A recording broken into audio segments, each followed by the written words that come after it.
This page is the striking front cover of SEGA Saturn magazine, featuring the iconic Sonic the Hedgehog front and center, radiating that classic Sega energy. The main headlines boldly announce major features on Sakura Wars 2 and even The Lost One, alongside a comprehensive strategy guide for the epic RPG Grandia. The cover also captures the festive spirit with a Happy New Year message, highlighting a special feature recommending must-play SEGA Saturn games chosen by creators and readers for the year-end and New Year holidays. It teases the reveal of the latest screenshots for Sakura Wars 2. Key games covered or mentioned include major titles like Panzer Dragoon Saga, listed as a Chisel Panzer Dragoon RPG, Shining Force 2i Scenario 1, Devil Summoner, Soul Hackers, Burning Rangers, Cyber Troopers, Virtualon Oratorio Tangram, Sega Rally 2, and Virtua Fighter 2, likely hinting at arcade ports or new versions. This issue, dated January 916, 1998, promises a deep dive into the Saturn's diverse library during a significant period for the console. It's packed with content for fans looking to make the most of their holiday gaming.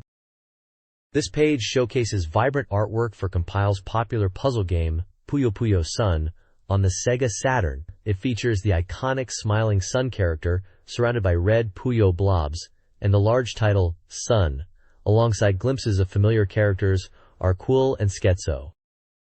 This page showcases the lively world of Puyo Puyo Sun. The vibrant artwork features a large cast of beloved characters like Arlay, Carbuncle, Scherzo, and many others, all gathered in a chaotic and cheerful scene centered around the game's iconic smiling sun. The page highlights key features of the game, stating that you can choose your main character and battle with a roster of 17 different characters. A major gameplay element is the ability to trigger Sun Puyo to counter opponents and aim for big comebacks. It also boasts that all characters have newly recorded voice lines for their chain reactions and unique comedy demo scenes. The classic Endless Puyo Puyo mode is also included. Puyo Puyo Sun is available on multiple platforms. The Sega Saturn version is featured with a suggested retail price of 4,800 yen, excluding tax, and is noted as being on sale now, although it does not support vibration-finable controllers. Also mentioned are the Nintendo 64 version, priced at 5,980 yen, excluding tax, and also currently on sale, and the PlayStation version, referred to as the Definitive Edition, available for 4,800 yen, excluding tax, and also on sale. Small screenshots or box art for the N64 and PlayStation versions are shown. The game is published by Compile. This page serves as the table of contents for the magazine issue, prominently featuring the large title, Contents, and indicating it's the January 9/16, 1998 issue. To the right, a character resembling Utena Tenju from the Revolutionary Girl Utena series is depicted, tying into one of the featured titles. The issue kicks off with a special feature on page 142, highlighting a Saturn Software Best Selection, chosen by both famous creators and readers as recommended purchases for the year-end and New Year period. Page 16 brings a special report covering a range of games, including major titles like Sakura Wars 2, Code R-Eve The Lost One, Sentimental Graffiti, Panzer Dragoon Saga, listed as Azel, Panzer Dragoon RPG, Dragon Force 2, Burning Rangers, Revolutionary Girl Utena, and others like Let's Make a Pro Baseball Team, Mobile Suit Gundam, Giran's Ambition, Baroque, Waku Waku Puyo Puyo Dungeon, Dokoku Soshite, The Kindaichi Case Files, Winter Heat, and Eternal Melody second album. On page 82, there's a strategy guide special feature, presented as the third part, focusing on the game Grandia, and it includes maps. Finally, page 221 features a section titled Sega AM3's 3 Stars, likely discussing arcade titles from that division, specifically mentioning Fighting Vipers 2, Sega Rally 2, and Cyber Troopers Virtualon Oratorio Tangram. This page serves as the game index for the magazine, listing various Sega Saturn titles along with the page numbers where they are featured. It includes a diverse range of games, from RPGs like Azel, Panzer Dragoon RPG and Grandia, to simulation games like Sakura Wars 2 and Let's Make a Pro Baseball Team, action titles like Burning Rangers and Dynamite Deca, Die Hard Arcade, fighting games like Marvel Superheroes vs. Street Fighter, listed under a different section as Marvel vs. Capcom, which is slightly inaccurate for the Saturn title but likely refers to that series entry, and many others across various genres. Featured titles include popular series like Sakura Wars, Shining Force 2 Eyes, and Mobile Suit Gundam. The index also lists games covered in previews or strategy guides within the issue. Visually, The page features a prominent illustration of Sonic the Hedgehog celebrating the new year, wishing readers a Happy New Year, 1998. Below the game index is another section listing general content like news, reader contributions, and features on various topics related to Sega and gaming. This article celebrates the success of Sega's SEGA Saturn commercials, starring actor Hiroshi Fujioka. The ads, a hot topic since late November, featured impressive explosion scenes, reminiscent of Fujioka's role as Kamen Rider. Fujioka enjoyed filming, particularly the Saturn Bomberman fight commercial. The article previews an upcoming year-end, New Year commercial, filmed at a Kanagawa shrine, promising impressive results. A profile of Sagata Sanshiro, Fujioka, details his background, including his martial arts skills and age, 51, and how the role led to lecture requests. The page includes images of Sanshiro with a Sega Saturn, and in action scenes, showcasing a successful and memorable marketing campaign. This article reports on various Sega Saturn happenings. A Sega Saturn Festa showcased Sonic SAR with tournaments and giveaways. Daytona USA appeared at a NASCAR event, attracting fans and even Rusty Wallace. The grand reopening of Inti Shibuya, a large entertainment complex, is also featured. Fans celebrated Laura's birthday, from Dee's Diner or Enemy Zero, with nationwide events and a queue, and a session with the game's designer. A demo giveaway promotes the upcoming simulation game Solo Crisis. Finally, a CD release of a Tokimeki Memorial radio drama, Tokimeki Memorial Rainbow-Colored Youth Forever Volume 1, is announced, including unreleased stories and special extras for early buyers. The article concludes with a minor correction. This page features a mix of news and music releases relevant to the Sega Saturn world. One article highlights a new CD album, Melody, tied to the Kyukyoku no Tsubasa Melody OVA series, featuring love songs performed by the voice cast. Another section reports on Angelique series merchandise being sold at Comic-It, along with a giveaway for magazine readers, showcasing anime art and character figures. There's also a brief mention of special commemorative items for the upcoming Nagano Olympics. Perhaps most interesting is the announcement of Game TV, a new website promising game information via the internet. The screenshot curiously displays titles primarily associated with the Nintendo 64, which is a strange focus for a Saturn magazine. The bottom portion of the page lists various music releases, including the original soundtrack and arrange album for the Saturn RPG Nanatsu Kaze no Shima Monogatari, providing context for the game's atmospheric music. Other featured music artists are also presented. This page features the dance vocal unit Skirt, comprised of Kimiko Sogawa and Yuri Horikawa, as part of the Today's Target of Saturn Users series, this being Volume 9. The titles highlight their contrasting personalities, with Kimiko being talkative and Yuri being calm, and even their preferences being opposite. The article includes an interview discussing how they met and their differences. When asked about games, Yuri Horikawa mentions enjoying puzzle games but finds stress relief in arcade punching games, while Kimiko Sogawa prefers racing games, specifically citing Daytona USA. They also express interest in challenging the card game Arcana Strikes, hoping to clear it while listening to their own music. This feature provides a look at the hobbies and personalities of rising musical talent connected to the Sega Saturn user base.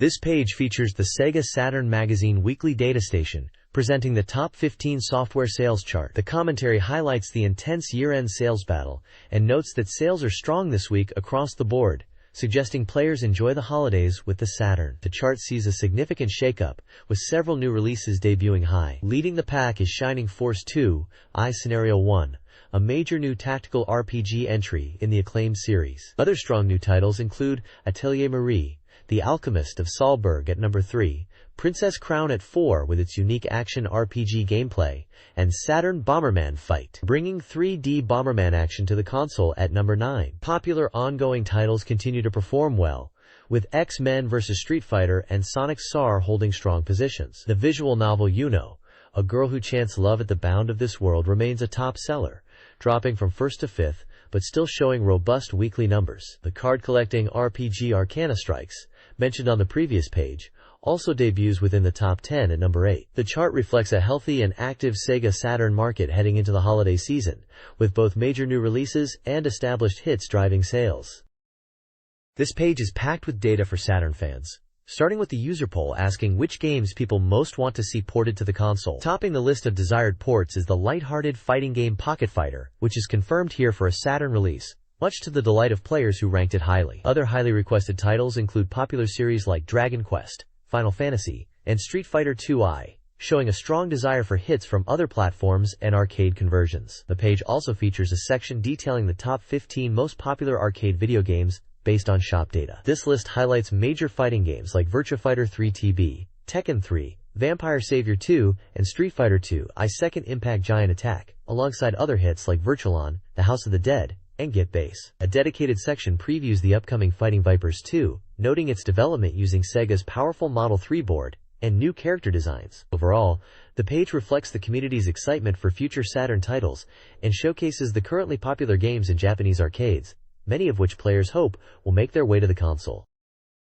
Based on user polls, this page unveils the top 30 most anticipated SEGA Saturn games. Leading the pack is Sakura Taisen 2 with 434 points, followed by Eve the Lost One and Super Robot Wars F. Final Chapter. The list also spotlights pick-up titles like Burning Rangers, praised for its demo, and Mobile Suit Gundam, Giran's Ambition for its depth.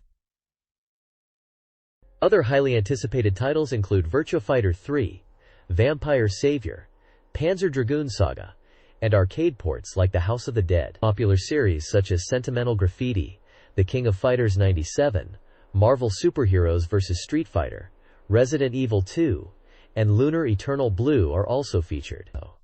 A coming soon section teases future releases like Virtua Fighter 3 again and Hukago Renai Club, Koi no Etude. This page presents the SEGA Saturn Readers Check, a weekly ranking based on votes from readers. As of December 26th, the total number of released Saturn games reached 856. The feature ranks these titles in real time, according to average reader scores. The top ranks are fiercely contested. Devil Summoner Soul Hackers has regained the #1 spot this week, after being briefly overtaken by X-Men vs. Street Fighter, which now sits at #2. Making a high-profile debut at #3 is Yuno, a girl who chants love at the edge of the world, entering the chart with a strong score. The full ranking table covers over 190 games, showing the current rank, previous rank, title, genre, and average score, reflecting reader sentiment on a wide variety of Saturn software. A small screenshot highlights Yuno, while another shows Sonic R, noting its rank and score further down the list. The competitive nature of the rankings, especially at the top, promises exciting shifts in the weeks ahead. This page continues the SEGA Saturn Readers Check, revealing player-voted rankings of games. The list, starting from rank 199, includes genre and average scores. Several games received notable reader praise. Yuno, A Girl Who Chants Love at the Edge of the World, at #3, is lauded for its emotional story, intricate systems, and visuals, including quality CG and voice acting, with its ADMS mapping system being a key feature. Steep Slope Sliders, #20, is celebrated for its snowboarding gameplay, despite a staff score discrepancy. Mobile Symphony, #75, is praised for its nostalgic graphics and engaging puzzle action gameplay. Sonic R, #87, is recommended for Sonic and racing fans, highlighting its graphics and open courses. Readers express anticipation for the next issue and holiday content. This page features spotlights on new SEGA Saturn games and continues the reader-voted rankings. In the new soft section, Zero Divide, the Final Conflict is highlighted as a fighting game with a high reader score of 8.6666, praised for its cyberpunk world, VF-like accessibility, cool robots, and strong story, although some note the polygons look worse than the PlayStation version. Refrain Love, Anata ni Aitai, a dating sim with an 8.2857 reader score, is described as a trendy drama with charming characters and full voice acting, though character development aspects were less clear. Blue Breaker, Sword and Smile, an RPG with an 8.1666 reader score, has good animation but struggles with lingering balance issues from its PCFX predecessor and strange dialogue. Kamen Rider Operation File 1, listed as etc. with an 8.1111 reader score, appeals to fans for its monster database, but is criticized for small video screens, frequent loads, and lack of actual gameplay. Team Management Simulation, Formula Grand Prix, an SLG with an 8.0 reader score, is plagued by long load times and unnatural race starts, with a lack of depth in management. The SEGA Saturn Reader's Check, Volume 82, continues the list of games ranked by average reader score, showing various titles, their genres, and rankings starting from the upper 200s. Finally, the Caution Spotlight features Ryuteki no Gozanin, an adventure game with very low scores, 3.9 reader, 4.66 staff, panned for its restrictive progression, shallow story despite decent graphics and sound, and lack of overall impact. This page continues the SEGA Saturn Reader's Check Volume 82, presenting more results from the reader-voted rankings. The page features a lengthy table listing games from the upper 300s down to the 600s, along with their previous rank, name, genre, and average reader score, reflecting the diverse range of titles available for the console and how they were perceived by the readership. Highlighted in a separate section are comments on the lower-ranked games. The text remarks on the state of the rankings, particularly focusing on the very bottom position, occupied once again by Lord Death, a nickname likely referring to a specific low-scoring game, perhaps the one reviewed last page. Ryuteki no Gozanin. The commentary notes that, despite the low score, the reviewer finds Lord Death somewhat endearing in its own way. It also mentions that, for those feeling a bit fatigued, perhaps trying mid-tier software is the way to go, suggesting the year-end and New Year period was spent enjoying these rankings. Below the commentary are two screenshots, one showing a sailing ship, possibly from a game like Uncharted Waters, and the other showing a magical or fantasy scene with a character wielding a staff against a creature, which could be from a role-playing or strategy game. The text below the screenshots seems to add further musings, perhaps about challenging new games or the future of the rankings. This page continues the SEGA Saturn Reader's Check, Volume 82, shifting focus from low-ranked games to previews and reader participation events for the upcoming year. The page highlights anticipated releases and engages readers with guessing games. Featured prominently is a preview of Shining Force 2i Scenario 1, noted for its beautiful graphics, engaging story, and smooth pacing, earning a reader average score of 7.33. While movement and camera control received minor critiques, the overall impression is positive, with readers praising its quality as a sequel. Other sections invite reader interaction. The Guess the Finishing Order game challenges readers to predict the debut rank of the highly anticipated RPG Grandia, with correct guesses winning a software title. Similarly, the Guess the Odds game asks readers to predict the debut average score for Real Bout Fatal Fury Special, offering prizes to those closest. The page also includes shorter previews of Atelier Marie, The Alchemist of Salzburg, 8.00, praised for its unique focus on world inhabitants and engaging crafting system, and Princess Crown, 7.66, lauded for its stunning graphics and charming characters, despite some control issues. A SEGA Saturn peripheral rankings table is present, listing various accessories and their reader average scores. Finally, the page details how readers can participate in their reader's race by submitting their game scores, comments, and entries for the guessing games, with various prize sets available to selected winners.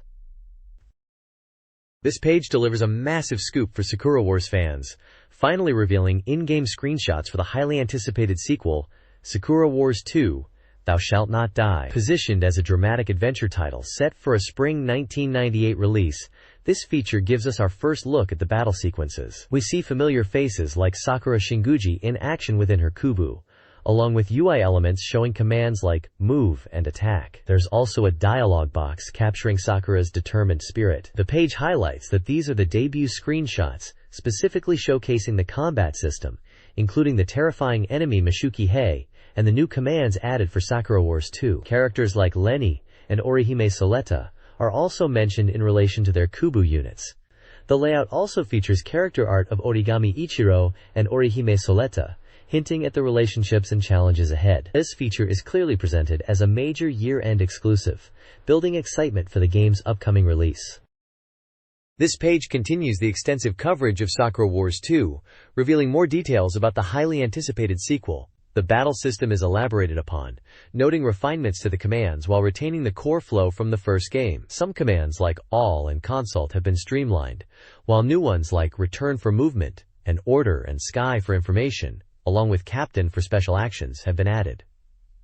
A major highlight is the introduction of new spirit armor units. The familiar Kubu is upgraded to the Kubu Kai, and the protagonist, Ogami, is confirmed to wield 2 swords in battle this time. We also get a glimpse of the new Kubu models for the incoming characters, Lenini and Orihime. The page also draws attention to the revamped CG animations for character sorties, produced under the supervision of Red Company's Oda Akira. Perhaps most intriguing is the reveal of new enemy units, including a menacing German-made machine, hinting at the expanded scope of the threats players will face. The page also touches on the evolution of the LIPS dialogue system, showing new examples. Finally, a development progress section recaps the game's announcement press conference and notes that while some details like new characters and the disbanding of the Star Division are known, specifics about the story, enemy identities, and other key elements are still being kept under wraps, leaving players eagerly anticipating future reveals. Sakura Wars 2 enhances the first game's battle system, prioritizing user-friendliness and tactical depth. A major change is the strategy command. Instead of in-battle adjustments, players now choose a team-wide strategy during the adventure phase, considering enemy types, terrain, and consulting with teammates. Examples include Central Breakthrough for a rapid advance, and Encircle the enemy for flexible positioning. Each strategy offers different strengths and weaknesses. The familiar combat mechanics, including action points, movement, special moves, and joint attacks, return, all influenced by character stats and trust. The team aims to provide an engaging experience that builds upon the original, without excessive difficulty. This page delves deeper into the enhanced battle system of Sakura Wars 2, focusing on 2 key command types.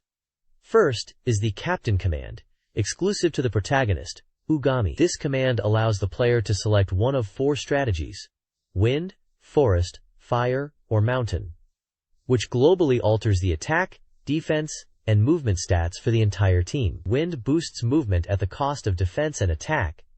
Fire increases attack by lowering defense. Mountain strengthens defense while reducing attack.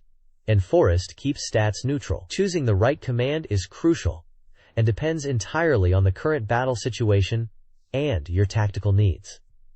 The page also introduces the overhead command, a valuable tool for battlefield awareness. Toggling this command on displays a small minimap showing the positions of all units, both allies and enemies. This overview helps in assessing the layout and planning your moves efficiently. Turning it off clears the screen for a better view of the immediate surroundings, useful when focusing on specific units or areas. Alongside these command explanations, the page features character art of Ogami and Sakura Shinguji, illustrating how these strategies affect the team and the battle flow. It ends with a tease for the next section, hinting at the reveal of new German-made spirit armor for the Star Division. The next page introduces the 2 new stars arriving from Europe, Leni Milchstrasse and Soletta Orihime. This page fulfills the previous tease by revealing their powerful new spirit armor, the Eisenkleid 2121, also known as the Iron Dress.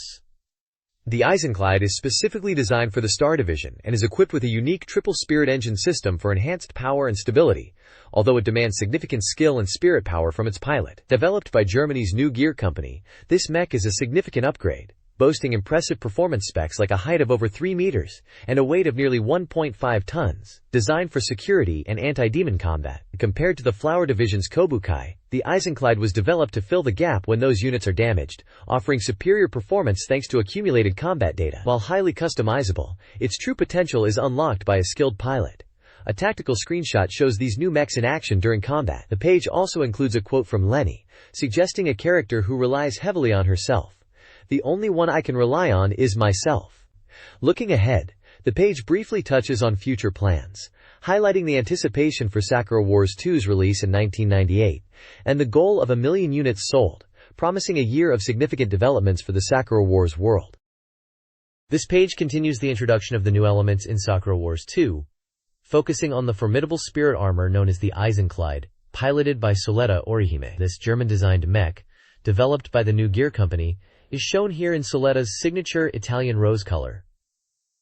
The article details its development history, noting it's a significant upgrade with different model types. Soletta herself is featured with a, quote, reflecting her independent spirit, remarking on the unreliability of Japanese men. The page also unveils the primary antagonists, the Black Devils, and their main combat unit, the intimidating Wakizashi Kai. Notably, The Wakizashi Kai is revealed to be a modified version of the demon machines utilized by the Black Nebula Society in the original Sakura Wars, suggesting a direct link between the enemy organizations. Screenshots display both the sleek Eisenkleid and the imposing, samurai-inspired Wakizashi Kai engaged in tactical combat, with one image highlighting Sakura Shinguji alongside the action. The page concludes by reinforcing the anticipation for the game's 1998 release. This page introduces Code R, a new racing adventure game resulting from a collaboration between developer Quintet and ESO. The headline declares, "A new form of racing game is here," born from their partnership. The game blends polygon-rendered, speed-focused car races with adventure elements. The game features a sleek, possibly Japanese muscle car, seen from the rear, and a screenshot of a race taking place on a winding mountain road. Anime-style character art shows a young woman holding a cat, hinting at the adventure portion of the game. According to the text, the adventure part focuses on the protagonist's daily life, while the racing mode involves street battles against rivals. A replay mode is mentioned, allowing players to view races from a dramatic, objective viewpoint. The game is described as creating a unique and dramatic racing experience, where the racing and adventure elements are interconnected and influence each other. Highlighted details include a 70% completion rate at the time of the article, a planned release around April 1998, an undecided price, recommendation for all ages, and it being a single-player experience. The fusion of racing and adventure is emphasized as an exquisite fusion. Code R's coverage continues, detailing the game's story and characters. The narrative follows Tetsu Sakamoto, a street racer in a mountain town aspiring to be a pro driver. His life changes when he uses money left by his deceased mother to buy a car, leading him to leave home and dedicate himself to racing. The game introduces key characters: Yuko Aoki, his rival sister; Miho Araki, his childhood friend; Sayuri Enomoto, a cheerful friend; and Miyuki Asano, a mechanic. The prologue reveals Tetsu's journey as he faces challenges and the rumored king. The page also announces a production event held at SEGA, promising more information and a collaboration with ESO in the next issue, hinting at a promising release. This page provides more details on Code R's adventure elements and how they tie into the game's racing core. Beyond just the high-speed action, the game features a significant daily life simulation component that unfolds on a map of the town. Here, players will navigate locations, encounter characters like Yuko, and manage resources. The daily life isn't purely conversational. It includes simulation aspects, such as taking on part-time jobs to earn money for fuel and car tuning, essential for racing performance. A time system adds depth, influencing available locations and character encounters throughout the day. Romance is confirmed to be a key element with the game's female cast. Interactions, through conversation and achieving success in races, are crucial for increasing the girl's affection. Building these relationships appears to be just as important as being a skilled driver, and both aspects influence the overall outcome, blending racing and relationship drama seamlessly. A notable promotion mentioned is a collaboration with ESO, including a free distribution of a special demo disc focused on the racing parts of the game at ESO service stations. This unique partnership underscores the game's blend of street racing realism and engaging narrative. This page delves into the racing core and dynamic replay system of Code R. It kicks off by stating the goal is the ultimate drive, highlighting the high-quality racing and dramatic replays. The race mode isn't just about speed. It's a system where the beauty of the driving matters. Pulling off stylish drifts or making daring passes in close finishes impresses spectators, boosting your fame. Aggressive driving, particularly drifting, appears to be encouraged, and race results might even influence the story's progression, linking the gameplay back to the adventure elements discussed previously. The screenshots show intense racing on a mountain course, emphasizing strategic cornering. The replay mode is presented as another major highlight. Unlike standard replays, Code R's replays are interactive, cutting in reactions from rivals and the gallery, spectators, based on your performance. Excellent driving evokes cheers and expressions of awe, while poor technique might draw jeers. This system makes watching your past races a dramatic experience. The images show anime-style close-ups of reacting characters and the cheering crowd. Adding to the interactive replay experience, there's a contest for fans to become part of the game's gallery by submitting voice recordings of cheers or jeers, with winners potentially appearing in the credits. The deadline for this unique opportunity is January 30th, 1998. This page effectively showcases how Code R integrates impressive racing mechanics with narrative and presentation elements, creating a cohesive experience. Eve the Lost One, the sequel to Eve Burst Error, shifts the setting from Japan to the Republic of El Lydia, a previously unexplored yet crucial location from the first game's lore. The narrative will begin in El Lydia, directly connecting to events from the previous title. The page showcases character art, including a possibly injured Kyoko Kirino, and hints at a returning dual protagonist structure. Scheduled for release on March 12, 1998. Priced at 7,800 yen. The 4-quadram adventure game is aimed at all ages and promises a compelling mystery that builds on the established world of Even Burst Error.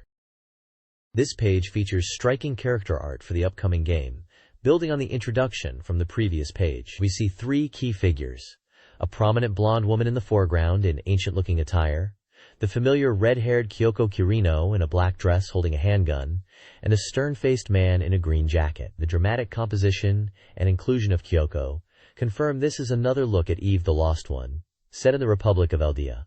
Vertical text on the left reads, "And then, everything to Eldia," heavily emphasizing the game's setting and the pivotal events that will unfold there. The artwork style is typical of the visual novel genre, offering a strong visual representation of the game's cast as players delve into the mystery awaiting them in Eldia. This page delves deeper into the world of Eve the Lost One, focusing heavily on Prisia, the Queen of Elcidia. Prominently featured is large character art of Prisia in her regal attire, alongside detailed information about her. The text explains that 3 years have passed since the events of the previous game, and Prisia, now 21, has been queen during this time. She has initiated rapid modernization policies for Elcidia, implementing reforms in education, labor protection, and crime reduction, which have garnered international attention and praise. However, the page notes that domestic challenges persist, particularly from supporters of the old system who oppose the influx of foreign culture. Screenshots show Prisia in various settings, including her palace, illustrating her presence and importance. The page also introduces new characters associated with the anti-establishment Basquiat, mentioned in the title. 2 men identified as gardeners, suggesting they may play a role in the opposition Prisia faces. Overall, the page highlights the ongoing conflict and the state of Elcurdia under Prisia's rule. This page delves into the conflict between the ruling faction led by Queen Prisia and the opposition. It introduces the key figurehead of the anti-Prisia faction, Archbishop Lomios. Lomios, aged 50, born May 3, is presented as the representative of the Basquiat faction, strongly supporting the previous regime and opposing Prisia's rapid modernization efforts. He criticizes her policies as flawed, influenced by foreign intervention, and insists on respecting the country's own culture. The text notes that the anti-Prisia faction has significant support, representing about 1/3 of Elcidia's population. The page also introduces Luca, a 33-year-old woman born October 21, who is the owner of an old hotel and a passionate supporter of Lomios and the old system. Described as hard-working and reliable despite a sometimes clumsy demeanor, Luca comes from a family of Basquiat followers, firmly aligning herself with the opposition. The page includes character art for both Lomios and Luca, along with screenshots showing them in various scenes, illustrating their roles within the narrative of the game's political struggle.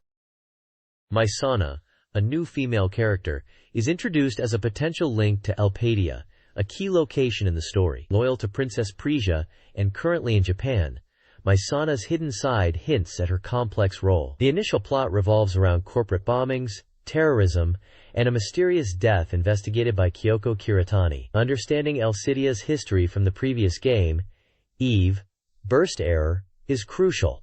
Elcidia, a resource-poor country in the Middle East, recently modernized under a strict king who died 5 years prior. His death led to Prime Minister Lloyd's temporary rule. 2 years later, a movement to crown Princess Prisia gained support, but she disappeared before the coronation. During this time, Prisia, as Print, aided the protagonist in the previous game. This historical backdrop sets the stage for the events of Even 2, with Mypina serving as a primary point of connection.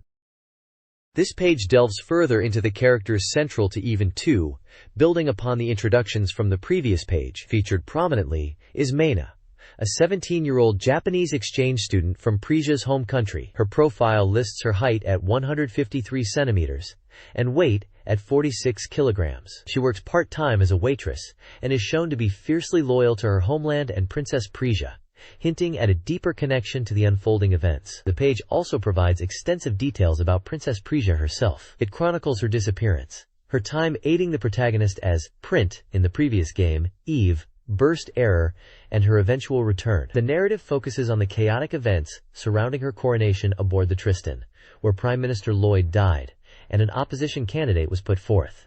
The page highlights the dramatic incidents, including the candidate's resignation and subsequent death in an accident, leading to Prija finally ascending the throne. The story then jumps forward 3 years, setting the stage for the current narrative. Screenshots illustrate scenes from Prija's life, including her coronation ceremony and a surprising image of her in a swimsuit.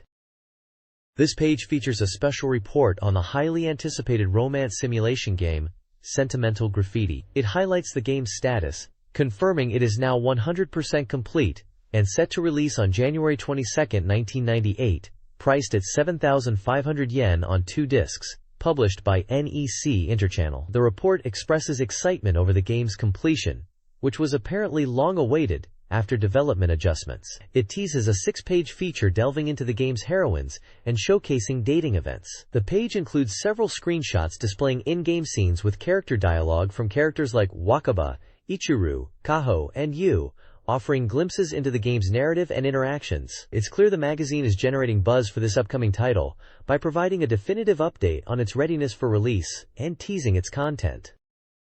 Sentimental Graffiti, a romance simulation game, is complete.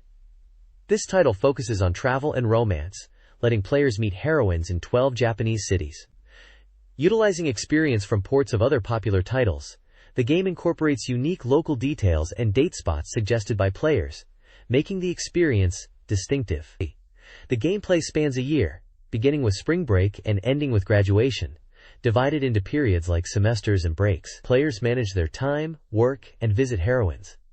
The page highlights heroine Yunanes and offers a peek at her pre- and post-reunion appearance. Early purchasers will receive bonuses, a mini-calendar with new illustrations, and, for SEGA Saturn movie card users, an MPEG version of the opening movie.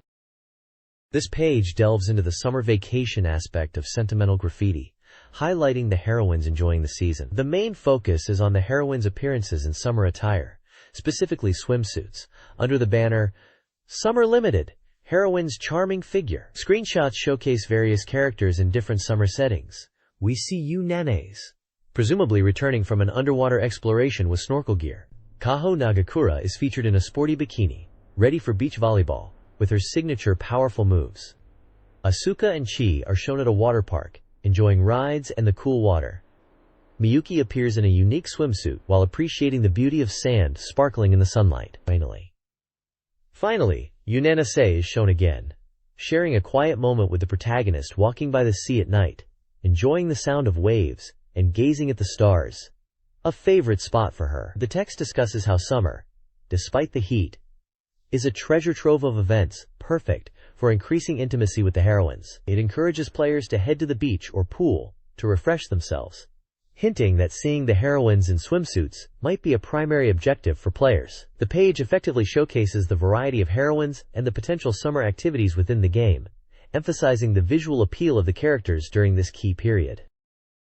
This page continues the focus on Sentimental Graffiti during summer, exploring the heroines enjoying the season beyond just the beach. The title, Let's Go Out, suggests venturing to different locations. We see several heroines in various summer scenes. Akira in a swimsuit by the sea, Wakaba in a bath, and Manami under a parasol. A notable point highlighted is the protagonist's unexpected weakness. He's bad at swimming, contrasting with Wakaba, who is skilled. The page also dedicates a large section to summer festivals, showcasing key regional events. Taeko is featured with the Aomori Nabuta Festival, Emiru with the Sendai Tanabata Festival, and Kaori with the Nagasaki Kunchi.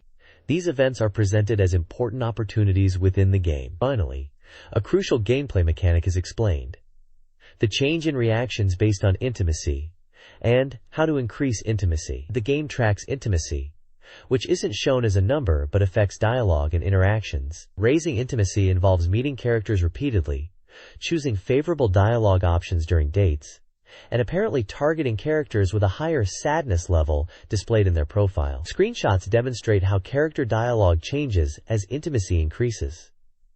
This system is vital for progressing relationships with the heroines. This page shifts the focus of sentimental graffiti from the energetic summer to the more subdued atmosphere of fall and winter. It explains that this period is prime time for relationships to deepen beyond just friendship, revealing the heroines' true personalities previously unseen. The player's perception of the heroines might change significantly throughout the game. The page highlights various date scenarios. At a general store, Miyuki is amazed by everything, telling the protagonist it's because he's there, which is noted as embarrassing. During a riverside date in Arashiyama, suggesting a boat ride to Wakaba leads to her unexpected excitement, making the protagonist question his decision due to her high spirits. Manami is consistently depicted as shy and speechless when meeting the protagonist, prompting reflection on whether it's natural timidity or mutual shyness. Special event days like Christmas and Valentine's Day are mentioned as slightly more special for those transitioning from friends to lovers. The game includes events where heroines might give the protagonist a present on a date during these times. Finally, the Fragments of Memories section describes how revisiting familiar locations during dates can trigger flashbacks to past episodes with the heroines. These memories often revolve around a significant promise between the two of you from the past. The game challenges the player to piece together these memory fragments to fully recall this promise, encouraging gameplay to discover its nature. Screenshots depict various past scenes with different heroines, hinting at the depth of these forgotten connections. This page, titled Strengthening Bonds, delves into the deepening relationships and critical choices players face in sentimental graffiti. It showcases various moments with different heroines, like the enduring bond with a childhood friend, date scenarios with Rurika involving commemorative photos, and hints of moving beyond just friendship, and scenes with Mutsuko including a trip to a ski resort where the protagonist struggles, and helping out at her family's liquor store. A significant portion focuses on separation and the time for decision, revealing a key gameplay element. As you date multiple heroines, you will eventually need to choose one, leading to painful separations from the others. This pivotal decision often arrives by graduation day on March 6th. The game challenges you to confront your feelings for the 12 heroines and make a heartfelt confession. It also hints at the mystery behind the initial letter that set the story in motion, suggesting the answer lies in completing the game. Screenshots depict the emotional impact of these choices, showing a character's sadness and a reflective moment at graduation. This page gives us a look at Panzer Dragoon Saga, known in Japan as a Maisel. Panzer Dragoon RPG. It focuses on the intriguing town of Zoa, a border settlement located in the mysterious forest of Zoa. Here, players will meet the eccentric Pashet, a man absorbed in tinkering with ancient technology, who despite his self-centered attitude, is someone you'll want to get to know. The page also briefly recaps the journey so far, highlighting Edge's pursuit of Craymen and his encounter with Akizel and the solo winged dragon. Zoa itself is explored, noted for its division into an accessible open area and a restricted holy district, presenting a complex layout of paths and tunnels. A key point is the need to actively engage with the residents, as they won't approach Edge on their own, but talking to them yields valuable information. The magazine points out two critical gameplay mechanics tied to the environment. Firstly, the lock-on system provides different types of information depending on whether the target is near or far, encouraging players to use this effectively. Secondly, Zoa operates on a day/night cycle, and the residents available to talk to, and the information they provide, change depending on the time of day. The page teases the location Georgis, and hints at the return of a familiar airship for fans of Panzer Dragoon Zwei. Panzer Dragoon Saga is slated for release in Japan on January 29, 1998, priced at 6,800 yen, spanning 4 Creedroms, and supporting the multi-controller.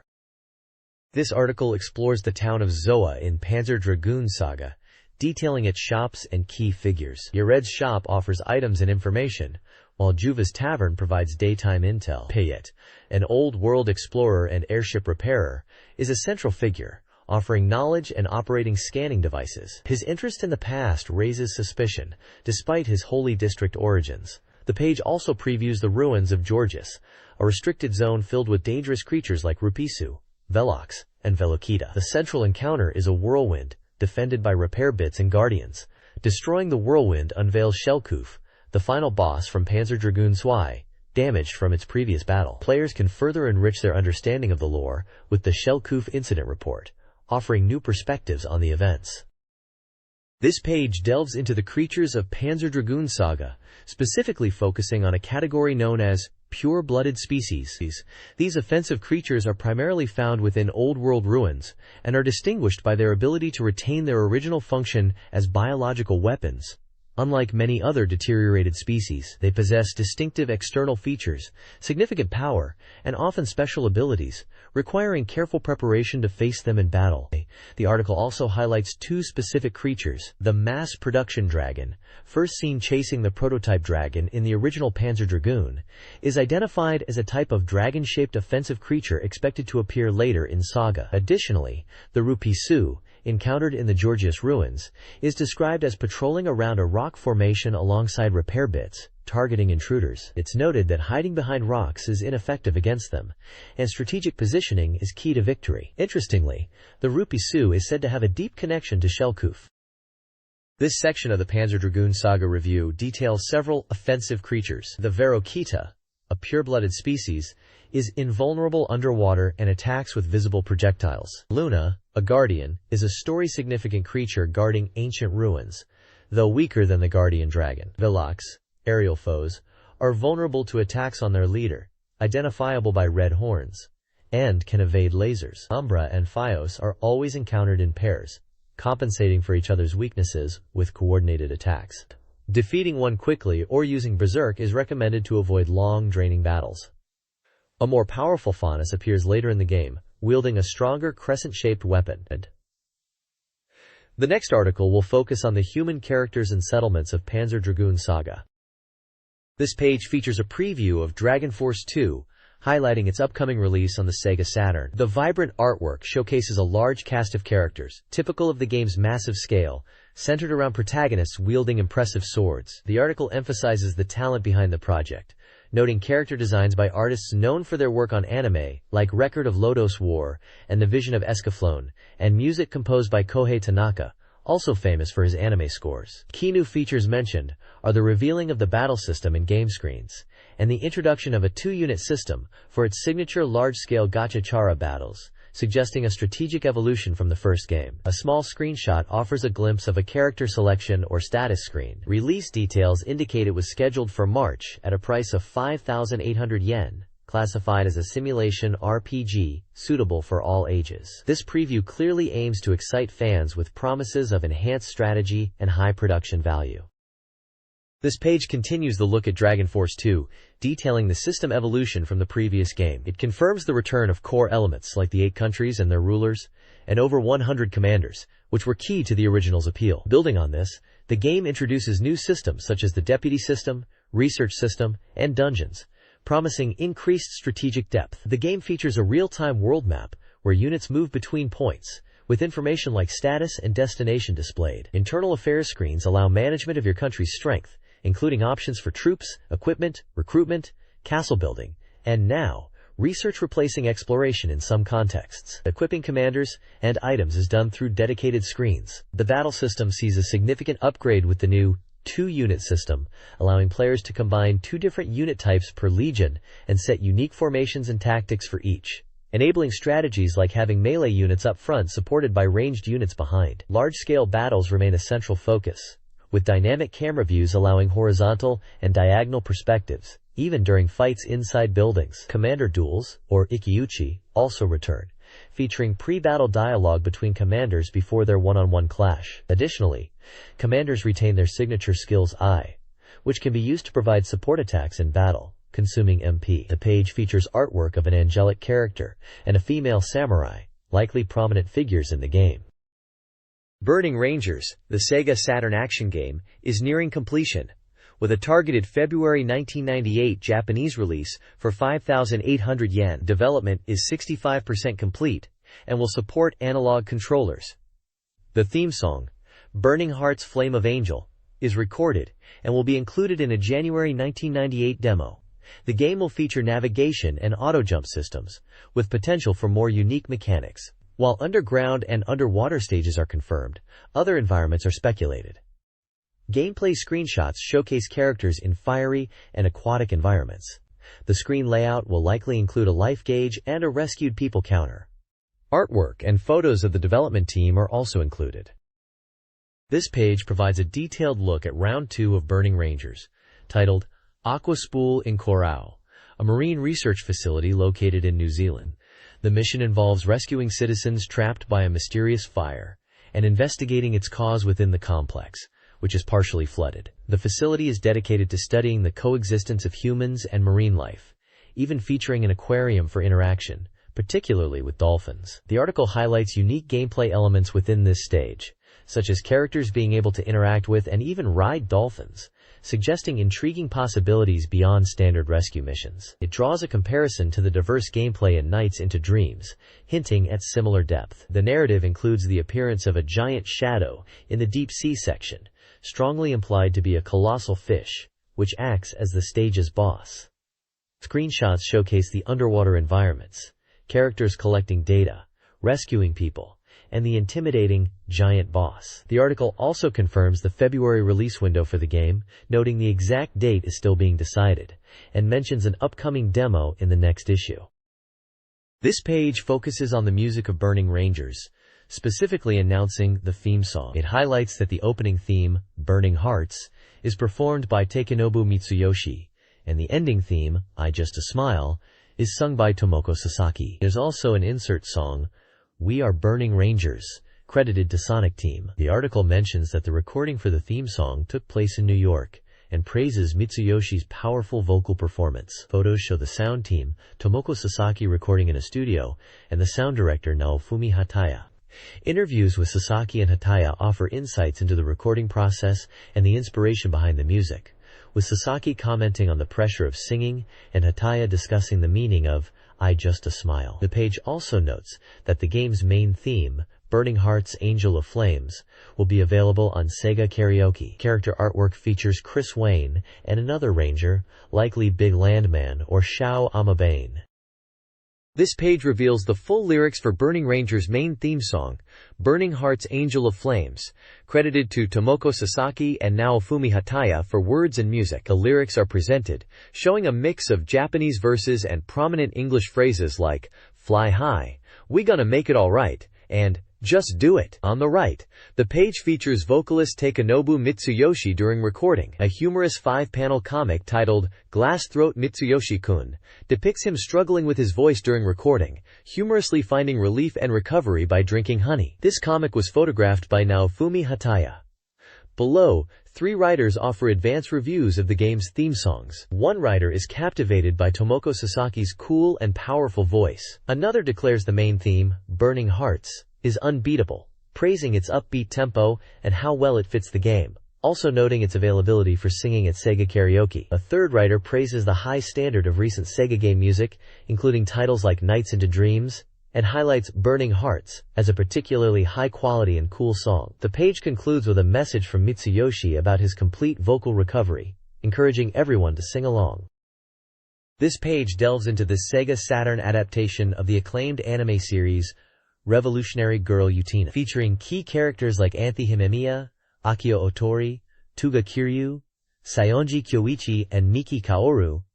The visual highlights the striking designs of the cast. The article reveals that the game is an adventure title and is poised as an exciting encore stage for fans following the conclusion of the impactful TV series. It promises new animated scenes, new characters making their debut, and a brand new opening animation and music. This is presented as a significant update, moving past previous fragmented details to finally unveil game screenshots and provide insight into the core game system. Published by SEGA, the game was scheduled for a spring 1998 release, with the price yet to be determined. It's designed for a single player and recommended for all ages. This page serves as an exciting preview, bringing fans the first look at the game that continues the Utena saga on the SEGA Saturn. This page continues the deep dive into the Revolutionary Girl Utena game for the SEGA Saturn. It reveals that the game is a choice-based adventure, played from the perspective of a brand new character, a transfer student to Otori Academy. You're not Utena or Enkarathy. You're someone new interfering with their world. The story changes based on your decisions, adding interactive depth. A major highlight is that all dialogue is fully voiced by the original acclaimed voice cast.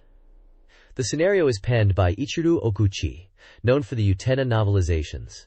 While most dialogue uses still images, crucial story points unfold via animated movie sequences, incorporating footage from the Utena movie and new animation cuts. Screenshots show dynamic scenes, including a pivotal early choice where the player decides whether to intervene in a conflict involving Saionji and Anathi, directly influencing the player's first meeting with Utena and the subsequent narrative path. The game promises to incorporate the unique, directorial style of the anime series. The SEGA Saturn game, based on revolutionary girl Utena, places the player at Otori Academy, a boarding school with students of all ages. The player character, a transfer student, will explore the academy, noting its unusual features. The game highlights the school's summer uniforms, the distinctive student council attire, and Utena's unconventional male uniform. Living in the East Dorm with Utena and Anperthi provides potential for close interaction. A forbidden forest behind the academy leads to the dueling arena, accessible via a rose-engraved ring. The student council, seeking to revolutionize the world, drives the game's narrative through duels. The heart's loftiness parameter impacts story progression. Gameplay revolves around interacting with the council and dueling, with screenshots hinting at the involvement of characters like Tuga Kiryu and Saionji Kyoichi. The combat system, termed Rose of Heart's Loftiness, is not polygon-based. This page delves into the intricate relationships of the characters in the SEGA Saturn game, Revolutionary Girl Utena. It presents a detailed character relationship chart centered around Utena Tenju and Anthy Himemiya. The chart highlights the connections between the main cast, including members of the student council like Tuga Kiryu, Saionji Kyoichi, Miki Kaoru, Juri Arisugawa, Nanami Kiryu, Mitsuru Tsuwabuki, and Shiori Takatsuki, as well as figures like Dios and Chuchu. Arrows denote relationships such as friendship, rivalry, sibling bonds, childhood friends, and even unrequited love, often accompanied by question marks, suggesting mystery or ambiguity. The chart also references the premise of the game, where conflicts often revolve around Hanathi, the Rose Bride. The text reinforces the significance of the student council in the narrative, noting their role as duelists and their mysterious path to power within the academy. At the bottom, 3 screenshots offer a glimpse into the game's visual novel-style segments, showing character portraits during dialogue scenes, continuing the coverage of this unique title on the SEGA Saturn.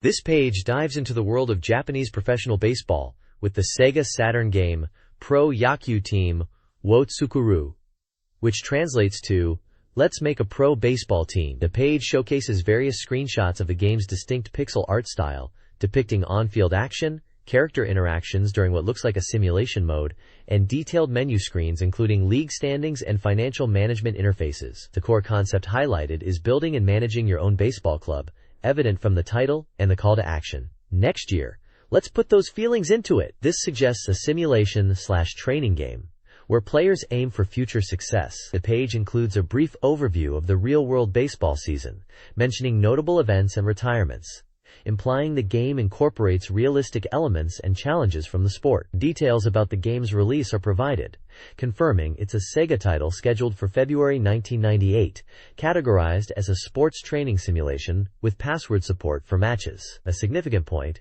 is the game's supervision by baseball figure Nomo, adding credibility to its simulation aspects. The page features a list of teams, representing the actual professional baseball teams in Japan, underscoring the authentic league experience offered by the game. At 85% completion, the anticipation for this title is palpable, promising a deep dive into baseball management for Saturn fans.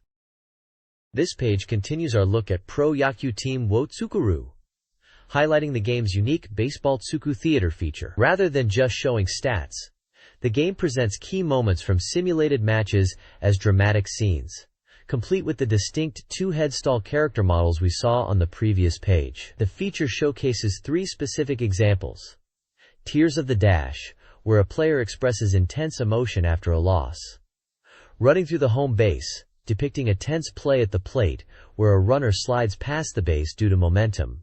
And the Home Steal, detailing a bold attempt to steal home culminating in a collision. The text emphasizes that these moments are crafted like sports dramas, aiming to capture the thrill and emotion found in real professional baseball games. Looking at the screenshots, you can see these dramatic highlights brought to life, adding a layer of engaging storytelling to the simulation aspect of building your team. After a simulated pro yaku match, the game presents post-match analysis. A scoreboard displays the results, home runs, and potentially other league match outcomes. Players can skip the match and go straight to results. Next is a financial report, detailing match income, attendance, facilities, win bonuses, and expenses, stadium maintenance, salaries, calculating the turn's financial impact. Following this, a sports news broadcast summarizes league results, impacting pennant standings, and highlighting team performance. Finally, broadcasting rights are discussed. Teams can sign TV contracts for home game broadcasts, generating income dependent on team success and the station. This page delves into the presentation and narrative elements of this baseball management simulation, focusing on the television broadcast aspect and specific in-game events. First, it explains the TV contract system. Your team initially signs with Akamaru TV for broadcasts. Success leads to a more lucrative contract with Apare TV, while poor performance relegates you to the less profitable local station, Danzoko TV. Your team's record directly impacts your broadcast revenue. The page also highlights the game's theatrical flair with a baseball management theater segment detailing an in-game scenario titled Piggyback Home Run. Screenshots vividly depict outfielders colliding while attempting to catch a hit, resulting in a dramatic home run. This demonstrates how the game injects unique, story-driven moments into the simulation. Furthermore, the content of the sports news broadcast is detailed, following game results from both leagues. The news covers team standings and showcases the top 3 individual player statistics for batters and pitchers. This crucial information allows managers to stay informed about the league and identify key players. Overall, this page illustrates how the game integrates team performance into its presentation, affecting finances through TV contracts and providing immersive updates via sports news and narrative events. This page showcases Mobile Suit Gundam, Giran's Ambition, a deep strategic simulation set during the One-Year War. As the title, Player's New Strategy, the One-Year War history can be rewritten, suggests this isn't just about piloting mobile suits in battle. The game puts players in the role of a leader, tasking them with overseeing the entire war effort. This includes crucial strategic elements like the development and production of mobile suits, managing personnel, and executing large-scale operations. The game's world meticulously recreates the Universal Century 0079 setting, allowing players to forge their own unique history of the conflict. Screenshots on the page illustrate different aspects of the gameplay. There's a strategic map view showing military units positioned across the globe, emphasizing the grand strategy aspect. Another shows ground combat between mobile suits and tanks. A box with the text "Conquer all cities" highlights a key objective. The page concludes by stating that all the potential alternate outcomes and ifs of the One-Year War are entirely in the player's hands, emphasizing the game's focus on player choice and its potential for varied historical paths. This game offers a much broader perspective than typical Gundam action titles, focusing on the political and logistical challenges of warfare. The images feature iconic characters like Giran Zabi and various mobile suits like the Gundam and Zaku. This page continues the deep dive into Mobile Suit Gundam, Giran's Ambition, focusing on its comprehensive simulation gameplay. It details how the game fully realizes the world of First Gundam as a strategic simulation, highlighting the confirmed operational command system. The text explains that the game allows players to understand and utilize various commands, encouraging them to plan their own strategies for the One-Year War. Basic game details are provided. It's a Bandai/especially simulation game, priced at 6,800 yen, scheduled for release in March, for one player only, and recommended for all ages. A significant feature discussed is the sheer number of units available, totaling over 150 types. This includes iconic units, like the Gundam and Zaku, units not deployed in the original series, custom machines for ace pilots, and even obscure units. The page notes that some mobile suits require special research for development, making unit acquisition an exciting aspect. Screenshots show various battle scenes, with different units, and a unit development screen. Finally, the page covers a promotional event held on November 30th at Yokohama Landmark Tower called Digital Circus 97. This event aimed to recreate Giran Zabi's speech more realistically, with 300 users participating and shouting, "Sieg Xian!" The development producer, Mr. Yoshimura Sheiki, is mentioned addressing the crowd. The anime stills on the page feature characters like Gihren Zabi, Amuro, and Sailor Mass. This page continues our in-depth look at Mobile Suit Gundam. Giren's ambition, detailing the robust command structure players will utilize to lead their faction through the one-year war. Beyond directing individual units, players manage broader strategic elements through categories like information, research, development, personnel affairs, and special operations. The Information Command lets you fund intelligence gathering to better understand enemy movements and capabilities, crucial for tactical planning. Research is key to technological advancement, covering basic military tech as well as specific mobile suit and mobile armor development, allowing for breakthroughs that can turn the tide. The development section is where new weapons and units are brought to life, requiring budget and time, but offering powerful assets like land battleships. Personnel affairs involves assigning pilots and managing promotions or demotions, impacting unit effectiveness and morale. Lastly, special operations allow for unique strategic actions, like the Federation's famous Operation versus. This layered command system provides significant strategic depth, moving beyond simple combat to encompass the full scope of wartime management. The page also highlights specific units, featuring the iconic RX-78 Gundam, showcasing its stats and significance as a powerful mobile suit that played a pivotal role in the conflict. The variety of commands ensures that success in Giffren's ambition requires careful planning across multiple strategic pillars, not just on the battlefield. This page details unit commands in Mobile Suit Gundam, Giren's ambition. The Move command allows units to traverse the hex grid, consuming fuel and supplies. Staying connected to supply lines is crucial. The Attack command targets enemy units, with attacks set during the action setting phase and resolved in the attack execution phase. Combat is divided into long range and melee, with mobile suits, MS, excelling in both. Long range uses shooting weapons, while melee occurs at close range for those equipped.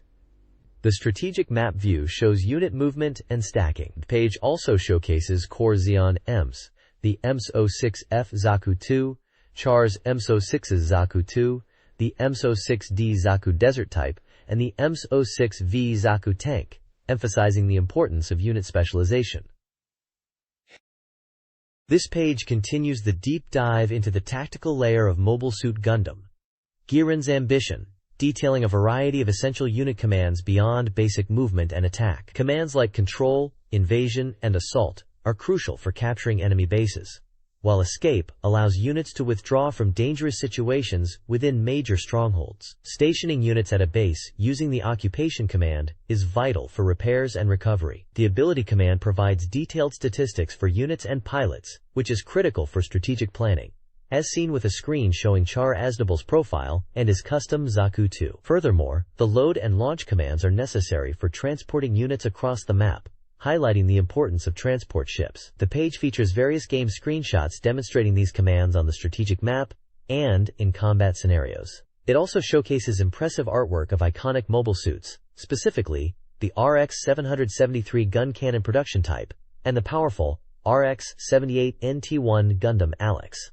Understanding these diverse commands is key to mastering the complex strategic gameplay. The tactical layer of Mobile Suit Gundam, Giren's ambition features advanced commands. Special commands, tied to unit and pilot abilities, offer unique strategic options. Sensing, new types only, provide superior reconnaissance. Scatters jamming disrupts enemy systems.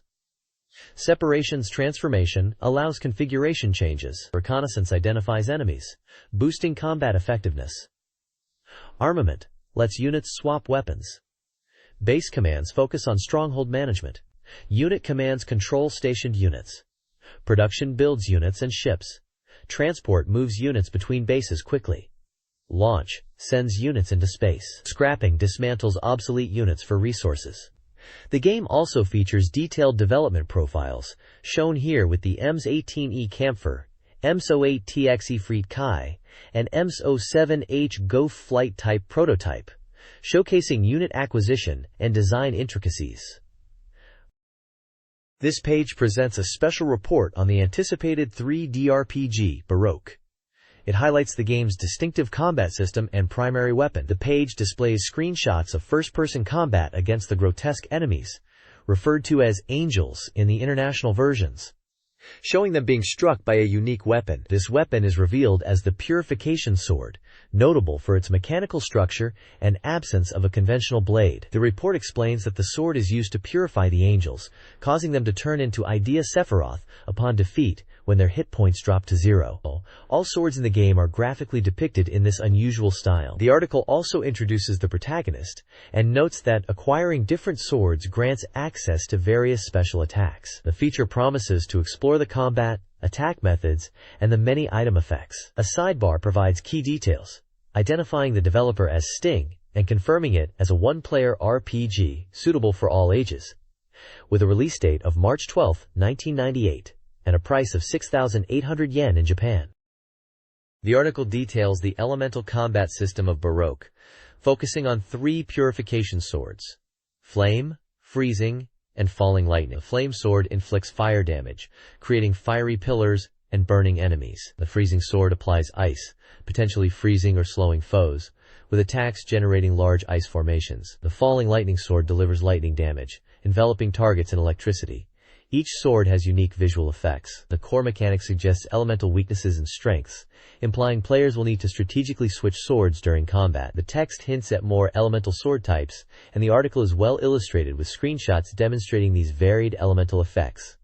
Quote, "This page delves into the various items found within Baroque, detailing their uses and effects.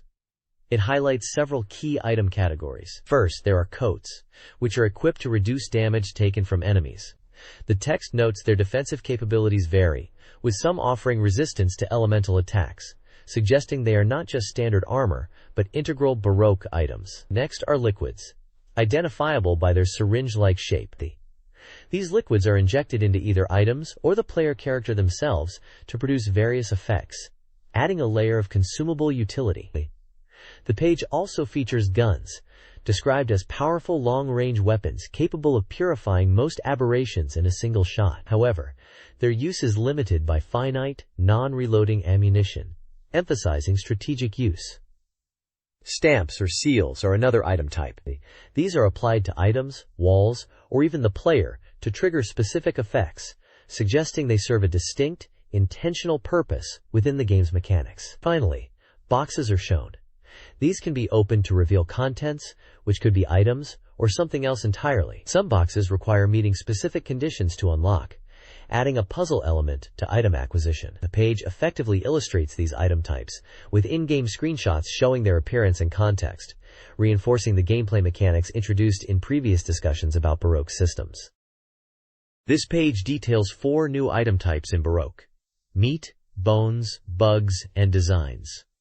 Meat restores health, but rotting is a risk. Bones offer numerous, yet unknown effects that require experimentation via the gnaw action. Bugs are parasitic creatures that can enhance abilities, but their growth and effects are unpredictable, ranging from beneficial to harmful. Designs are patterned mats that trigger varied and unknown effects when stepped on. The text also emphasizes key item mechanics. Items are found on the floor, and many share the same graphic despite being different items, including weapons. Effects are diverse, and items can be thrown. Limited inventory space management is crucial for success. Screenshots are provided to visually illustrate these mechanics within the game world. This page showcases Puyo Puyo Dungeon, known in Japan as Waku Waku Puyo Puyo Dungeon, an RPG spin-off of the widely popular Puyo Puyo puzzle series. The image features Rulyu, a prominent character from the franchise, set against a vibrant, fantastical backdrop that resembles a floating theme park or dungeon world. The text explains that Puyo Puyo is a puzzle game beloved by people of all ages, from children to the elderly. This new title takes those familiar characters and places them in a maze-exploring RPG adventure. The setting is described as a mysterious theme park where a grand adventure awaits the player. Key information provided indicates the game was set for release in March 1998, priced at 5,800 yen. It is a single-player experience recommended for all ages, developed by Compile. The report notes the game is 60% complete at the time of this publication. This title represents Compile's venture into a different genre, using their established characters, promising a unique blend of the Puyo Puyo charm with RPG mechanics. This page dives further into Puyo Puyo Dungeon, revealing more details about this intriguing RPG adaptation. The core concept is that the adventure takes place in a bright, theme park-like environment rather than typical dark, gloomy dungeons, which is a refreshing twist. These attractions are varied labyrinths that change each time you enter. The gameplay is described as turn-based, where actions like walking or using magic trigger enemy movements. It highlights the use of various helpful items, but also mentions detrimental minus items, traps, and other diverse challenges. The page introduces the main playable characters, all familiar faces from the Puyo Puyo series. Arle Naja, the energetic and carefree magic user accompanied by the mysterious creature Carbuncle. Rulyu, a rival to Arle and a formidable martial artist with the ability to shatter rocks who is joined by Minotauros. And Skeza Wegi, a powerful dark mage wielding a sword who is usually highly capable, but seems a bit off here for some reason. An interesting mechanic mentioned is how the actions of one protagonist can influence the story progression for the others, suggesting potential replayability or interconnected narratives based on your chosen character. This adds a layer of depth beyond just exploring the dungeons. This page continues the exploration of Puyo Puyo Dungeon, focusing on the various attractions within this unique theme park setting. It's explained that clearing all attractions grants you a special, amazing magic item. The initial attraction available is the Beginner Welcome, Puyo Puyo Dungeon. Completing this dungeon unlocks access to others with higher difficulty levels, establishing a progression path, though cleared dungeons can be revisited freely. The Beginner Welcome, Puyo Puyo Dungeon features Skeleton T as the first enemy. A familiar character known for his love of tea, he appears as a boss in this dungeon. A screenshot shows a turn-based battle with Arle Naja facing off against him. Another highlighted attraction is Water Paradise, themed around water with various traps and challenges, including attacks from hidden spots and items that can petrify you. The page also covers supporting facilities like information, which provides details on attractions, and Momo's shop, where you can trade for items needed for your journey, including those found by Rulyu and Schizo. An important note details the consequences of losing all HP within an attraction. You are removed, and all items, money, and experience gained during that run are lost. It also warns about risky, strange items. Finally, a prologue section briefly recounts the Dark Prince's initial attempt to lure Argyle and Carbuncle by building a maze, only to be met with a mysterious voice questioning its location. This page delves further into the Waku Waku Puyo Puyo Land theme park, revealing more of the treacherous attractions designed to lure visitors and the treasure they seek. The mysterious voice that prompted the Dark Prince to build the park explains that each attraction is a maze that changes shape to surprise guests, including the original dungeon. The goal is to capture guests, with the Dark Prince seemingly pleased with this twisted objective. Several attractions are highlighted. First is the Wonder Jungle, themed around forests and animals, where fast-moving beast-type monsters are expected to appear, requiring cautious navigation. Next is the Fire Mountain. As its name suggests, is fire-themed and quite difficult, promising impressive items for those strong enough to challenge it. The Horror House is filled with surprises and powerful enemies with special attacks, warning players to come prepared with many items. Finally, the Starlight Stage is themed around light and sound, presented as a dazzling but potentially tricky stage, requiring flexible player responses. A section titled The Battle points out that the three main characters have different strengths, meaning certain dungeons will be easier or harder depending on who you use. Companion characters like Rulu and Schizo will also fight alongside you. Screenshots show a battle scene, a character status screen detailing stats and equipped items, and a map view. There's also a note about the importance of managing your hunger or stamina, implying you cannot fight effectively when it drops, and advises carrying food. This page introduces Data East's upcoming trap adventure title, Dukoku Soshite, scheduled for release on February 26, 1998, and priced at 6,800 yen.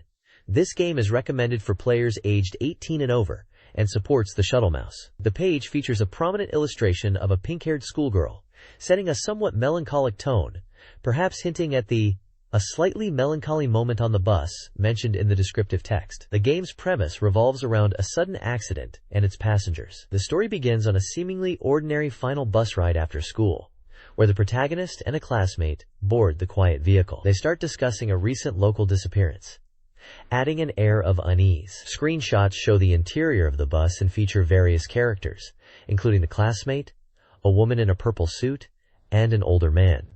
There's also a wanted poster for a missing high school girl. The narrative quickly shifts as the bus is involved in a sudden crash. The protagonist's consciousness fades, only to awaken in a dim, abandoned building. The game is described as a trap adventure, where players must escape an inescapable abandoned structure. This involves finding methods to disarm various traps, and navigating the branching paths that arise from player choices. The page notes the game is 70% complete. Dukoku Soshite is a Data East adventure game heavily reliant on its trap system. Players navigate a trap-filled abandoned building from a diagonal perspective, utilizing items, interacting with the environment, and solving puzzles to progress. Key actions include item use, leaving locations, talking to characters, and saving. Disarming traps, like the power outlet example, often requires specific item combinations. The game features a trap-divergent story (TDS) system, where item choices impact outcomes, leading to branching narratives and character reactions. Using different items can yield vastly different results, altering the environment and story. A special package edition, including a mini-drama CD with a prologue, character trading cards, and an art book, is recommended for fans. This page features a special report on the Kindaichi Case Files adventure game, specifically focusing on the Hoshimijima, the Sadness of the Revenge Demon case. The report is marked as 100% complete, indicating a final look at the game before release. The page highlights the game's large cast of 33 characters, emphasizing the complex relationships between them, and promises a detailed report on a new story arc featuring a character named Nao Katsuragi, and the terrifying nature of a woman's revenge. Screenshots show characters interacting in different locations, and the text poses the question, can you grasp the complex web of human relationships? Published by Hudson, the game was released on January 15, 1998, for 5,800 yen, and is recommended for all ages. The page features dynamic artwork of Hajime Kindaichi holding a mask, with a shadowy figure wielding a knife in the background, setting a mysterious and suspenseful tone, consistent with the detective adventure genre. This page continues the feature on the Kindaichi Case Files. Hoshimijima, the Sadness of the Revenge Demon, presenting a detailed character relationship chart to prepare players before the opening bell rings. The chart is divided into 4 main groups: the entertainment world, people involved in Hoshimijima, invited guests, and police and media. It visually outlines connections, using solid lines for blood relations and arrows for other types of relationships. The text explains that this chart represents the initial stage of the game, and more characters will be introduced as the story progresses. Below the chart, there's advice from Hajime Kindaichi himself. He stresses the importance of studying the relationship chart, noting the surprising number of blood relationships involved. He suggests paying close attention to background stories, especially those involving family or siblings, and focusing on the relationships centered around characters like Takuya Azuma. With 2 victims so far, the basic investigation strategy is to examine the surroundings of the deceased, taking note of their living environments and relationships. Kindaichi emphasizes that understanding these details might help prevent future tragedies, and that a good detective needs a sharp memory. He confidently declares, "I will definitely solve the case." Naoki Katsuragi, the Revenging Fallen Angel, seeks revenge for a past scandal and the death of his manager in the Kindaichi Case Files. Hoshimijima, the Sadness of the Revenge Demon. Disguised as a man, Naoki infiltrates a passenger ship to identify his target. He scrutinizes passengers like Kudo Akiko, Takagi Chi, Hayami Reika, and Sawamura Ken, each potentially linked to his past. He gathers tools for his revenge, including an ice pick for a lethal weapon. However, the strategy emphasizes patience and planning, warning against impulsive actions on the crowded ship. The best opportunity for revenge is on Hoshimijima. Inspector Kenmochi advises against obvious traps, implying the true culprit is more clever. Illustrations highlight the contrast between messy and cleaner murder methods, reinforcing the importance of careful execution over hasty acts.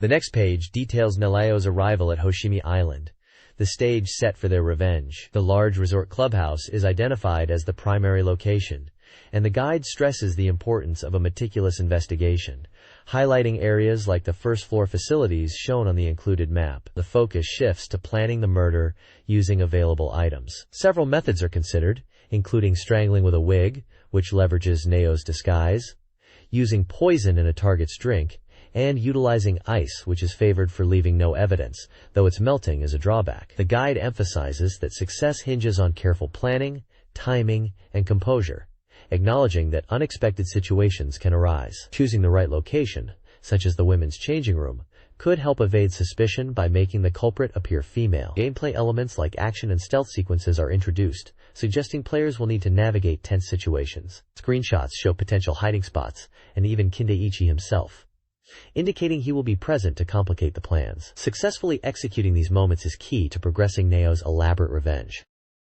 This page focuses on the SEGA Saturn version of the Winter Heat, highlighting new events developed rapidly with the Nagano Olympics in mind. The main content here introduces 3 new events specific to the Saturn release, which the article states significantly increase the game's depth. The primary event featured is Skeleton. It's described as another sledding competition, where the athlete lies face down on a small sled, similar to bobsleigh, but with key differences, particularly the necessity of recovery actions after falling or hitting walls, which causes speed loss. The rules and controls for Skeleton are detailed, starting with a button mash for acceleration, then getting on the sled within 20 seconds. Steering is done with left/right, and hitting a wall results in a tumble requiring the B button to recover.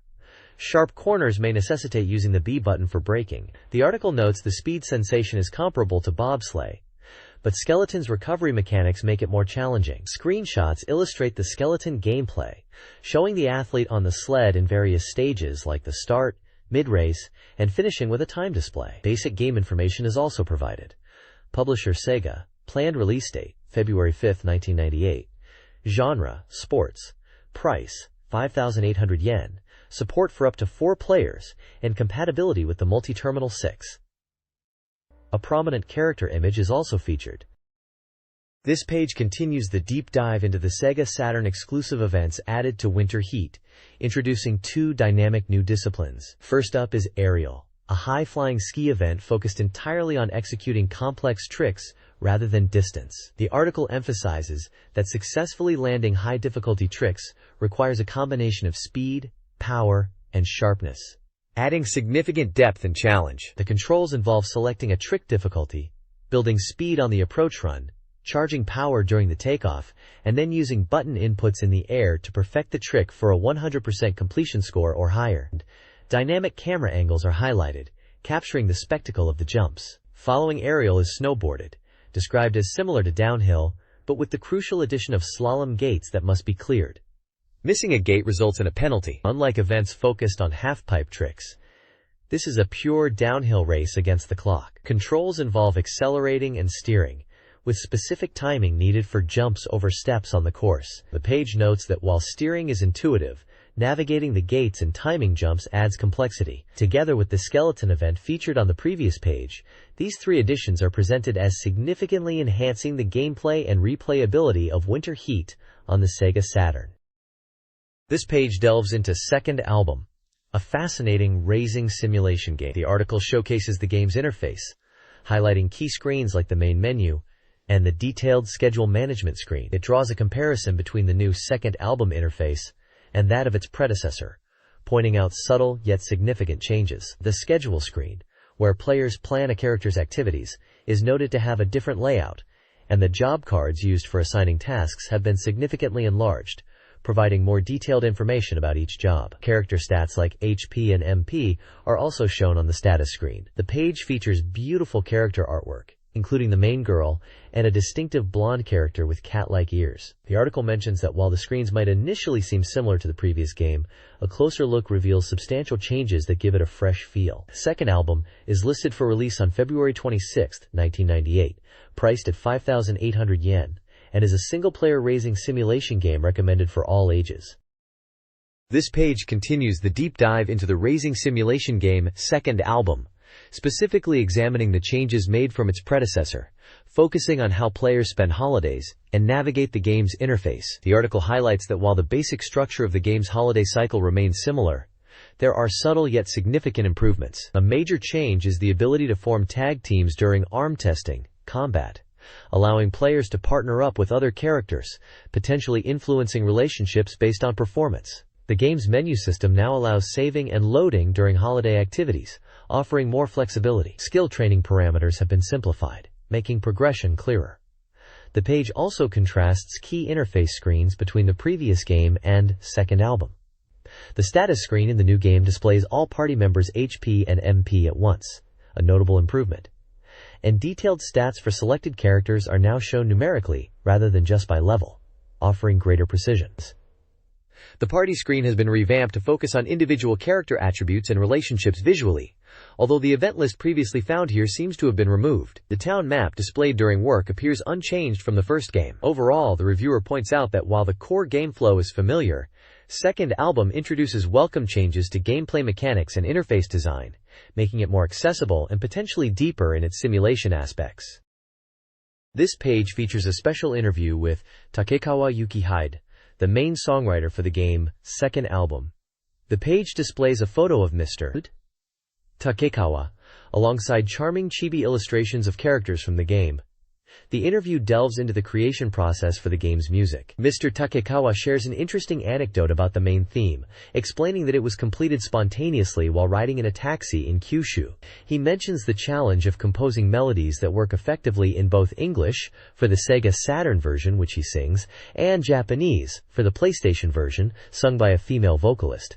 As the feel can differ significantly between languages, he reveals his method of writing 2 songs when commissioned for one, then choosing the best, which he did for this project, deciding the car-written version was the one. He describes the theme song as a light rock ballad. Notably, his version is a slower tempo, while the female version is a medium-tempo pop song, sounding quite distinct despite being the same bass melody. He expresses confidence in the finished song. He also discusses receiving game details and illustrations from the developer, finding that having a theme helps his writing process. He reflects on the game medium itself, appreciating its ability to output raw sound and connect with new audiences, noting his interest in the impact his music will have. This page features an interview with Takekawa Yukihide, the musician who composed the theme song for the game second album. His profile highlights his career, including forming the internationally renowned band Godiego, and composing hits like those for Gandara and Galaxy Express 999. The interview delves into his musical journey, from being inspired by the Beatles to his rigorous training in English pronunciation, explaining his ability to sing fluently. He amusingly recounts his struggle with video games, quitting after an intense Super Mario session due to his compulsive nature, and now lets his son handle gaming, including conquering a Pokemon rally. Takekawa shares his philosophy on composing music based on what he finds cool and less on deep meaning. He expresses confidence in the second album theme song and his commitment to creating more game music in the future. The page is adorned with charming chibi character illustrations from the game and a large text encouraging listeners to enjoy the music with their hearts. This page presents the third installment of a strategy guide for the classic RPG Grandia. It highlights the journey that follows crossing the world's end, emphasizing that the adventure is far from over. The guide focuses heavily on the Valley of the Flying Dragon area, featuring detailed maps for different sections of the valley, complete with numbered locations, indicating where players can find various items like money and healing supplies. A small story snippet shows Justin and Sue encountering a giant pot in Sue's lost bag, hinting at plot developments in the area. The page also showcases some of the enemies players will encounter, such as the Bata Bata mushroom, Red Oni, Slipple, and an enemy oddly labeled Rockman. A prominent flowchart illustrates the progression path covered by this guide, taking players from the Valley of the Flying Dragon through locations like the village of Daito, the Tower of Ugatsu, the Rama Mountains, MT, Volcano, and ultimately leading up to Pirate Island, marking the conclusion of the game's first disc. This section serves as an essential roadmap for players navigating these challenging areas. This page continues the strategy guide for Grandia, picking up where the previous section left off in the Valley of the Flying Dragon, with detailed maps for parts 3 and 4, highlighting item locations. The guide then transitions to the village of Daito. The text describes the village and the peculiar heavy rain afflicting it. It mentions Gadwin, who previously helped Justin, and Dr. Alma, who treated Sue. Both seem concerned about the rain. A significant event is the appearance of a talking rabbit at the inn, which knows about Justin and his journey, adding a touch of mystery. The village also features a shop with weapons, armor, and essential items, including those helpful against status effects like sickness. preparing players for future challenges. Screenshots capture dialogue moments in Daito, such as discussions between characters about keeping promises and the nature of heroism. A map of the village is provided, marking the locations of important buildings like the Traveler's Inn, which is also a save point, shops, and the homes of villagers, the doctor, and the village chief. This page continues the Grandia strategy guide, detailing the challenges and areas encountered after the village of Daito. It first covers Rainy Month Mountain, highlighting the hazardous poison rain. Players are advised to navigate via mushrooms to avoid damage. The guide provides maps for the mountain's path and summit, marking hidden items like healing fruit and various gold amounts, plus mana egg and other useful finds. Enemies encountered here include killer birds and lizard riders. The guide then moves on to the Rainy Month Tower, identified as a stronghold of the Garlisle forces. This structure is described as complex, featuring traps, switches, and a variety of Garlisle troops, including soldiers, elite Garlisles, and knights, along with mad riders. A notable encounter is the boss, the Creep King, which surprisingly transforms during the fight. The tower's layout is mapped across its floors, showing item locations, save points, and crucial switches. Be warned, the tower collapses after you clear it, so grab everything. The guide lists key items obtainable inside, such as more Gald, mana egg, and consumables.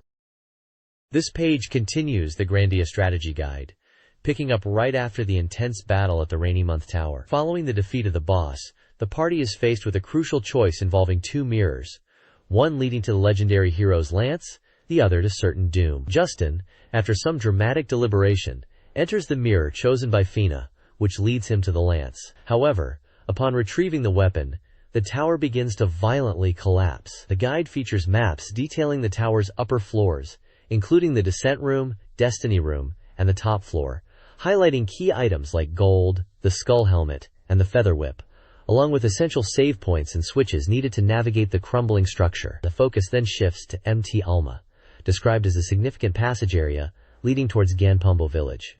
This region is characterized by its wide-open spaces, varying elevations, and a mention of a fun Gondra trap in the southern part. You'll encounter enemies such as blue ogres, gripples, and blue kites here. Maps are provided for both Mt. Alma and Mt.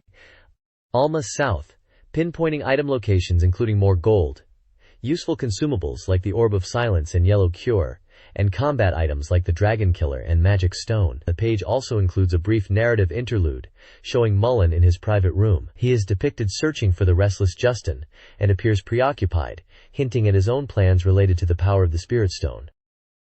This page continues the journey through Grandia's world, guiding players after navigating Mt. Alma. The focus is on Ganbo village, initially described as bright and festive, with friendly inhabitants. However, the guide hints at a strange, unsettling atmosphere beneath the surface, particularly noting a shift in the villagers' attitude towards Justin and Fina, who are welcomed as brave adventurers but face an ominous fate. The village map highlights key locations, including the inn, various houses, the mayor's home, and a welcoming tent. The item shop is crucial here, offering a wide selection of weapons, armor, and items, including powerful gear like the magic shield and mock boots, useful consumables, and even mana eggs and spell scrolls. The guide then moves to the perilous Mt. Doom. Betrayed by the seemingly friendly villagers of Ganbo, Justin and Fina are thrust into this fiery mountain as sacrifices for a dragon. The objective becomes clear: defeat the beast to survive. The mountain is depicted across multiple map sections, including the middle and foot areas. Navigating Mt. Doom involves dealing with environmental hazards, such as areas emitting damaging poison gas. The map helps locate obtainable items like health potions, herbs, a defense nut, and highlights save points essential for survival in this hostile environment. Screenshots show Justin and Fina in battle within the volcanic landscape, and offer glimpses of characters like Mullen and Guido appearing later. This page continues the guide for Grandia, focusing on navigating the treacherous Mt. Doom after the betrayal in Ganbo village. The primary threat here are fire attribute monsters, making water attribute attacks the most effective strategy. The guide suggests using items like the Rain Cloud Rod or Ice Arrow, or spells like Shakia and Shakid, which are ice-based. The page provides maps for Mt. Doom Middle 2 and the summit, highlighting item locations and helpful points like action icons and save points. In Middle 2, players can find various amounts of gold, a Munia's hide, and a fire charm. The action icons here are crucial for reaching items on higher ledges or within tunnels. At the summit, more gold is available, along with a ganberry herb and a dragon scale. The ultimate challenge on the summit is the boss, the Mad Dragon. This powerful foe attacks with potent fire and wind magic that is difficult to interrupt. To mitigate damage, equipping items like the Fire Charm or Wind Charm is recommended. The guide reiterates that water attribute attacks, both magic like Shakeed and weapon skills, are the key to inflicting significant damage and overcoming the boss. Screenshots show the different monsters encountered and the fierce battle against the Mad Dragon. This page delves into the next area in the Grandia adventure, the Twin Towers. Accessible by boat from Ganbo Village, this location is described as a labyrinthine mix of ground-level areas, north, south, east, west, and mysterious internal ruins. The guide emphasizes checking everywhere for items, even in seemingly story-unrelated places. A flowchart illustrates the progression through the Twin Towers, starting from the coast, through the courtyard, north, Hall of Temptation, Mural Gate, lowest level, Hall of Sin, highest level, before eventually heading south, east, or west, which aren't always necessary. The guide provides maps for the Twin Towers Coast, Twin Towers North, and Twin Towers Hall of Sin, lowest level. The coast map shows item locations including gold and a speed seed, along with a save point. The north map is a detailed floor plan highlighting numerous items like gold, a sudden death talisman, a silver pot, a resurrection elixir, and a gale scroll, along with switches and potential enemy locations. The Hall of Sin map shows a more linear path with a save point and gold indicated. This section details how Justin's Spirit Stone activates the entrance to the ruins within the courtyard, which was previously sealed. A screenshot shows the party at the glowing entrance, with the caption mentioning the magic circle activating. The text explains that everyone, except Gadwin and Sue, are drawn deeper into the ruins by the power of the Spirit Stone. This page continues the strategic guide for the Twin Towers area in Grandia. Following being sent deep into the ruins, the party is split into pairs. Justin with Lean and Mullen with Fina, each separated. The primary goal is cooperation to escape and eventually reunite.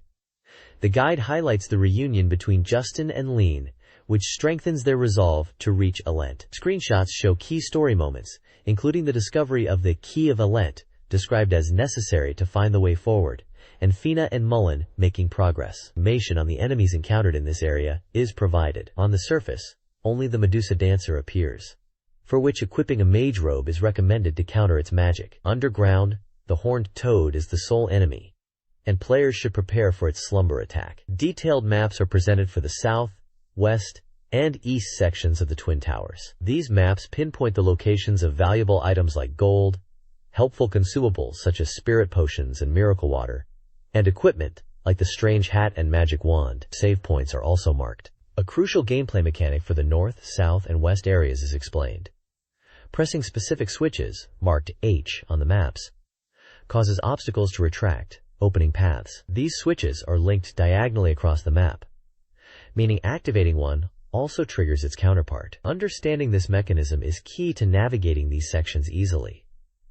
The page also features artwork of a character prominent in this part of the story.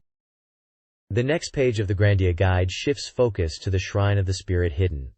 To reach the destination of Alent, the party must somehow cross the vast sea of merfolk. Following a clue from Godin, Justin and the group return to his village, only to be met with a serious incident. The guide details this new quest, explaining that the ancient ruins hold a teleportation device created by a highly advanced ancient civilization. Activating this device is key to overcoming the obstacle of the sea. Screenshots show key moments, including Sue falling ill, highlighting the unexpected accident mentioned, and the characters interacting in Galondin's village and exploring the shrine area. Animation is provided on the enemies encountered here: the Nile Moth, Rampaging Frog, Woodpecker Ray, and Gadwin Shrimp. Detailed maps are included for the Shrine of the Spirit Hidden and the Hill of the Spirit Hidden. These maps mark locations where players can find gold, valuable items like the Seed of Life and Talisman of Wind, and crucial keys such as the Gold Key and Silver Key needed to open locked paths. Save points and even a pitfall trap are also marked on the maps, guiding players through these new areas. This section sets up the next major hurdle in Justin's journey towards Alent. The Grandia Guide details challenges in the Shrine of the Spirit Hidden. Players must overcome traps like locked doors, requiring a silver key, perilous paths to obtain a gold key, and a collapsing bridge.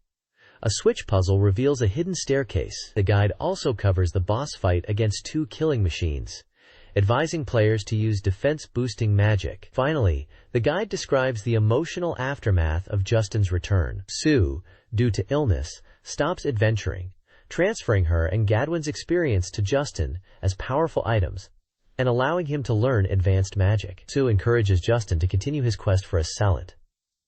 Gadwin also teaches Justin the Dragon King sword technique after a final duel. This page continues the Grandia strategy guide, focusing on the unexpected appearance of the pirate island. Following Sue and Gadwin's departure, Justin and Fina find themselves on a peaceful night sea voyage, only to be interrupted by a mysterious, wet girl who claims her sister was kidnapped by pirates from a nearby island. The island, however, feels like it wasn't there before. The guide reveals this mysterious island is actually a pirate base, depicting its map as a network of floating wooden structures in the sea. A crucial warning is highlighted. Unlike typical dungeons, returning to the Sea Dragon ship, which acts as a save point, causes all enemies on the island to revive. While this isn't efficient for level grinding, it does allow for healing and repeated combat practice. Appearing enemies include the Gamma King and Marine Gang. The page also details a boss encounter, revealing the true form of the sea's mermaid legend is the Natari Kujira, a creature that uses alluring bait. The strategy against this boss involves using dig-in magic to reduce the unavoidable damage from its Sasei Komi attack. Obtainable items on the island include various amounts of money, rainbow kelp, fruit of life, tear gems, seed of defense, and a bird's eye icon for the map. This page continues the Grandia strategy guide, offering valuable insights to navigate the challenging adventure. First, it presents a magic lecture, highlighting essential spells categorized by level. The LV1 section focuses on basic, low MP utility magic like Diggin, for defense. Wow! Attack buff, snooze, status effect, heal, and zap, defense buff, perfect for early game support and minor healing. LV2 introduces widespread attack magic, such as Veen Slash, electric, crackle, ice, burn, fire, and zap all, electric, noting their short cast times and ability to affect the enemy's IP gauge, making them ideal for group encounters. The LV3 ultimate spells include powerful attacks like Crackle All, ice, and Burn Flame, fire, along with revival magic, advising players to save these high-cost spells for critical moments. Screenshots illustrate each spell's visual effect. The second major section focuses on the warrior Gadwin, a crucial companion encountered later in the game. It introduces him and his role, despite his slower movement, as vital in prolonged battles. The guide then details his powerful sword techniques, showcasing 3 key moves: Dragon Cut, a shockwave attack hitting the target and surrounding enemies; Eruption Cut, a highly powerful single-target strike; and Dragon King Sword, a secret technique of his family that attacks all enemies with combined earth and fire power. Screenshots accompany each technique description. This page presents a comprehensive enemy and boss data list for Grandia, offering vital information for players venturing through the game's world. The left section catalogs regular enemies encountered up to this point in the adventure, providing key stats such as HP, experience points gained, gold dropped, where they appear, their special attacks, and potential item drops. It covers a diverse range of foes, from ogres and fungus creatures to various crepe soldiers and riders, along with magical and elemental beings like Volcanon and Wandering Souls. The right section details several significant boss enemies. For each boss, it lists their HP, experience, gold, location, and special attacks. Featured bosses include the multi-headed serpent from the Tower of Mist, the fiery mad dragon guarding the volcano, 2 terrifying killing machines from the Hill of Departure, and the massive great whale found near Mermaid Island. This detailed breakdown is invaluable for preparing for challenging encounters and optimizing character development. This page presents a comprehensive item list for Grandia, covering all items found up to the midpoint of the adventure on the new continent of Alentia. It categorizes items into weapons, armor, normal items, accessories, and event items. For weapons and armor, the list provides their attack or defense power, along with remarks detailing special effects, resistances, or stat boosts. This includes weapons effective against specific enemy types, like dragons or water creatures, and armor that grants resistances to elements, status effects, or even alters movement speed. The normal items section details various consumables, with effects ranging from healing HP and SP, recovering from status ailments, granting experience points towards character abilities or magic types, and providing temporary stat boosts or special attacks. Accessories are listed with their passive effects, such as providing resistance to sleep, magic bind, confusion, elemental damage, or poison. Some accessories also offer benefits like increased movement speed, critical hit resistance, or specific character ability enhancements, like increasing Justin's combo hits. Finally, essential event items needed for story progression are listed, including keys to open doors and other plot-critical objects. This detailed breakdown is invaluable for players looking to understand and utilize their inventory effectively to overcome challenges. This page showcases the upcoming SEGA Saturn release, Langrisser Dramatic Edition, which bundles enhanced versions of the classic tactical RPGs, Langrisser I and II. The game features completely new battle backgrounds and updated character graphics, significantly boosting the visual presentation. It also promises a refined game system, faster loading times, and new dramatic event scenes and branching story paths, particularly for Langrisser II. The striking artwork prominently displays key characters from the series. The page also highlights a budget SATURN release for Langrisser II and details purchase bonuses for the Dramatic Edition, including an original drama CD. Langrisser Dramatic Edition was slated for a February 1998 launch. This page introduces Dream Generation, a unique game from Masaya, known for their tactical RPGs like Langrisser. Unlike their usual fare, this is their first foray into the Bishoujo romance simulation genre, but it adds a significant twist. The core gameplay involves a 2-year period where you juggle choosing part-time jobs or full-time work, while simultaneously pursuing one of 9 potential love interests. It's described as a slightly ambitious game-blending romance simulation with a proper adventure game component, making it quite deep. Highlights of the game include multiple story paths offering high replayability, new developments branching out based on your job choices, a real-time system, a large cast of 55 characters, and a new dating system. Key creative staff include Mika Tomasato for character design, Masashi Onokata for sound, and Yu Yamamoto for the scenario. The page also mentions Masaya's participation in Comic Kit 53, where they featured goods for games like Langrisser, and showcased the new Dream Generation. Furthermore, there's information about a radio show called Tomoko Kawakami's Masaya-kan Network, broadcasting Masaya news and fun talk. The game was scheduled for a March 1998 release at a price of 6,300 yen before tax. This page features Cotton 2, Magical Night Dreams, the exciting action shooting sequel from Success. The artwork shows protagonist Cotton and Aptly, a new character, ready for battle alongside familiar monsters and creatures. The goal is to find the lost national treasure, the Water Willow. The game promises brain-bursting action shooting with Cotton returning alongside numerous new abilities. Key features highlighted include a perfect port of the arcade version, with an exclusive Saturn Original mode. The game supports 2-player simultaneous play, allowing you to team up. It boasts abundant actions with many techniques beyond the 4 basic skills. New characters Apply and Needle are also added to the roster. Cotton 2. Magical Night Dreams was already on sale for 5,800 yen, excluding tax, at the time this was published. Success Corporation developed and published this title, continuing their legacy with the Cotton series. This page is dedicated to the exciting world of Virtua on model kits from Wave. It showcases the second release in the series, the sleek Viper 2, pictured prominently in red. The text announces that following the massive success of the 1/144th scale Temjin kit, the second entry will be Viper 2. Development is underway, promising plenty of its inherent charm, including unfolding wings and V-converter opening/closing gimmicks. Viper 2 is set to release in spring 1998 for 600 yen, excluding tax. It boasts full articulation, snap-fit assembly requiring no glue, color molding, and is priced for high value. The page also highlights the popular first release, Temjin, in its standard blue and white color scheme. It was already on sale for 600 yen and is described as highly articulated with snap-fit assembly and color molding. Adding to the excitement, the limited edition 2P color version of Temjin is also featured, available for the same great price of 600 yen, but noted as having limited stock. The kits are manufactured by Wave and distributed by Sega Enterprises.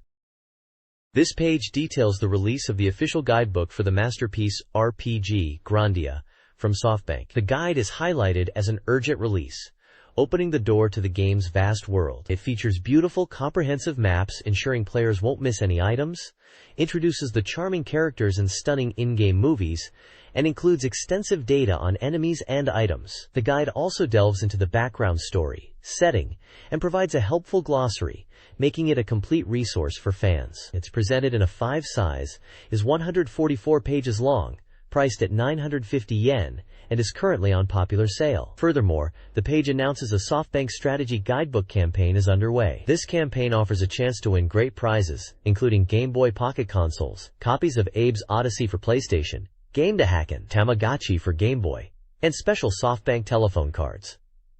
Winning involves applying via postcard, targeting books that display the specific campaign logo shown on the page. The campaign emphasizes that 100 copies of the popular Abe's Odyssey are among the prizes. SoftBank is listed as the publisher. This page features a lineup of official guidebooks published by SoftBank, covering some key Sega Saturn and PlayStation titles. At the top, we see the official guide for Sonic SAR, the action racing game featuring Sonic and friends. This guide is highlighted as essential for mastering the game, covering line strategies, hidden characters and courses, different game modes, and how to collect the Chaos Emeralds efficiently. Below that is the official guide for Shining Force 2, Scenario 1, God Warrior of the Kingdom. This guide supports players through the first part of the returning simulation RPG series, providing detailed maps, item and enemy data, and comprehensive coverage all the way to the final stage, crucial for any player tackling this adventure. Lastly, the page showcases the perfect guide for RMJ, The Mystery Hospital, a horror adventure game available on both Sega Saturn and PlayStation. This guide offers strategies, flowcharts, and maps to help players reach all the different endings and uncover hidden story details, essential for navigating the game's mysteries. Publisher details and information on ordering the guides are also included. This page continues the theme of official guidebooks from SoftBank, focusing heavily on the wrestling simulation game All Japan Pro Wrestling featuring Virtua. The main visual features a dynamic in-game screenshot of a wrestler performing a move, alongside the game's title logo. The guide itself is promoted as the official guide, and promises to help you raise the strongest wrestler. It covers wrestling moves, features character profiles with photos, details the featuring mode, delves into the history of All Japan Pro Wrestling, and includes a special feature on hidden moves. The guidebook is priced at 1,200 yen and is 128 pages long, in a 5 size. A prominent call-out highlights it as an exclusive guide approved by Giant Baba. Below this, the page lists other forthcoming and recently released game guidebooks and art books from SoftBank, including guides for J.League Pro Soccer Club, Wotsukuru 2, Shining Force 2, Scenario 1, Grandia, Sonic R, and Sentimental Graffiti, as well as art books for Sentimental Graffiti and Arcana Strikes. The publisher, SoftBank Publishing, and ordering information are also provided. This page focuses on 2 publications from SoftBank, related to the dating simulation game Sentimental Graffiti. It prominently features the Tomohisa Kai Sentimental Graffiti Image Artworks book, showcasing a large illustration of the game's numerous female characters. This art book, by Tomohisa Kai, is an A4 size 224-page collection of 115 illustrations from the game, priced at 2,800 yen plus tax. It's highlighted as a premium item, coming with a special original poster and a luxurious clear case for permanent preservation, and is currently on sale. Below this, the page details the Sentimental Graffiti Official Guide, presented as the game's sole strategy guide. This B5, 128-page book, priced at 1,300 yen plus tax, is scheduled for release in early February '98. It promises comprehensive strategies for conquering each of the 12 heroines, delves into their poignant stories and detailed settings, and provides travel tips essential for navigating the game's cross-country journeys. The page concludes with order forms for both publications, encouraging readers to reserve them at bookstores nationwide. These publications offer fans both a deep dive into the game's visuals and the strategic guidance needed to fully experience its story. This page features announcements for 2 significant Sega Saturn titles. On the left is Pretty Sammy Heart no Kimochi, a visual novel game based on the popular magical girl Pretty Sammy series.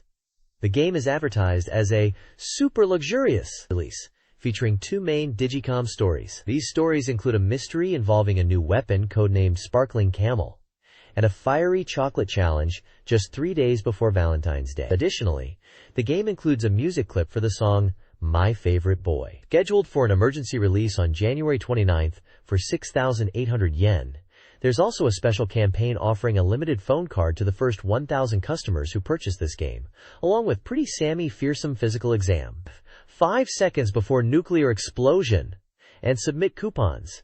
The art shows main characters Sasami and Washu in school uniforms. On the right side of the page is Sentimental Graffiti, a dating simulation game previously highlighted for its related publications. The game's tagline suggests it's a journey to rediscover forgotten memories. It was released shortly before, on January 22nd, priced at 7,500 yen, and the first production run included a special second window feature and came as a 2 CD set. The artwork features a large group illustration of the game's 12 heroines. The page also notes that the game's theme song, Sentimental Love, and the character CD series are being re-released under NEC Interchannel, making the music widely available. This page is the Reader's Contribution Corner, a weekly bulletin board where SEGA Saturn magazine readers share their thoughts, experiences, and questions. The introduction notes the approaching end of 1997 and the countdown to 1998, reflecting on the past year and looking forward to the next. Readers submit letters discussing a variety of topics. Some share humorous anecdotes, like sending cat poop instead of postcards, or discovering their old Saturn console feels like a battle-worn soldier. Others discuss their experiences with specific games. For example, one player recounts their utter defeat as the coach in J-League Pro Striker 2, gaining new respect for the real-life national team manager. Another letter praises SEGA Partners, potentially a magazine club or service, and the fun of its demo version, while subtly comparing it favorably to the PlayStation's Tekken. The page also features several reader illustrations. One depicts a character reminiscent of Princess Crown or a similar fantasy style. Another is a multi-panel comic strip. There's a drawing of a woman, and a large illustration featuring a robot titled Stot OQ Robot Grendizer, resembling the classic anime mecha. Additionally, a comic strip titled Standability clearly references the popular manga/anime JoJo's Bizarre Adventure. The magazine staff respond to each letter with brief, often witty comments, engaging directly with the community. The section concludes with the staff thanking readers for their support in 1997 and wishing them well for 1998. This page continues the reader contributions, featuring more letters and fan art from Saturn enthusiasts. Readers share their experiences and opinions, including a visit to a game shop where a poster hyped Grandia as the last masterpiece on Saturn, sparking debate about the platform's future. Another reader expresses hope for more interesting peripherals beyond standard controllers, noting Saturn is often seen as a developer's machine rather than a fun one for users. There's also feedback on Sega's Digital Circus events, suggesting more consoles are needed for demos, though the effort to hold the event in the rain was appreciated. One letter proposes releasing a collection of Saturn's unique promotional campaigns, like the Sagata Sanshiro commercials, as a free software bonus. In the Teach Me Show section, a reader asks about the song Without You from Saturn Music School, which the staff links to Badfinger and Mariah Carey's hit cover. The Friend of My Heart section features a reader discussing a game that, despite being stressful, provided comfort and evoked important memories, highlighting the emotional impact games can have. The page is filled out with reader-submitted manga and illustrations, showcasing various art styles and humorous takes on gaming and daily life, including characters that appear in multi-panel comic strips covering different themes.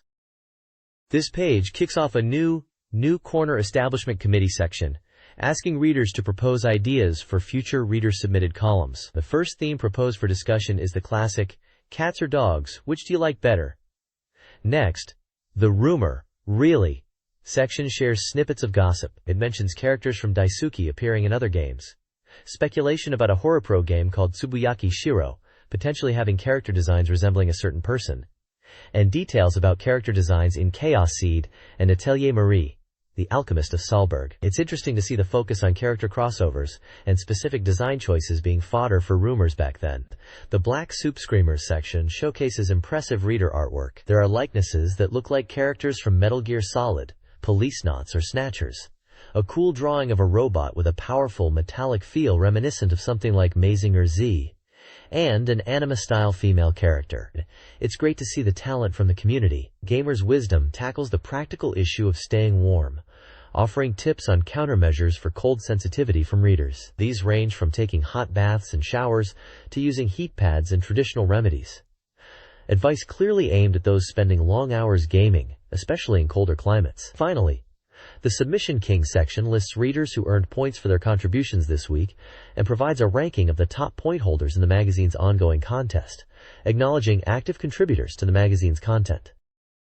This page showcases the Park Gallery, dedicated to reader-submitted fan art centered around the classic RPG Shin Megami Tensei, Devil Summoner, Soul Hackers. The standout piece, titled This Week's Best, from Kanagawa Prefecture by Nomura, beautifully illustrates Namisa and Hitomi, praised by the magazine for its atmospheric quality, even without tones, and the charming cheek markings.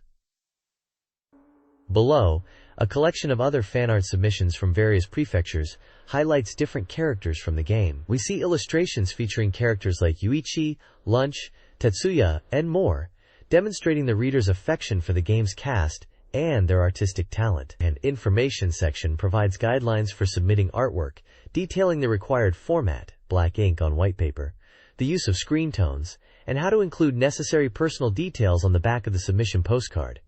It also explains the magazine's point system, where featured artists earn points redeemable for prizes such as book tokens or SEGA Saturn software, encouraging readers to keep contributing to the magazine's gallery and other sections. The page concludes by providing the address for sending in submissions.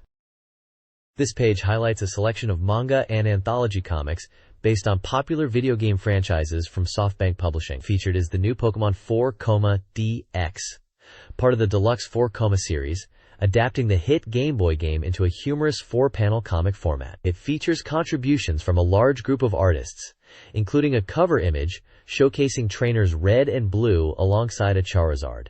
Also presented is the second volume in the Deluxe 4 series, based on the PlayStation fighting game Nitu Shinden. This comic collection offers a humorous take on the game's world by a lineup of artists. The page also showcases several anthology comic series focused on fighting games and other genres. These include a super real Mahjong PV Paradise anthology, featuring original stories and illustrations of the series' female characters, and anthologies for the popular fighting series Battle Arena to Shinden, Power Instinct, Too Little Bit of the Strongest Legend, and Darkstalkers, Vampire Hunter. Each anthology features new comics and illustrations by various artists, often including official character designers, providing unique perspectives on the game's characters and worlds. Cover images for each anthology title are displayed. Publisher information for SoftBank Publishing is provided at the bottom.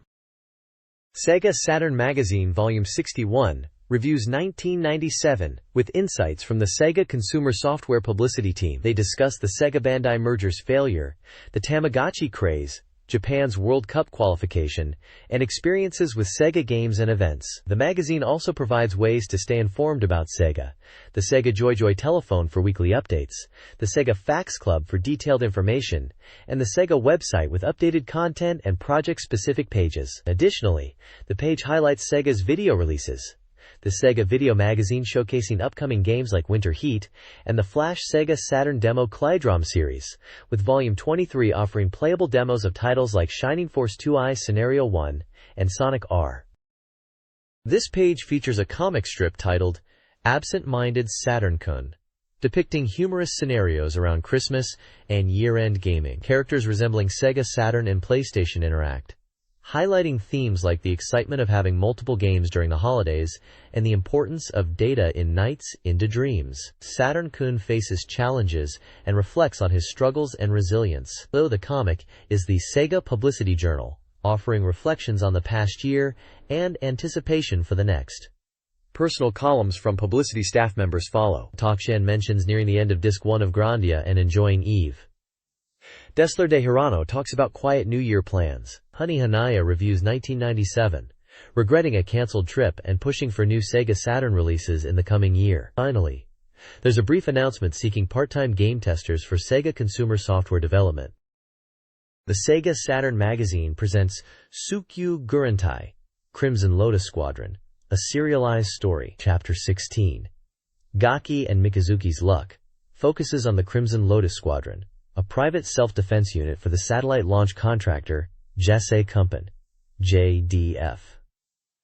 The story follows pilots Yayubi Taka, Kantaro Daiichi, and Rikata Kunimura in a sci-fi drama.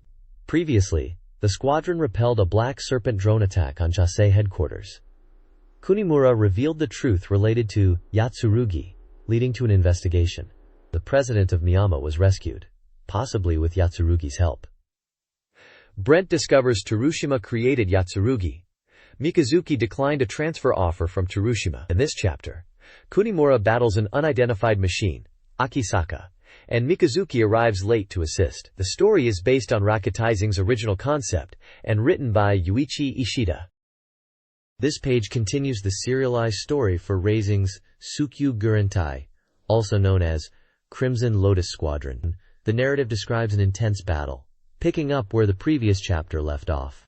Kunimura's unit is engaged with the mysterious machine Akisaka, piloted by a child, while Mikazuki arrives late but joins the fray. The text details aerial combat maneuvers, laser fire, and impact as the mechs clash, highlighting the chaotic nature of the fight. The page also features a character introduction section, offering profiles for key members of the JDF Crimson Lotus Squadron and related figures. We learn about Yayubi Taka, the capable 24-year-old captain piloting the Ryujin. There's Dai Ryota, a competitive new recruit flying the high-performance Shiden, eager to prove himself and seemingly having a rivalry with Mikazuki. Kunimura Rika, already introduced in the story, is detailed as the pilot of the powerful Hyuga, noted for her bone reinforcement surgery and direct personality, despite a kind core. Finally, the Naluri brothers, Chunyi and Chuntian, are presented as prodigies from a pilot development program, highly intelligent but lacking in common sense. These profiles provide insight into the personalities and roles of the pilots involved in the unfolding drama. This page continues the serialized novelization for Rakutaizing's Crimson Lotus Squadron. The intense battle against Akisaka rages on. The command center, represented by Yasuda and Takarami, watches the chaotic fight. Akisaka unleashes numerous active homing lasers, seemingly protected by residual energy from the heavens. Takemi, frustrated by the opponent's resilience, mutters that this isn't an enemy they can face head-on. A laser flash engulfs the monitor. Dialogue reveals concerns about the compatibility of two pilots, likely Ryuta and Kunimura, given the previous page's character introductions, and Ryuta's condition. Suddenly, a pilot, implied to be Mikazuki Narita, who arrived late in the previous chapter, turns their back on the enemy Akisaka and flees towards the moon, abandoning a comrade, presumably Shiden Hyuga, piloted by Ryuta Kunimura, who is now immobile and fixed in Akisaka's sights. Yasuda instructs another pilot, Kunimura, to listen closely as he sets a trap, while Takisadmi decides on a direct counterattack. An eye for an eye. Pursuit of the fleeing pilot begins. The accompanying illustration depicts a large mecha flying above a cratered lunar surface, presumably engaged in the battle or the subsequent pursuit. A smaller panel shows a pilot's distressed face inside a cockpit, likely reacting to the unfolding events or the decision to flee. This page continues the serialized novelization for Raising's Crimson Lotus Squadron, detailing the intense battle on the lunar surface. The narrative focuses on Akira, piloting the Naruga, Hyuga, engaging the enemy Akisaka. Akira is shown to relish the fight, successfully landing hits that crater the moon and pursuing Akisaka through evasive maneuvers. Akisaka is eventually struck and explodes, but a chilling communication is received by Kunimura, who is observing, containing a threat to shatter the moon. A message from Rakutaizing section comments on the environmental themes presented in the story, raising questions about opposition to space development and discussing future energy sources, referencing elements like helium-3 mining and power satellites from the narrative itself. A short commentary also introduces or describes a character named Toyama Yuichi, depicted as an eco-conscious driver interested in hybrid vehicles like the Toyota Prius.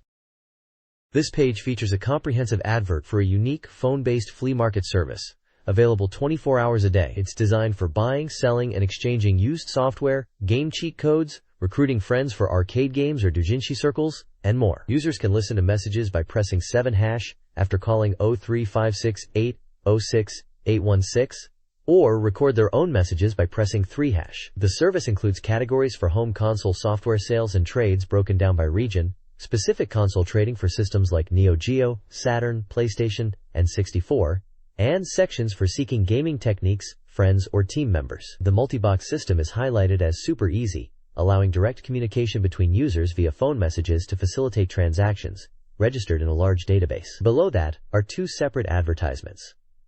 One offers high prices for items like unused stamps, gift certificates, and phone cards, handled by Japan Soft Tickets Section 7. The other presents a work-from-home opportunity involving writing names, claiming potential earnings over 50,000 yen per month, available nationwide for various demographics, provided by Cebu Mail Order Section 7.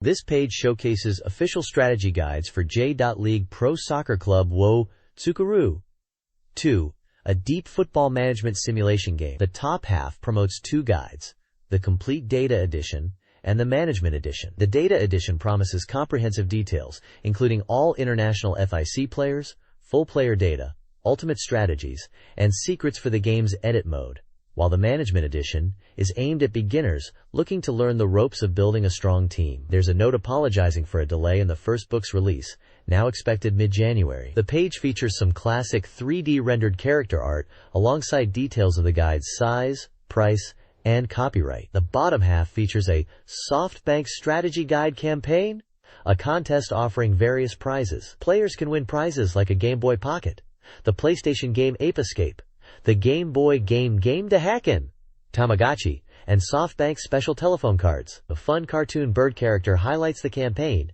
and the chance to win Ape Escape. Entry requires using a postcard included in eligible strategy books.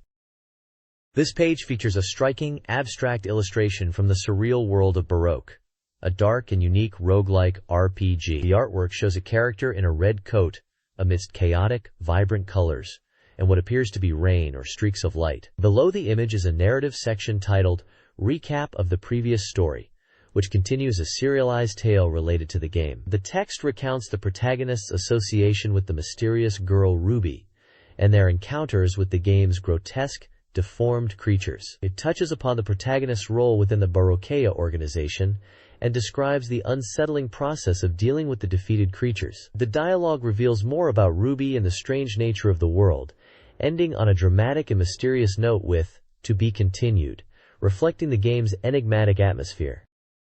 This page features artwork and a new installment of the serialized story, Baroque Filled-Up Pointing Triangle Prequel, Volume 7, titled Poor Things, Monsters. The art depicts the surreal and dark aesthetic of the world of Baroque. The narrative continues the protagonist's journey with the mysterious girl, Ruby, as they try to escape a dangerous area after battling the grotesque, deformed creatures. The story introduces a new character, Task, identified as a special hunter from an organization seemingly distinct from the protagonist's Baroquea. Task arrives, displaying expertise and a different approach to dealing with the deformed. The chapter recounts a tense encounter with a particularly large and unsettling monster, highlighting the brutality of the world and the contrasting methods of Task compared to the narrator and Ruby. The text below explains that Baroque Filled-Up Pointing Triangle Prequel is a series detailing the events leading up to the 3D RPG Baroque by Sting, specifically the period before the Great Heatwave. It sets the scene of a city overrun by monsters and a distorted reality driving people to despair. This prequel series provides crucial backstory for fans of the game's unique and dark setting. This page features a creative promotion from Konami, announcing a wave of their titles arriving on the SEGA Saturn. The main visual is a paper doll representation of a Konami public relations staff member, complete with various cutout outfits and items from Konami's diverse game catalog. The paper doll accessories include items like a baseball set from Power Pros, gloves and an outfit from Suikoden, a mustache from Vandal Hearts, and a weapon set from Contra. This playful presentation highlights the different worlds and genres Konami is bringing to the platform. At the bottom of the page, screenshots and brief details are provided for 6 specific Konami titles heading to the SEGA Saturn. The strategy RPG Vandal Hearts, the baseball simulation Power Pros S, the critically acclaimed RPG Suikoden, the soccer game J-League Jikuhanu no Striker, the legendary action-adventure game Castlevania, Symphony of the Night, and the classic shooting game Contra, Legacy of War. It's clear Konami was making a significant push to bring their popular franchises to the Saturn console. This page continues the creative Konami promotion seen on the previous page, again utilizing a paper doll concept to showcase their diverse lineup coming to the Sega Saturn. This time, the paper doll features a Konami PR staff member. Complementing the doll are various cutout accessories representing different Konami games. We see items linked to J-League Jikyu Hanu no Striker, such as a soccer ball and whistle. More prominently, there's an outfit and iconic weapons from the legendary Castlevania Symphony of the Night, including Maria Renard's attire, Alucard's sword or Chrysogrim, Death's scythe, and the Vampire Killer Whip. This reinforces Konami's commitment to bringing major franchises like Castlevania to the platform. The large text at the top, "It's so interesting you'll get lost," perfectly captures the excitement and breadth of Konami's Saturn offerings highlighted across these two pages. The bottom section provides standard contact information for inquiries and Konami's website.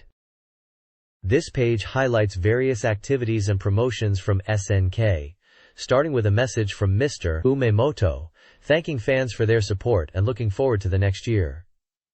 There's coverage of a public recording event for the Neo Chupi radio show held in Osaka. It featured the Japanese voice actors for Nakoru and Rimuru from the Samurai Showdown series, interacting with fans and sharing behind-the-scenes details. Also featured is an illustration contest for the puzzle shooter Twinkle Star sprites, with details on how to submit artwork by mail for a chance to win exclusive phone cards. The page also previews new frames available for the popular Neoprint photo booth, including themes related to sports team or Bar XBW and upcoming holidays like New Year's and Valentine's Day. The main focus, however, is Kyo Kusanagi Birthday Carnival Part 2, a continuation of KOF character Kyo's fan event. It showcases heartfelt messages and illustrations sent in by dedicated fans, including those who name their RPG protagonists after Kyo, and show their appreciation for his appearance and fighting style in The King of Fighters 97. The section also announces a reverse gift from Kyo Lottery, offering fans a chance to win cool merchandise like a life-sized Kyo pop-up stand, posters for The King of Fighters 96, an exclusive sticker, and a fun Kyo moving pet accessory. Details for applying by postcard are provided, with a deadline of December 31st. This page dives into Slink's fantastic fighting game, The Last Blade, offering a breakdown of its core systems and giving players some key strategies. The article starts by introducing the game, which was hot in the arcades at the time, and promises to cover the simple systems and provide one-point tips. It details the movement, explaining the two main types of jumps and how dashes affect jump distance. Guarding is a crucial defensive mechanic, but the standout feature highlighted here is the deflect, a parry system that allows skilled players to repel normal and special attacks, setting up counterattacks. The page also covers the sword quality and health gauges, explaining how certain powerful moves like super arts, quote, and hidden arts, quote, become available when these gauges are full or when health is low. A section is dedicated to choosing your sword quality between power and speed, explaining the advantages of each. Power focuses on high damage and guard breaking, while speed emphasizes rapid attacks and cancels into special moves. Special moves themselves have unique inputs beyond standard motions. Finally, there's a character-specific advice section, offering tailored tips for various fighters on how to best utilize their strengths and systems like linked attacks or command throws. It's a solid guide for newcomers and veterans looking to refine their play in this classic SNK title. This page details the 3D revival of SNK's popular fighting series, Samurai Showdown, powered by the Hyper Neo Geo 64. It highlights how motion capture and 2D animation combine to create realistic and intense battles. The article focuses on several key game systems. The stamina gauge, displayed at the screen's bottom, is crucial as its depletion leaves characters out of breath. Different movements consume varying amounts of stamina, such as forward dashes being fast and low cost, while backward retreats are slow and high cost. A convenient free dash also exists, but uses stamina excessively. A guard cancel special move allows players to counter while guarding, requiring stamina and varying by character. It provides an opportunity to turn the tide. The Samurai Combination System, HAS, is a timing-based branching combo system, evolving from previous titles. It offers tactical depth, but opponents can potentially deflect attacks at branch points. The traditional rage gauge returns, increasing attack power and powering up special moves when full. When health is low, Rage Explosion can be activated once per match, allowing for a powerful Isshin move or multiple hidden arts within a time limit. Finally, The game utilizes its 3D nature with depth mechanics for sidestepping and strategy. Stages are varied, featuring different layouts and sometimes including stage transitions or background interactables. The screenshots showcase the 3D gameplay and various characters in action. This page features 2 columns. The upper section is Tomomi Sakurai's Heartfelt Message Volume 8, a personal update from the voice actress and idol. She reflects on a busy year, mentioning her musical and the Christmas Fantasy Live event. Getting her driver's license was big news for her. She also notes that this column is the last for the year and looks forward to her play, Jiruba, which is detailed in the information box below, listing its performance dates from January 28th to February 1st at ArtSphere, with tickets priced at 7,000 yen, available at various play guides. The lower section is Izumi Takemoto's manga column. Number 8. A Certain Day at the Game Shop. This charming comic depicts characters discussing game shops in their neighborhood. They are surprised by the number of new shops opening and the availability of specific items, such as merchandise related to the classic mecha series Votoms, and mention a game title, Dainu Eran. The comic captures the simple joy of browsing game shops and finding interesting or unexpected items. Both columns provide a glimpse into the personalities and interests of their respective authors.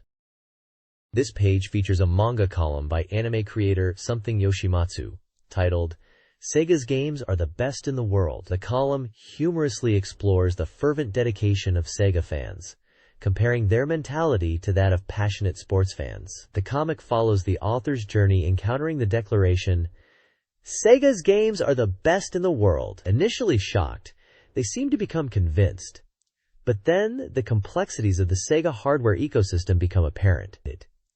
The author is confused by the multitude of Mega Drive add-ons, like the Mega CD and 32X, noting the messy collection of peripherals and the infamous hot power adapters. The narrative touches upon the transition to the Sega Saturn, the swift change in focus, and the observation that software for older systems quickly became hard to find. The column also directly references Sega's eventual defeat by Nintendo in the console war, expressed with a character reacting to the huge comeback victory. The comic ends by pondering the rise of the PlayStation and the disappearance of Sega software from shelves, concluding with a question about why Sega fans choose this thorny path and labeling them Sega maniacs. The column effectively captures the often bewildering but intensely passionate world of Sega fandom during a tumultuous period for the company, highlighting the unique challenges and loyalties associated with being a Sega player. This page features an advertisement for the first volume of the Satama Gumuk series, dedicated to the fighting game Cyberbots, Full Metal Madness. As a hardcore fighting game fan, this MOOC promises in-depth strategy. It highlights that the guide is crafted by a 2D fighting game expert who spent over 3 months creating it. The book covers both player versus player and player versus CPU battles extensively, packed with detailed data. It also promises to reveal continuous techniques and cover everything about the variable armors from start to finish. For fans of the game and its impressive mechs, it's a must-have, featuring exclusive illustrations drawn by Capcom staff and secret reference materials. Published by SoftBank, this, a 5-sized guide, is 160 pages long and priced at 1,500 yen. It's presented as the ultimate strategy guide for the Sega Saturn version of Cyberbots, born from the collaboration between SEGA Saturn Magazine and the game itself. The large text at the bottom proudly declares it is now on sale. This page dives deep into Edo Renaissance, a historical simulation game on the Sega Saturn developed by Victor and Back-in-Soft. As the player taking on the role of Tanuma Okitugu, your mission is to develop the town of Edo and amass 6 million ryo for the shogunate, which requires skillful management of 3 key merchants who control the town's essential resources. The article breaks down the 4 critical power groups influencing Edo: the samurai, peasants, townspeople, and merchants. Understanding and balancing their influence is crucial, as their strength or weakness directly impacts aspects like production, social order, and the economy. A major focus is placed on technological advancement as the key to prosperity. The game features 8 parameters taught by the historical figure Hiraga Genai, covering diverse areas like agriculture, culture, distribution, architecture, disaster prevention, medicine, education, and mining. Investing in these areas is essential for boosting the town's capabilities and generating wealth. Finally, the guide stresses the importance of managing the town's finances. You need You need to carefully track income sources such as taxes, trade, mining, and even operating sideshows, while also accounting for expenses like subsidies and running various facilities. Maintaining a positive balance is vital to avoid falling into debt with the shogunate. It's a classic SLG, where strategic development and financial savvy go hand in hand. This page builds upon the foundation of Edo Renaissance, detailing crucial interactions needed for town development. It outlines the core game loop: generating income, purchasing or inventing items, spreading them to the populace, increasing the population, which then loops back to more item management. A key focus is on the three powerful merchants responsible for different item categories: architecture, food/goods, culture, and how leveraging their specialties, or even borrowing money from them, is vital. The page also introduces the shadowy Oniwaban agents, your personal spies, tasked with uncovering illicit activities like smuggling and tax evasion, acting as your eyes and ears on the ground. Managing the shogun's disposition is highlighted as critical. Keeping him happy often involves encouraging travel or presenting rare items to lower his dissatisfaction. However, be wary of his extravagant spending habits on items like building extensions or unnecessary purchases. Crucially, avoid triggering his displeasure, which can happen if bribery is discovered, you default on loans from him, or if widespread bad public opinion about your governance reaches him. These missteps will result in scolding and a loss of trust, hindering your progress significantly. In Edo Renaissance, items are vital for city development, with 189 types acquired through income, invention, offerings, journeys, or exhibitions. Edo faces various calamities, from natural disasters like volcanic eruptions to man-made incidents, demanding preparation and raising technical levels. Fires and plagues are common threats. The game introduces two bribe types: harmless type A and risky type B, the latter leading to negative consequences. Players can also pursue major ventures like the Arakawa Canal, Imbanuma Reclamation, and Ezo Reclamation with Taguma, boosting technical levels upon success, but requiring significant investment and merchant cooperation.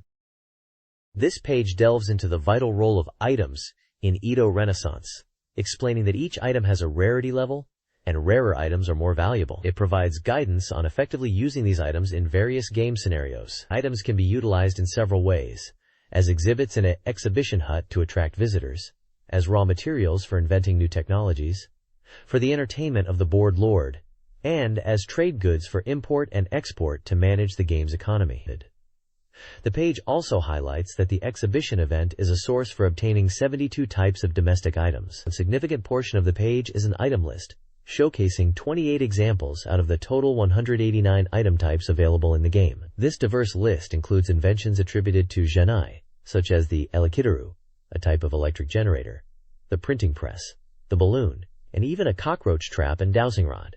It also lists animals, like giraffes, tigers, bears, and kangaroos, suitable for exhibitions. Construction materials like hose, tire, steel frame, and roof tile, and other goods like goldfish, whale, wasanban sugar, syringe, lamp, and origami. The descriptions briefly explain the purpose or origin of each item, noting whether they are domestic, imported, or used for specific functions like trade or exhibits. This partial list serves as a helpful reference for players as they progress through the game.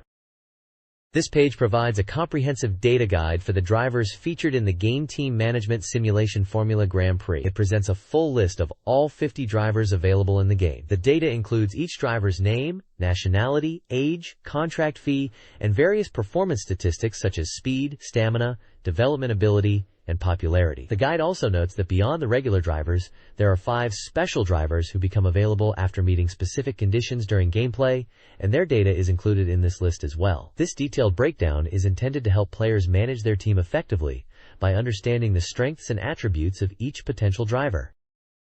This page continues the detailed driver data guide for the Team Management Simulation Formula Grand Prix game. It lists the remaining drivers available to recruit for your team, picking up where the previous page left off. You can see each driver's name, including their English transliteration provided by the game, along with their nationality, age, initial contract fee, and a breakdown of their core stats: speed, stamina, development potential, and popularity. Crucially for team management, it also shows their discounted contract fee, which likely applies under specific conditions. This section includes well-known names like A. Speed, M. Alboreto, N. Bike, and R. Patrese, representing various nationalities from Italy and Brazil to Japan and the UK. The table clearly shows the wide range in driver abilities and contract costs, reflecting their performance levels and desirability in the game's simulation. The asterisk notation is present here as well, highlighting the special drivers like M. Brunsempt, Lun Mansell, Laura, A. Prosto, A. Sasuke, and Sek Hoshino, confirming they are hidden characters unlockable later in the game, not available from the start. This comprehensive data is essential for players looking to build a competitive team and manage their budget effectively. This page provides a complete list of sponsors available for the Team Management Simulation Formula Grand Prix game. Building upon the driver data presented previously, it outlines the crucial role sponsors play as the primary source of funding for your team. The game allows you to sign up to 3 sponsors, requiring them to be from different industries to diversify your income streams. The extensive table details each sponsor by name, industry type, such as electronics, food, transport, or multimedia, and nationality. More importantly for team strategy, it shows the payment options offered, whether a large lump sum or payments spread over 16 installments. It also lists the required popularity value your team needs to achieve to secure a contract with each sponsor. A key strategic element highlighted is the specific driver column, indicating that some sponsors provide additional bonuses or are only available if a particular driver, like M. Schumacher, N. Mansell, or J. Villeneuve, is on your roster. This data is essential for planning both your team's finances and personnel acquisitions to maximize your racing success. This text outlines key elements of a Formula Grand Prix simulation. Engine selection is crucial, with detailed tables comparing engines based on cylinder count, origin, cost, and performance, speed, acceleration, reliability. Some engines require specific gasoline types. Engine development is possible, making initial investment and upgrades vital, and switching mid-season is discouraged. The text also covers personnel, emphasizing the importance of hiring engineers and designers, who become available through random events. Hiring them requires a contract fee, but is essential for car development. Finally, rival analysis is presented through tables, ranking teams based on their machine power. STUI scale. While useful, the text stresses that driver skill also significantly impacts race outcomes, and the player's starting team will likely be in the lower rankings. This page is a reader survey postcard and provides instructions on how to fill it out. It shows examples of how to mark answers using numerical codes within boxes. The survey asks readers various questions, including demographic information like gender and age, details about their occupation and the number of SEGA Saturn games they own, and which computer game magazines they read frequently. It also asks for feedback on the current issue's cover and articles, and about their plans for playing SEGA Saturn games during the holidays.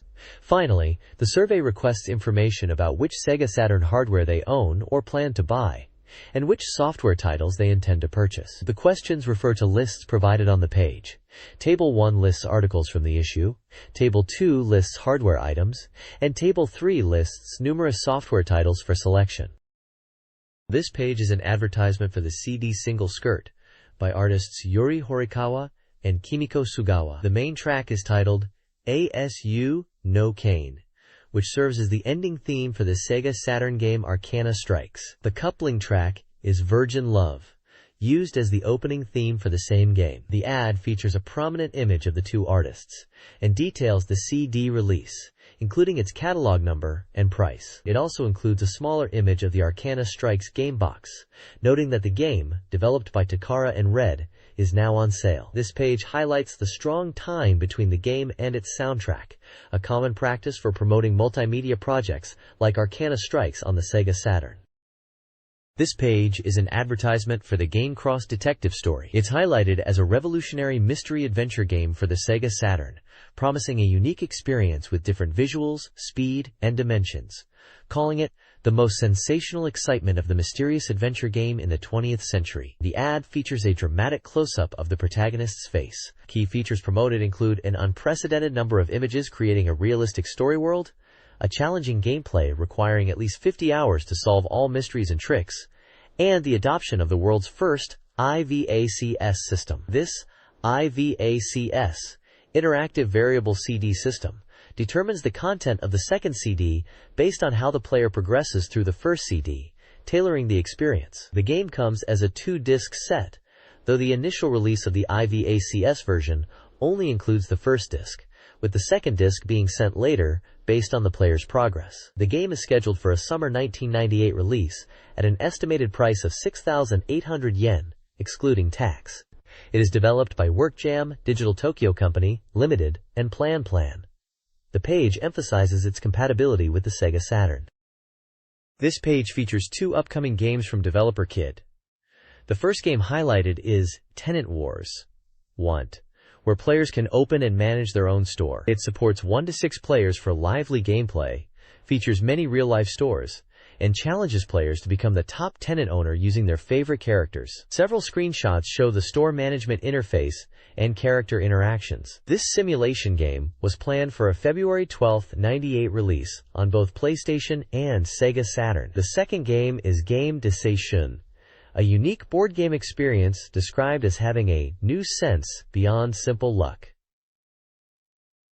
It promises features not typically found in board games, such as the ability to fall in love and marry a character you like, pursue a desired career, and shape the youth experience you envision, all without dice or roulette. Screenshots display the board map and game menus. This board game was set for a March 1998 release, also simultaneously on PlayStation and SEGA Saturn, under Kid's new YY Kid brand. Both titles were priced at 5,800 yen before tax.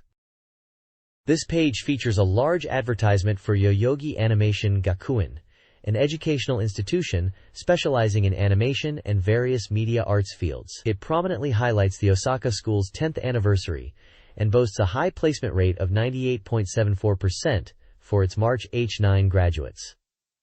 The ad emphasizes affordable tuition, stating that entry is possible for 650,000 JPY per year. It also mentions special entrance congratulatory payments available. The school offers a wide range of departments and courses, including animator, digital paint/artist, CG anime/game, entertainment novel, manga/comic, and voice actor talent, among others, with both 1- and 2-year programs. New and revised courses for H10, April, are also listed, expanding options like game designer, anime director, and background artist. For those unable to attend day classes, a night school is available with various creative courses. The ad invites prospective students to attend free entrance information sessions and trial lessons held nationwide. Visuals include anime characters, students working in a computer lab, and a person using a microphone, representing the diverse training offered.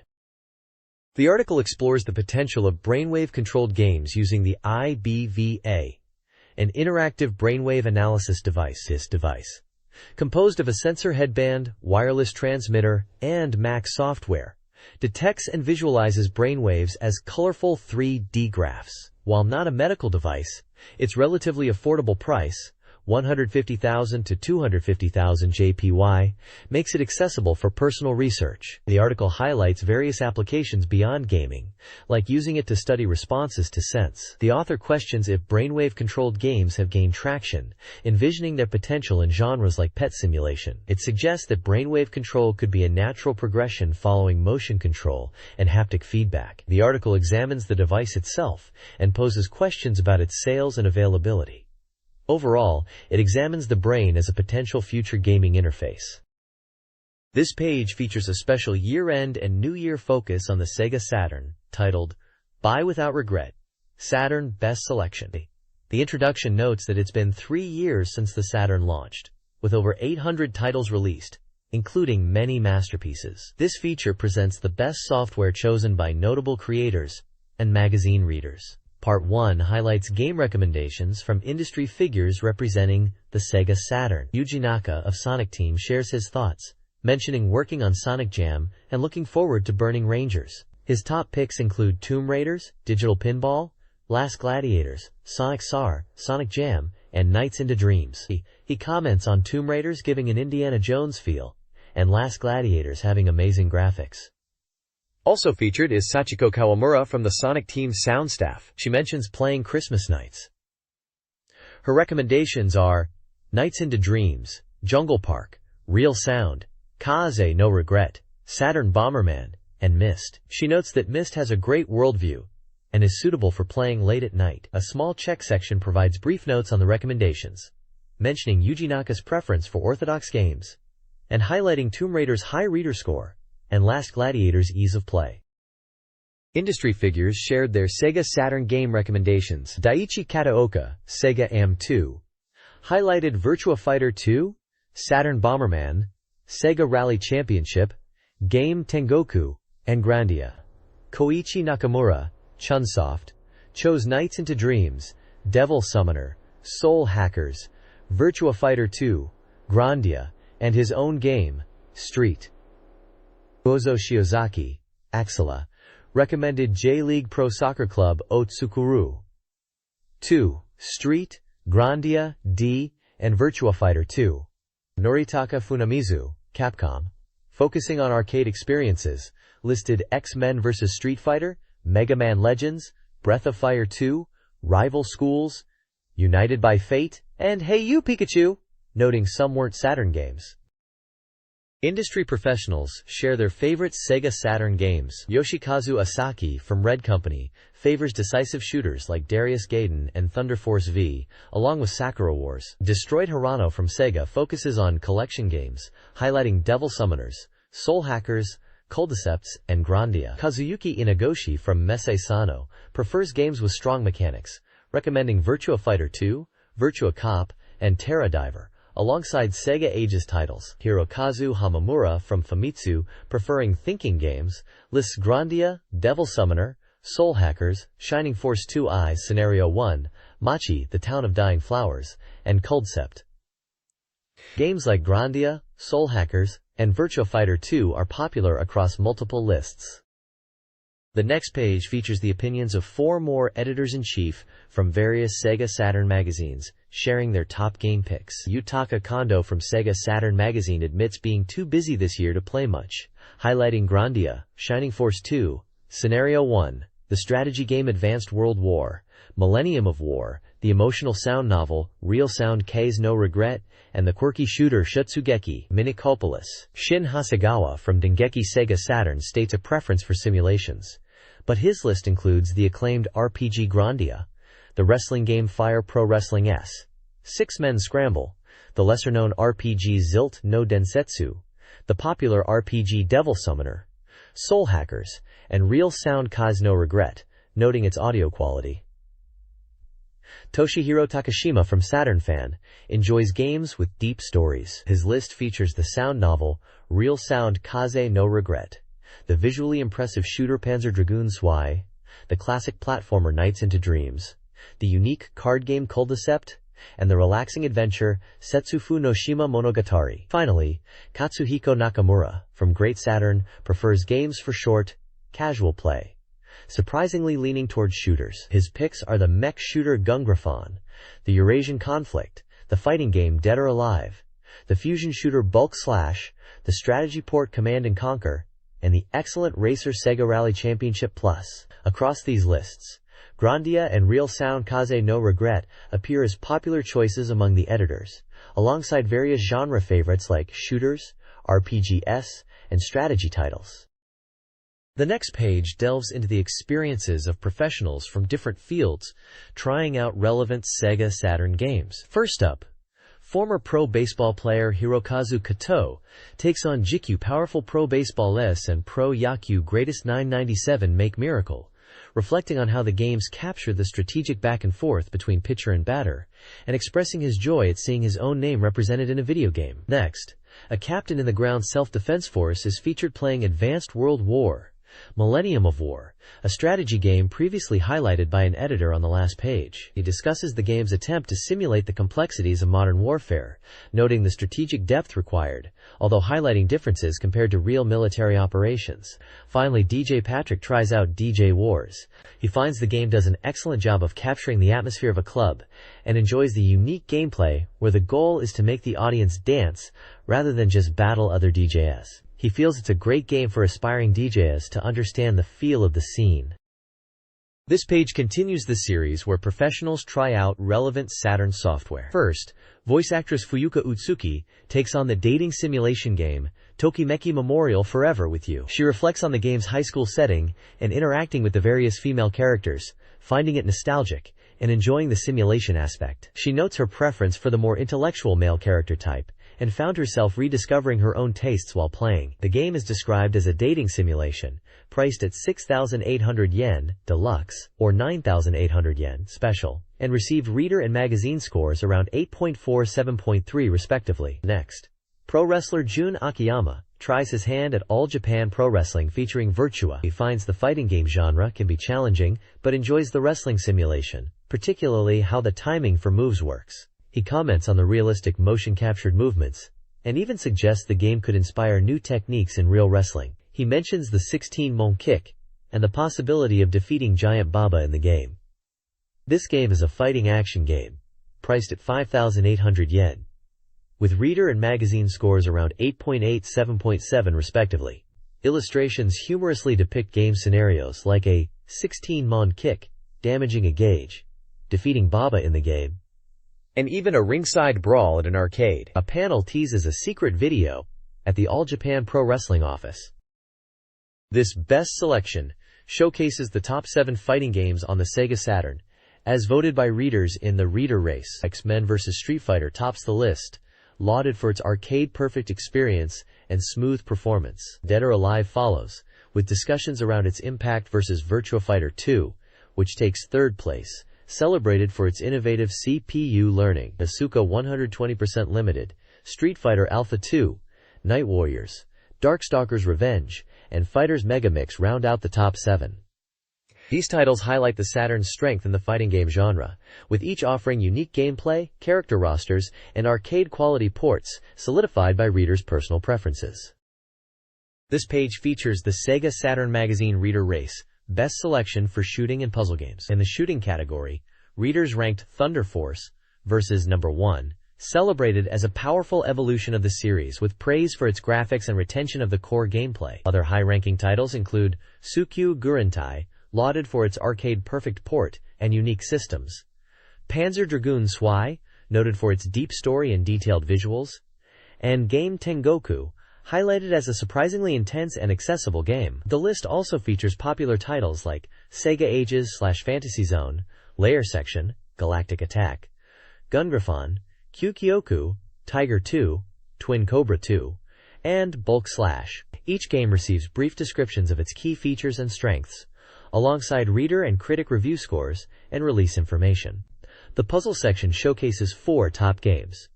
Magical Drop 2 takes the top spot, praised for its fast-paced action, simple rules, and variety. Tsugusu no Oyoyo is recommended for those seeking a different puzzle experience, while Hanagumi Taisen Columns successfully blends Columns gameplay with the world of Sakura Taisen. Cleopatra Fortune is recognized for its engaging atmosphere. The descriptions are concise, highlighting the unique aspects that resonated with players. Screenshots accompany most entries, providing visual examples of the games discussed. This page features the Satamaga best selections for RPGS and SLG, plus RPGS.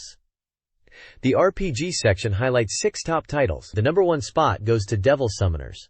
Soul Hackers, praised for its improved demon collection and fusion systems, smooth gameplay, and refined automapping, making it a standout title. Lunar Silver Star Story Impeg Edition ranks 2nd, noted for its dramatically improved animations over the original version. Grandia takes the top recommended slot from the editors, hailed as the Saturn's strongest RPG, a masterpiece of detailed craftsmanship poised to leave its mark on gaming history. Other featured RPGs include Azure Dreams, known as Coda of the Sky in Japan, Magic Knight Rayearth, and Tactics Ogre. The SLG Plus RPG section showcases 3 games blending strategy and role-playing elements. Super Robot Wars F is number 1, lauded by Saturn users for its excellent production values in visuals, sound, and scenarios, with surprisingly fast loading times despite the numerous robot animations. Shining Force 2 Eyes Scenario 1, God Warrior of the Kingdom is the editor's recommendation, the highly anticipated new entry in the series appearing on Saturn with 3D polygon graphics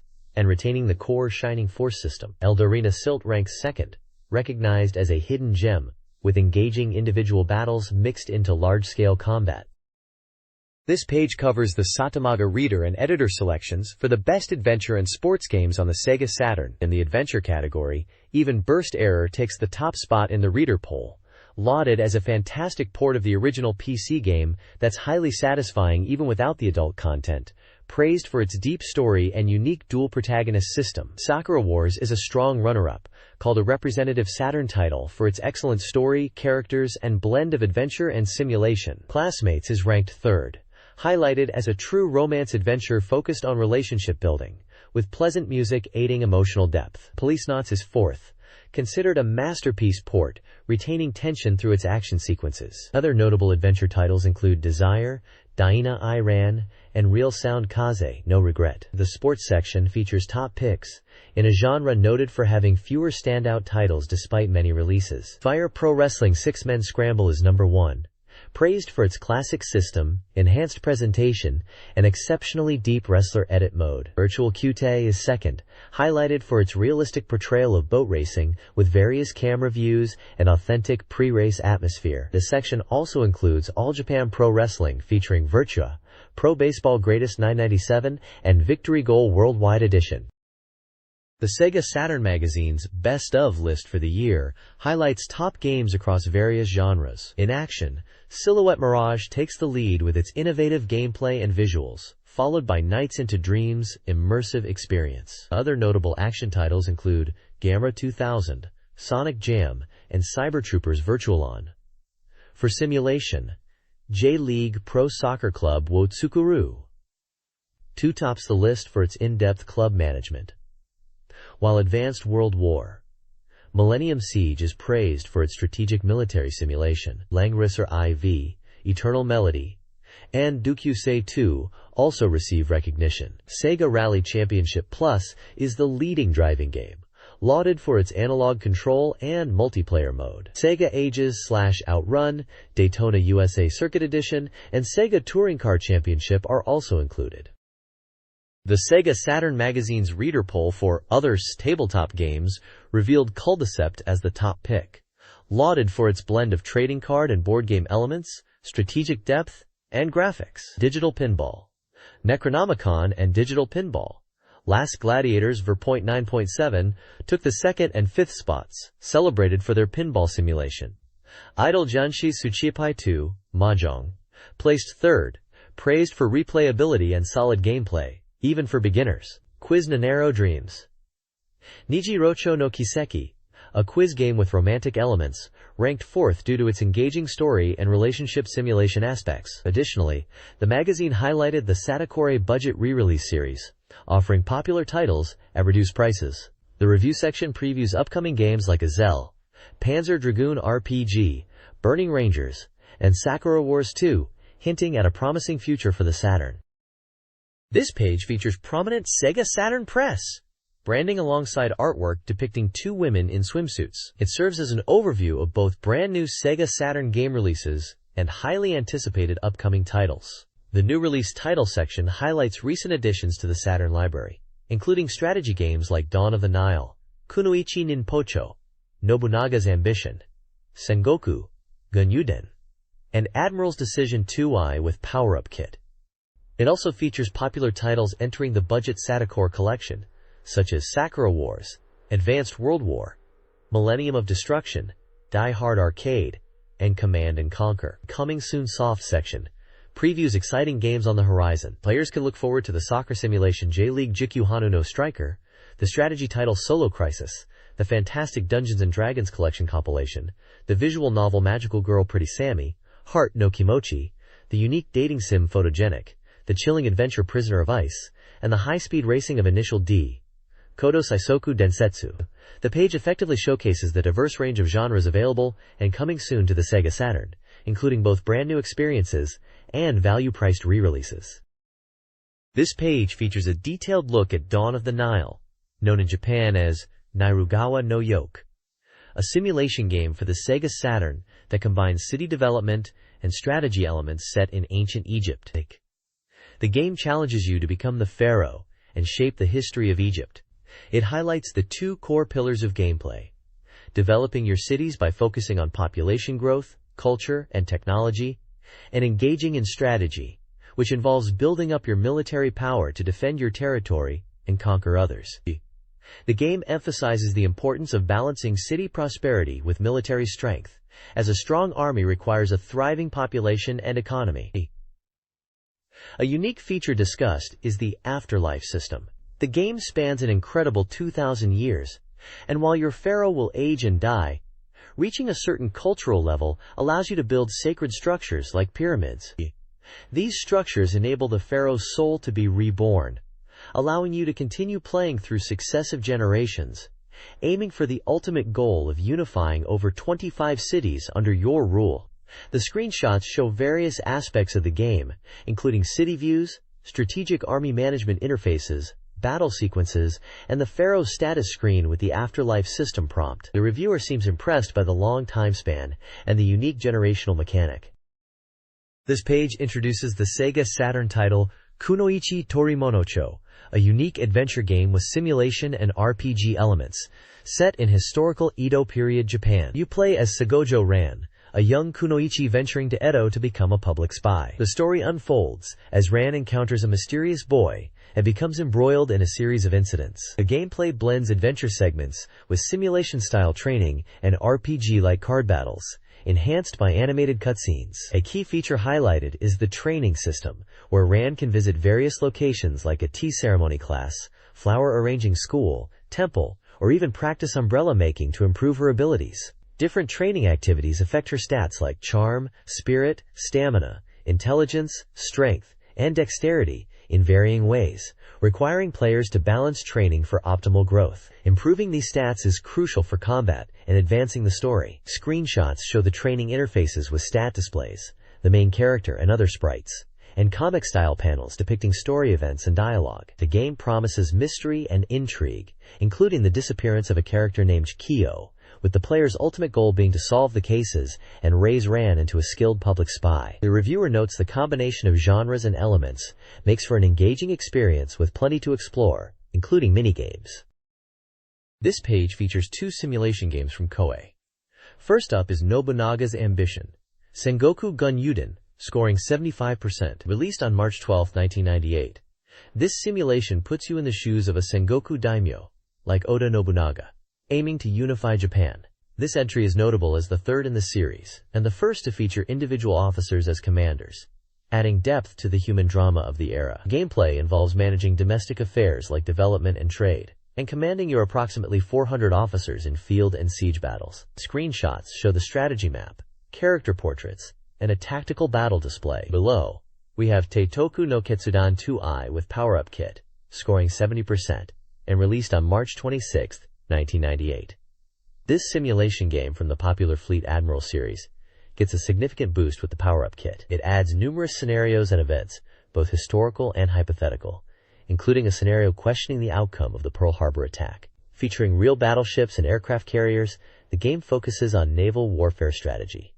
A naval dictionary is also included, providing background information. Screenshots display strategic naval maps, combat sequences, and event scenes, promising extensive content for fans.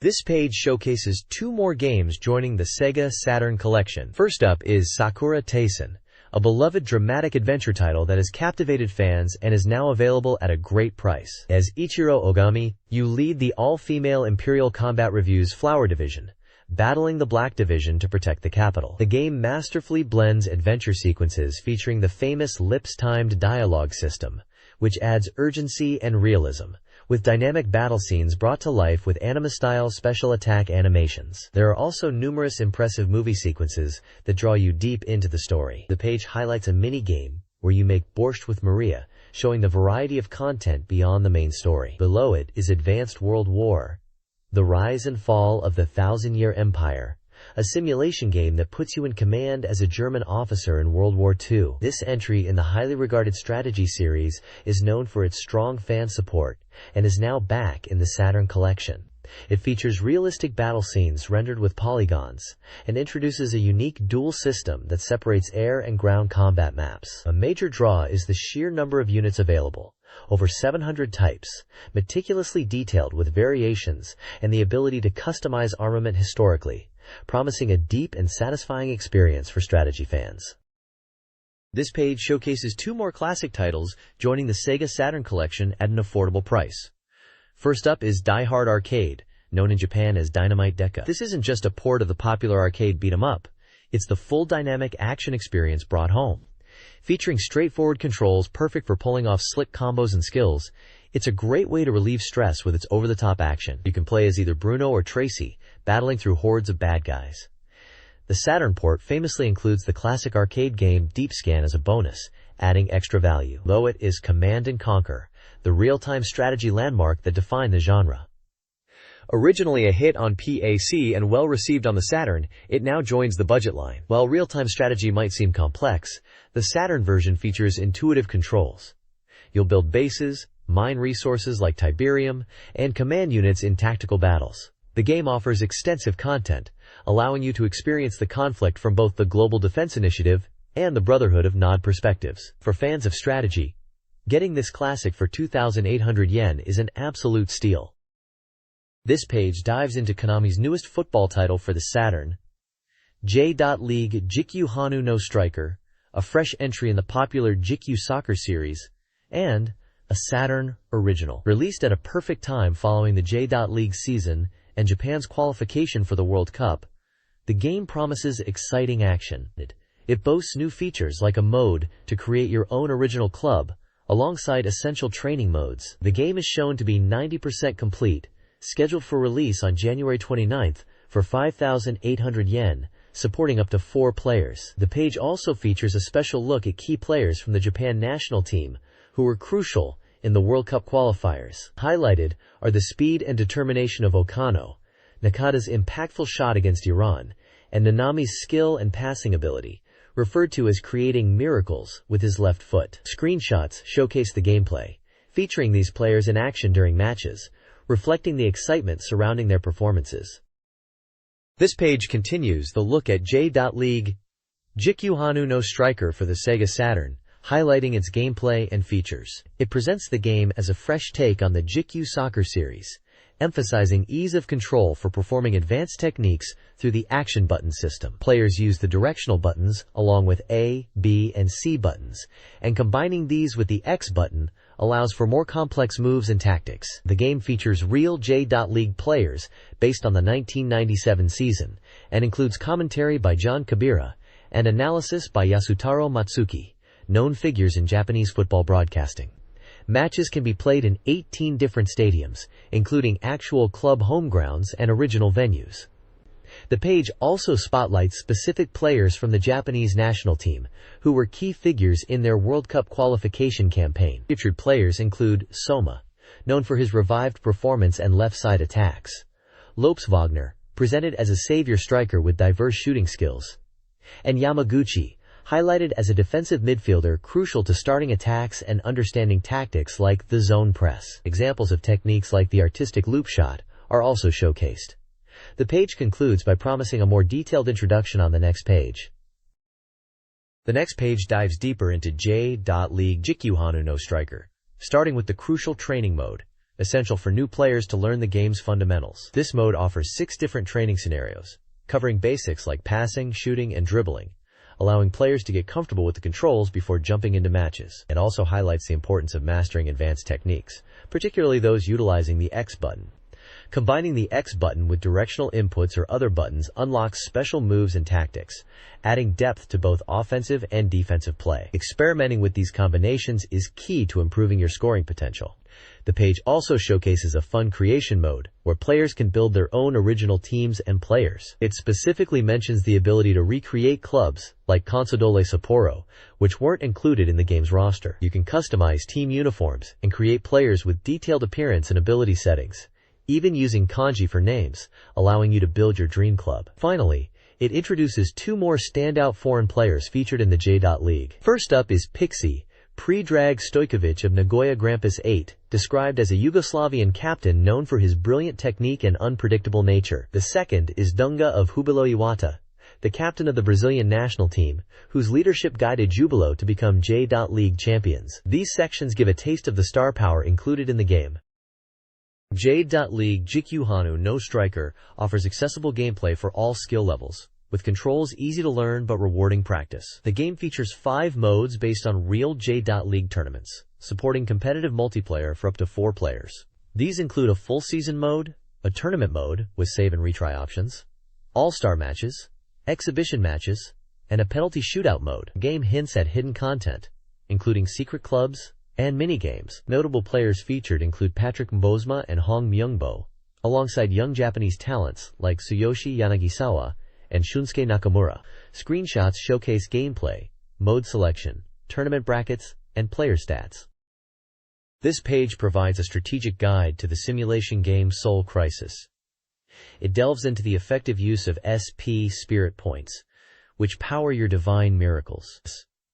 SP increases with your population's faith and is crucial for unleashing powerful abilities. The guide showcases strategic applications of miracles, such as efficiently clearing obstacles like forests by using terrain manipulation.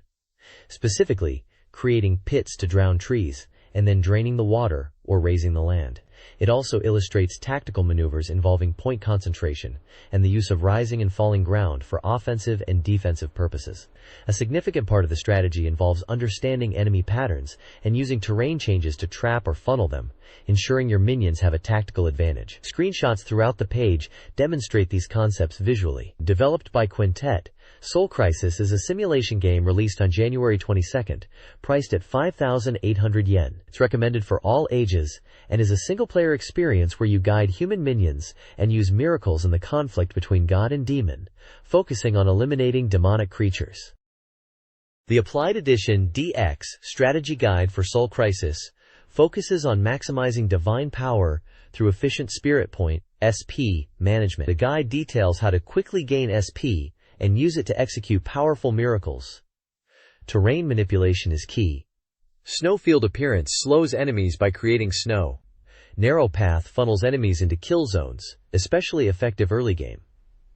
Path guidance blocks direct enemy routes, leading them into ambushes. The ultimate miracle, Great Sea Disappearance, uses a meteorite to clear all water, creating a safe zone and opening direct attack paths to the enemy leader. The guide emphasizes strategic terrain alteration through these miracles to control enemy movement and secure victory. This page is dedicated to the upcoming SEGA Saturn release of the Dungeons & Dragons collection, highlighting Shadow over Mystara. It showcases the iconic player select screen from the arcade beat-em-up, featuring the 6 playable characters: the nimble thief, the sturdy dwarf, the versatile elf, the classic fighter, the divine cleric, and the powerful magic user. The article confirms that the excitement of the arcade is coming to Saturn, packaging 2 adventure stories into one release. It specifically focuses on Shadow over Mystara, mentioning its support for the 4 MB expansion RAM cartridge. A progress meter shows the game is 65% complete, with a comment from Capcom expressing confidence in delivering eye-popping graphics thanks to the 4 MB RAM.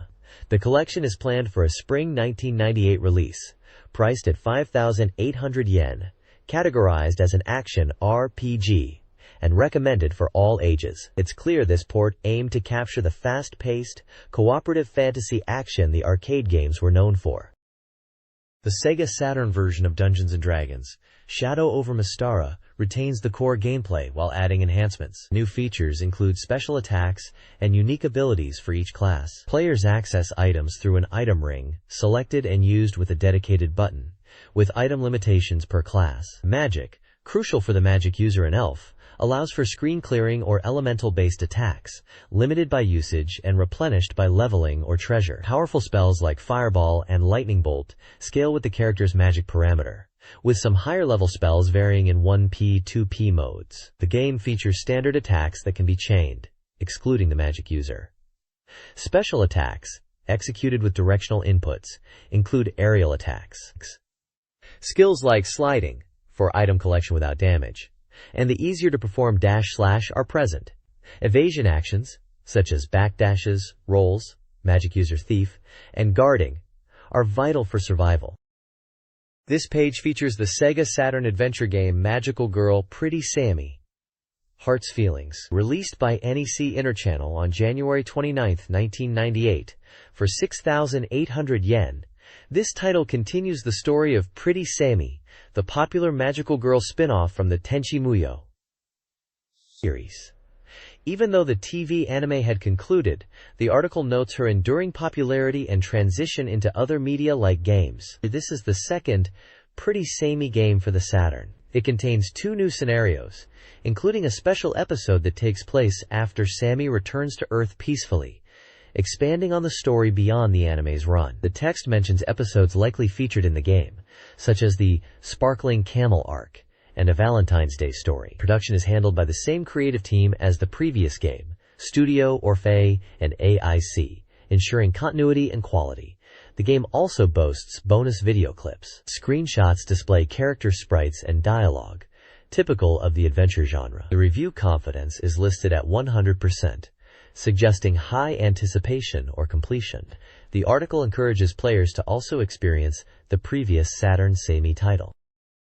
This page continues the feature on the Sega Saturn adventure game, Magical Girl Pretty Sammy, Heart's Feelings, focusing on Episode 2. The headline highlights a big event centered around Valentine's Day, taking place 3 days before the event itself, among the 4th grade Class 3 of Ukinagaeshi C-Star Elementary School. The article delves into various character perspectives and scenarios related to the Valentine's event. It discusses Sammy's typical approach to giving chocolates, Kenji's reaction, and the chaotic atmosphere surrounding the day. Screenshots illustrate dialogue scenes involving Sammy, Kenji, and other classmates. There's a section describing Kiyone-sensei's reaction, coming in to protest the Valentine's activities, but ultimately getting drawn into the excitement herself, alongside Mizuki-sensei. Another part touches on the principal, who is understanding of the students' feelings and doesn't forbid the event. The page also confirms the presence of Love May Amy, Ramia, the only existing magical girl, who is still active, despite being forcibly transformed by Ryuki. Finally,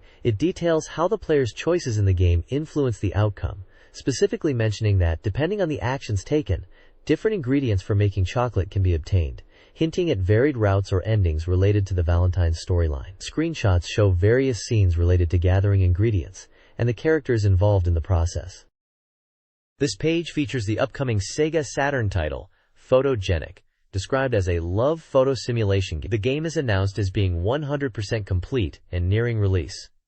The main focus is introducing the encounters with 3 potential model candidates. The article explains that this game involves the player taking on the role of a freelance photographer who participates in the Miss Photogenic contest, where the goal is to photograph girls under 18. Although the protagonist prefers landscape photography, they venture into the city to find suitable subjects over a 1-year period. The page highlights one character in detail, Manami Sakurai, a bright and somewhat childish first-year high school student who loves cute things and collecting stuffed animals. Other character portraits and screenshots showcase the game's visual novel and photography simulation elements, depicting interactions with various girls and scenes from the contest setting. The publisher is Sunsoft. Photogenic is a love photo simulation game focused on a weekly gameplay loop. Players spend weekdays honing photography skills, managing resources, and building stamina. Holidays are for scouting models and conducting photo shoots. The game tracks player stats and resources. 2 potential models are introduced: Ayano Hojo, a shy high school student, and Izumi Orihara, a quiet middle schooler. Both feel overshadowed by their older sister, Umi. The article emphasizes events as crucial for capturing the subject's true selves in photos. Players must build trust and affection with the girls to take good photos. A limited edition release will include a deluxe photo album and a CD featuring original drama tracks voiced by the actors for Manami, Ayano, and Izumi.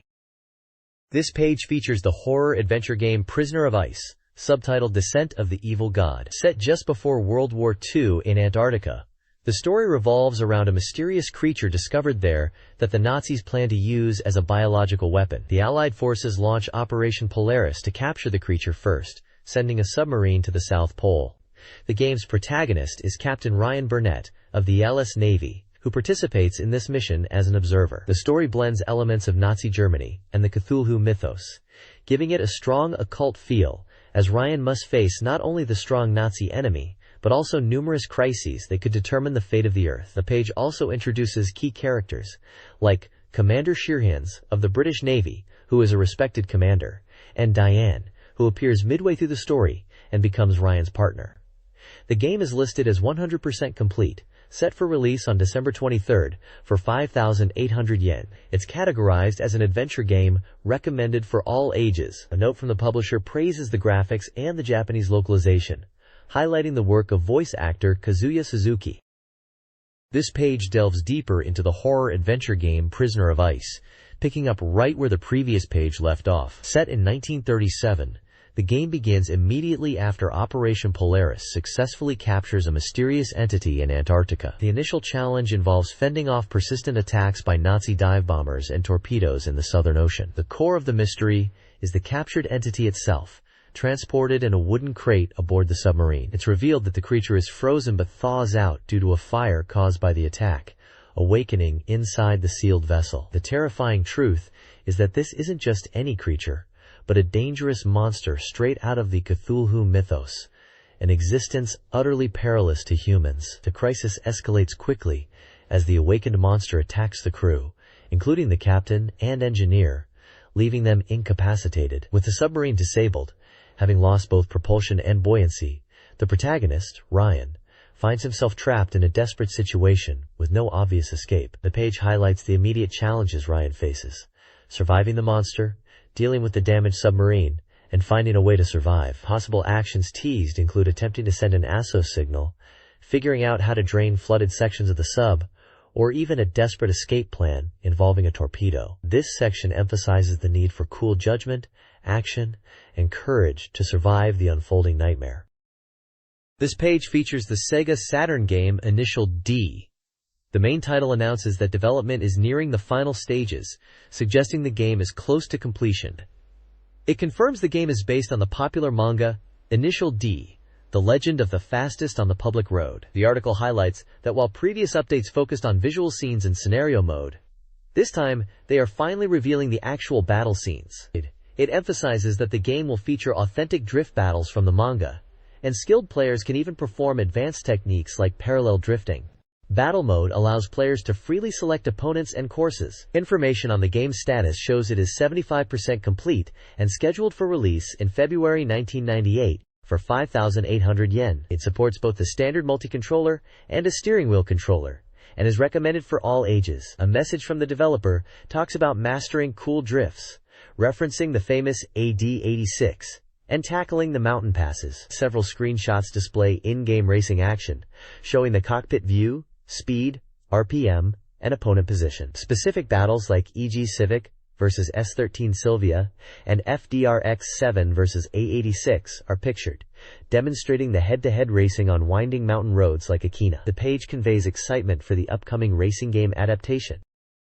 This page delves into the treacherous US UI Pass course featured in the Initial D game. Described as the home ground of the Sailite, driven by Mako and Sayuki, this course is notoriously difficult due to its narrow width and complex, tight corners. The short straights mean maximizing speed out of corners is crucial for setting good times, requiring significant skill from the driver. The page provides a visual guide to the course layout with a numbered map, correlating to specific screenshots, showing key points from start to finish.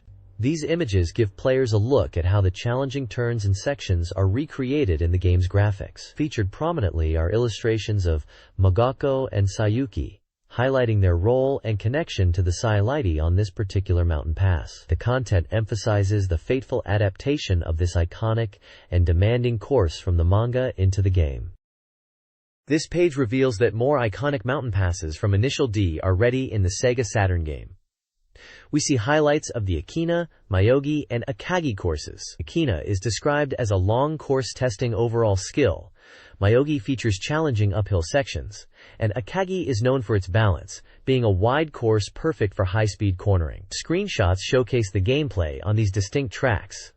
The page also unveils impressive replay features, confirming that the game will include the unique, handwritten character overlays seen in the original manga and anime, like callouts for gear changes. While the current screenshots don't show them yet, it's promised for the final version. Furthermore, new information about other game screens is shared. The character select screen allows players to choose opponents, displaying their stats and best times. The car selection screen provides detailed specifications for each vehicle, including the iconic Type 86, driven by Takumi. Finally, the course map will feature pointers showing the positions of the player car and rival, offering clear situational awareness during races. This page serves as the cover page for a SEGA Saturn Soft Complete Guide section, promising an in-depth strategy guide for games released after the console's launch. The prominent title declares it a SEGA Saturn Soft Complete Guide, highlighted against a backdrop reminiscent of ancient Egyptian hieroglyphs. A striking cat-like character, dressed in blue and white robes and holding a unique staff, stands to the side, suggesting a fantasy or RPG theme for the guide. The text notes that this issue features an unprecedented volume for this particular guide section. The list at the bottom indicates the games covered within this segment, including strategy information for titles such as Shining Force 2, I Scenario 1, Yuno, A Girl Who Chants Love at the Bound of This World, J-League Pro Soccer Club, O Tsukuru 2, Galaxy Fraulein Yuna 3, Lightning Angel, Atelier Marie, The Alchemist of Salzburg, Story of the Island of Seven Winds, Ninpen Man Maru, Real Bout Fatal Fury Special, Devil Summoner, Soul Hackers, Princess Crown, Twinkle Star Sprites, and Refrain Love, I Want to See You. This section is clearly dedicated to providing detailed assistance for a diverse range of recently released SEGA Saturn software. This page continues the SEGA Saturn Soft Complete Guide, diving deep into the strategy for Shining Force 2, I Scenario 1. It outlines the early stages of Chapter 2, detailing the sequence of events in the town of Railroad, including exploration points, and the locations of the initial battles at the freight yard, and the North Plain/Blue Ruins. A key section covers the events after a pivotal battle, where the Shining Force meets the Median Army and is joined by Chirality, a former knight of the Variant Army. The guide explains the circumstances of her joining and her role in the narrative. Chirality's character stats are provided, highlighting her potential not as a primary attacker, but as a mobile unit, suitable for exploration due to her high movement speed. The page then focuses heavily on the transcontinental train sequence. It describes the ability to explore the train cars before the battle begins, mentioning key locations like the headquarters car, a shop car, and even a car with chickens. Detailed maps of train cars 2 through 5 are provided, showing the locations of items and vendors like a priest, weapon shop, and item shop, along with notable treasures like guard milk. The guide specifies the conditions to trigger the next battle, involving returning to Chirality's location and confirming readiness. Screenshots throughout the page show the game's environments and character portraits, helping players navigate this segment of the adventure. This guide section for Shining Force 3 Scenario 1 focuses on the train sequence, detailing battles inside and on the roof. Inside, players encounter various enemies, including assassins, dwarves, a dark mage, and birdmen on sloped terrain. The guide emphasizes prioritizing the dark mage due to their magic. Key enemies include Shiraf, with detailed stats and drops provided. The roof battle presents a tougher challenge with Shiraf and additional enemies. Careful unit deployment is crucial due to the cramped map. New units, Elder, with high magic resistance, and Zero, a non-controllable birdman, join the party. The guide also lists purchasable weapons and items available on the train. Furthermore, it reveals how to find hidden items like guard milk, healing drops, angel's wing, fairy powder, and mithril silver through exploration and in-battle actions. This page continues the guide for Shining Force 3 Scenario 1, detailing Chapter 3, The Cursed Village Quars.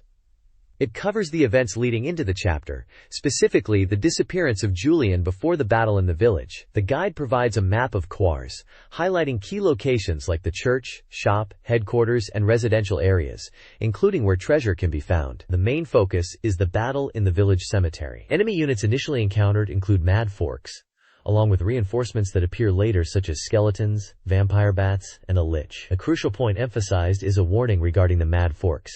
They are actually the cursed villagers, and should not be killed, as defeating them will prevent them from returning to human form and becoming allies later. The guide advises letting Khan, a character who joins the party, seal them instead. The page also introduces Khan, who becomes an ally, detailing his stats and abilities, notably his healing magic.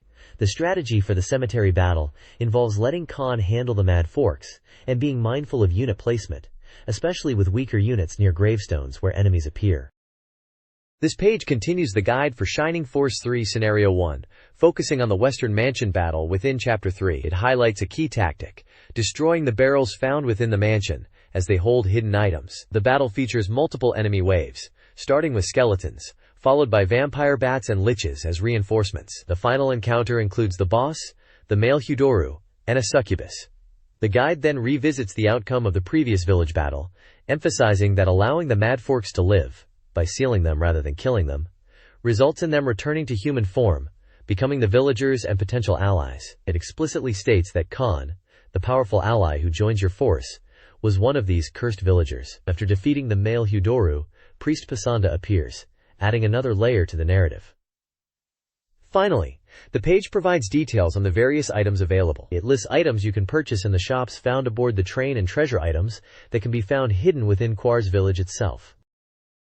This page features the classic visual novel, Yuno, a girl who chants love at the edge of the world. It highlights the game's multi-story system and focuses heavily on the character Kaori Asakura. Described as a news anchor with a beautiful appearance and cheerful demeanor, the text hints at a hidden thorn, or deeper, potentially unsettling side beneath the surface, suggesting things are not always what they seem.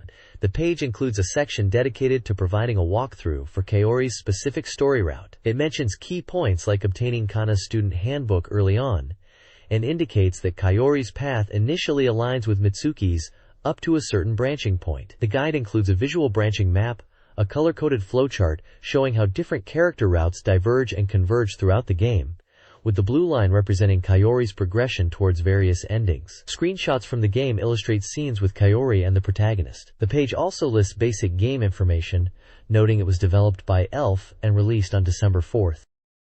This page continues the strategy guide for the acclaimed visual novel, Yuno, a girl who chants love at the edge of the world. Following on from the previous page's introduction to the complex multi-story system, this section provides a detailed walkthrough, utilizing a flowchart style to map out events and locations. It seems to focus heavily on progressing through events related to Kana, picking up from the point where her student handbook becomes important. Key interaction points are highlighted, such as Point A, which instructs players on the crucial timing of giving Kana her handbook to advance her story, warning against excessive conversation beforehand. Point B notes that visiting the infirmary, although seemingly optional at one point, is linked to a mini-event later on. Point C details acquiring the significant 20-page document, a staple item mentioned throughout the guide. Point D outlines triggering an event by carefully interacting with construction workers on the beach. Finally, Point E reveals a hidden mini-event found within the infirmary itself, tied to examining Yuko's belongings. The guide navigates through various locations, like the school gate, the company building, Geotechnics, the beach, and the hall, detailing specific encounters with characters like Yubami, Ryuzuji, and Kana, showcasing the game's intricate web of relationships and plot points. Screenshots visually depict key scenes, including Kana and the infirmary location, providing context for the guide's instructions. This level of detail is essential for players navigating Yuno's deep and intertwined narratives. This guide continues the Yuno strategy, focusing on specific character routes and event triggers. Point F explains how to get Kana's handbook, though its use is limited. Point G details the necessary recovery of the letter from Father for a Kaori-related ending.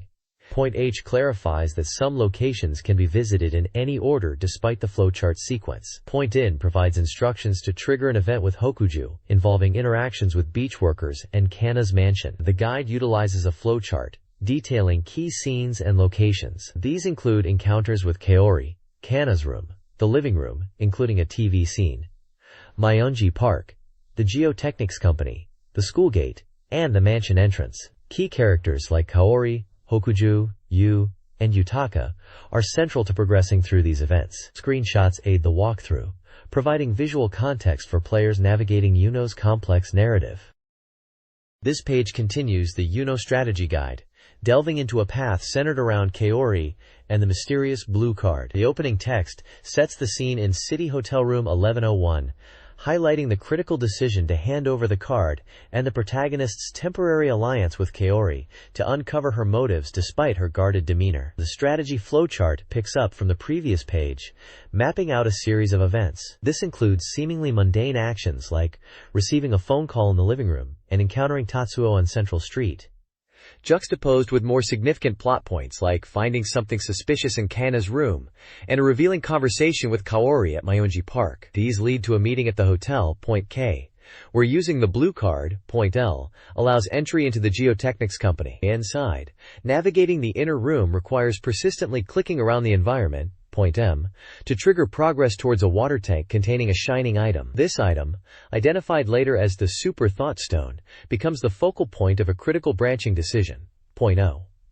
So, choosing not to hand it over to Kaori leads to an ending, and securing this valuable item, which the guide notes is also important for Kana's storyline. Points N and O provide specific tips on obtaining the gem or Super Thought Stone, warning players not to miss it. The guide emphasizes saving, especially around the decision point regarding the blue card, as it leads to numerous branching paths and endings.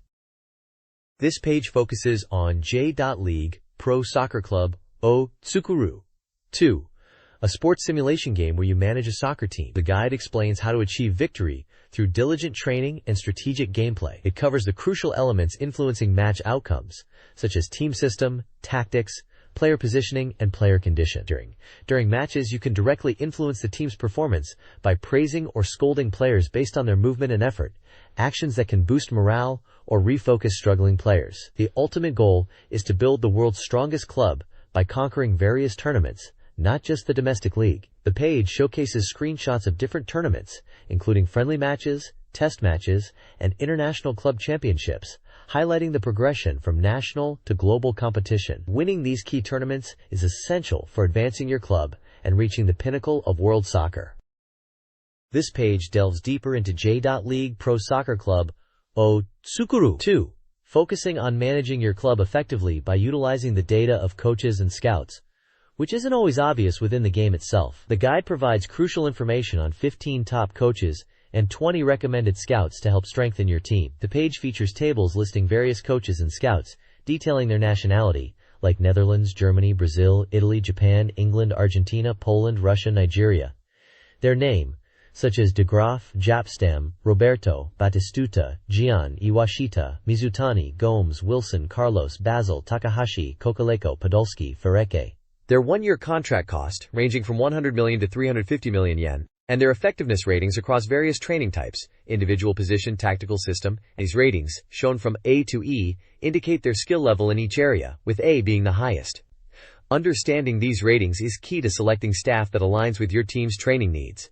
A check section highlights important player management advice. It explains that players typically peak around age 25, and their abilities start to decline around 30. Crucially, if a player becomes dissatisfied, their abilities can drop significantly. The advice is to consider transferring dissatisfied players, especially those over 25, and focus on developing younger talent instead. A graph illustrates this general player growth curve over age. There's also a brief mention of how substantial club facilities can benefit your team. This page continues the data analysis for J.League Pro Soccer Club O Tsukuru 2, shifting the focus to player scouting information. It presents detailed statistics for various players available in the game. Each player is listed with their nationality, contract details, one-year contract cost, and ratings across different player categories: new domestic players, existing domestic players, and overseas players. These ratings are provided for forward, FW, midfielder, MF, defender, DF, and goalkeeper, GK positions, along with a captain designation column. The ratings are based on an A through E scale, where A represents the highest ability. This data is crucial for players managing their club to identify and recruit suitable talent for their team.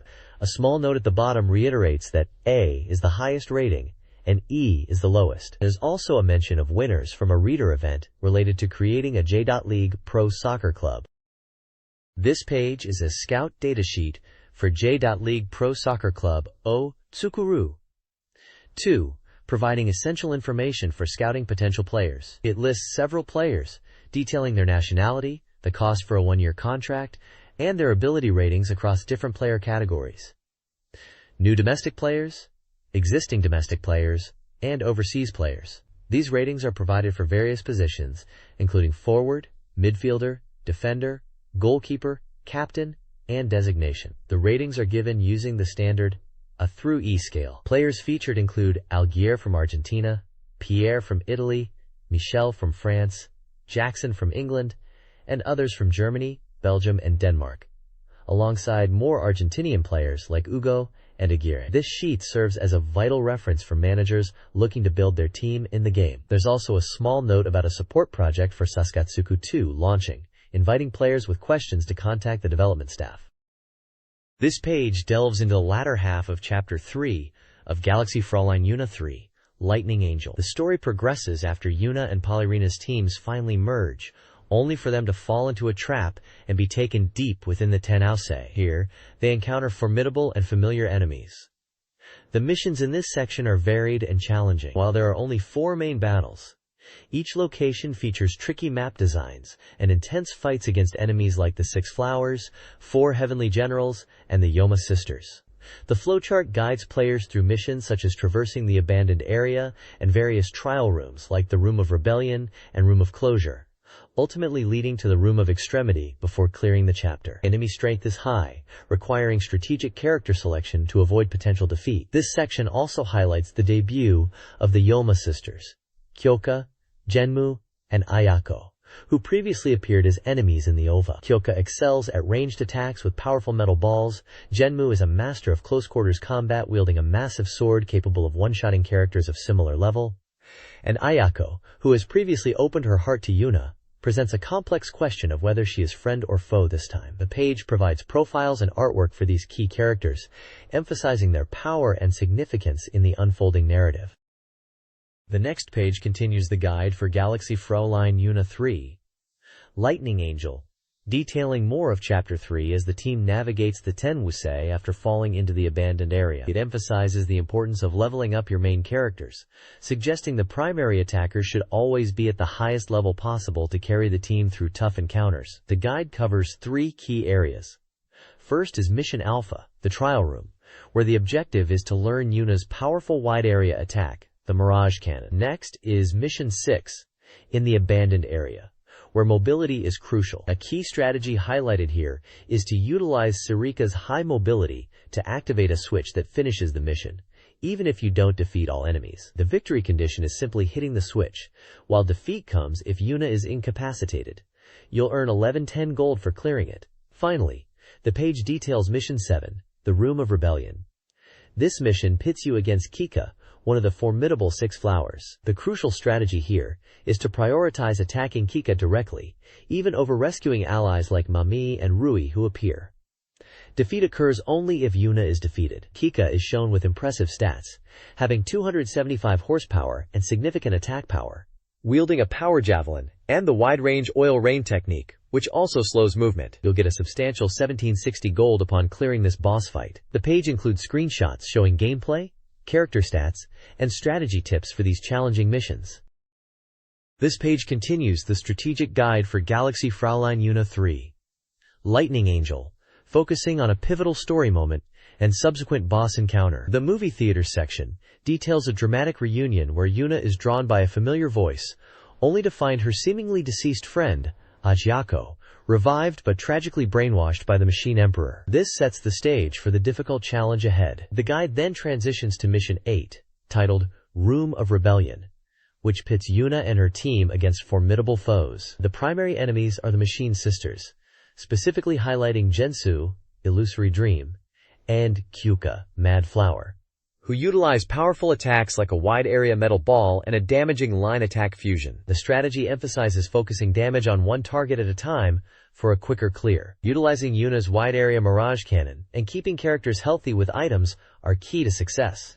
The guide notes that strategically luring weaker enemies into the path of enemy laser attacks can even turn them into helpful area damage. Victory hinges on defeating the Machine Sisters, while defeat occurs if Yuna is incapacitated. Successfully clearing this mission rewards you with 1200 gold. In Galaxy Fräulein Yuna 3, Lightning Angel, the guide for Mission 9 focuses on defeating Kurosho, the second 4-Machine Emperor on Uranus. The strategy involves clearing weaker enemies and illusions before engaging Kurosho, a ranged attacker vulnerable in close combat. Defeating him stops the heavenly fire, prompting Yuna to the core. Following Kurosho's defeat, Baixiang rescues Kyume, adding them to the party and boosting their strength. The immediate goal becomes escaping Uranus. However, Kurosho briefly reappears, attempting a final attack before being truly defeated, causing Uranus to collapse. A cinematic escape ensues. Kyume, a key male ally, is introduced, known for his composure and strength. The guide then previews Chapter 4, hinting at space battles, exploration with Qmei and Jianfeng, the search for the Eternal Princess, bomb disposal missions, and the uncertain fate of Ajako.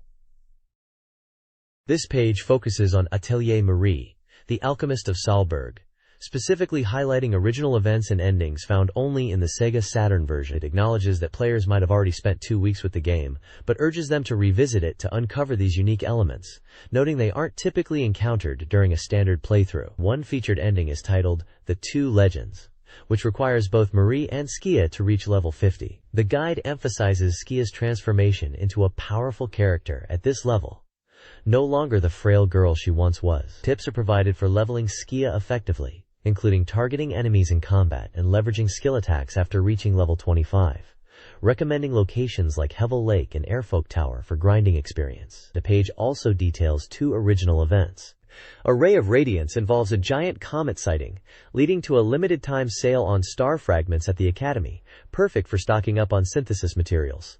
The second event, Twisted Everyday Life, centers around Krace needing a living broom for moving. This event has specific prerequisites, including a high friendship level with Krace and a messy workshop, and involves a follow-up report after the item is delivered. Finally, the page reiterates the conditions for the Two Legends ending, requiring both characters to be level 50 and Skia not sick on the final day, accompanied by an illustration of Marie and Skia together. These Saturn exclusives add significant replay value for dedicated fans. This page offers a concentrated guide to the time-dependent events in Atelier Marie, the alchemist of Salzburg. It points out that many events, beyond those tied to Marie's parameters or crafted items, occur on specific dates or within certain periods, and these are often easily overlooked. The page emphasizes the importance of tracking these events, providing a list of time-limited events spread across the game's 5 years as a handy reference. Several key events are highlighted with detailed descriptions. This includes the recurring Night Subjugation event, which clears the world map of monsters for a month, perfect for safe travel. The guide mentions annual events, like the King's Martial Arts Tournament invitation, and the bargain sale at the Academy offering half-price items, a great opportunity to stock up on materials. Character-specific interactions are also covered, such as a warm event with Mew, encounters that reveal a character as a prince, obtaining rare items like Dunkelheit during a solar eclipse, and unique visits from fairies who might sell rare goods, or even clean Marie's workshop if it's messy. The guide also details later game events concerning the potential departures of characters like Ruen and Kili under specific friendship and timing conditions, adding significant impact to the player's relationships. The overall message is to use this guide to ensure you don't miss out on anything the game has to offer by staying mindful of the calendar. Chapter 11 of Nanatsu Kaze no Shima Monogatari, Small and Beautiful Things, focuses on requests from the Eels of Age Hadama and introduces the final stages of the game's narrative. Players must find and present specific items to the Eels, beginning with the Waka Stone, Elder of the Rock People, Chappie, and Tamuba, awakening them with the Horn Flute. The chapter also involves catching a water sphere thief by talking to an insect decoy, followed by a chase ending in a hidden home accessible with the Orange Wind. The Eels then desire to see the legendary Tachisakiwo fish. Players must seek help from Dr. Garp, then Ryuhige, who requires an item, like 3 purple flowers, to summon the fish. The Horn Flute is the key item. Successfully showing the Tachisakiwo to the Eels completes their request, causing a transformation, and concluding Drive Garp's involvement in this part of the story. The forest-clearing residents, including Chappie and Gorochin, are highlighted, and messages should be followed closely. The final chapters of Nanatsu Kaze no Shima Monogatari involve a mysterious black wind causing residents to vanish. Players explore the island, utilizing the green wind to progress, but must face the loss of companions to the black mist. Following clues left by Wind Lion, players locate and enter 2-foot statues using the Mizuhiro and Murasaki winds. Inside, proving themselves as a windmaster grants fragments of the 3-day moon and full moon, leading to the moon person, Mooney. Mooney reveals Drive Garp's unintentional sin as the source of the black wind and provides a black fang. Players then use the Shiro wind to destroy a barricade and enter a wind tower, rescuing trapped residents by remembering their names. The clear point emphasizes the importance of careful reading and note-taking, as hints are scarce. Keywords and character interactions are crucial for success in the final battle against the Black Wind. This page dives into the fundamentals of Ninpen Manmaru, a charming yet challenging polygon action game on the Saturn released by Enix. Titled Hop, Step, Jump is basic. It emphasizes mastering core movement and tackling the game's various obstacles. The guide highlights the essential three-step jump, noting that simply performing the jump isn't enough. Players need to learn advanced techniques to reach higher platforms and cross gaps. It then details different types of environmental gimmicks or traps. Switches are introduced as helpful elements that reveal new paths or platforms when activated. And importantly, they don't cause damage.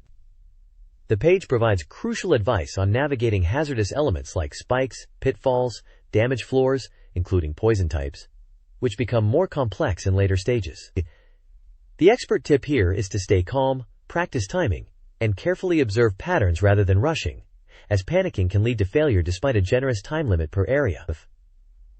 Finally, the guide covers items, primarily coins and cloud balls. Coins are vital for earning extra lives, with 100 granting a life up. Players are advised to search diligently, especially for coins floating in challenging locations, and to use shadows on the ground to locate items. It also warns against confusing cloud balls with coins. This section acts as a mini tutorial to get players started on the right foot in Ninpen Manmaru's tricky platforming world.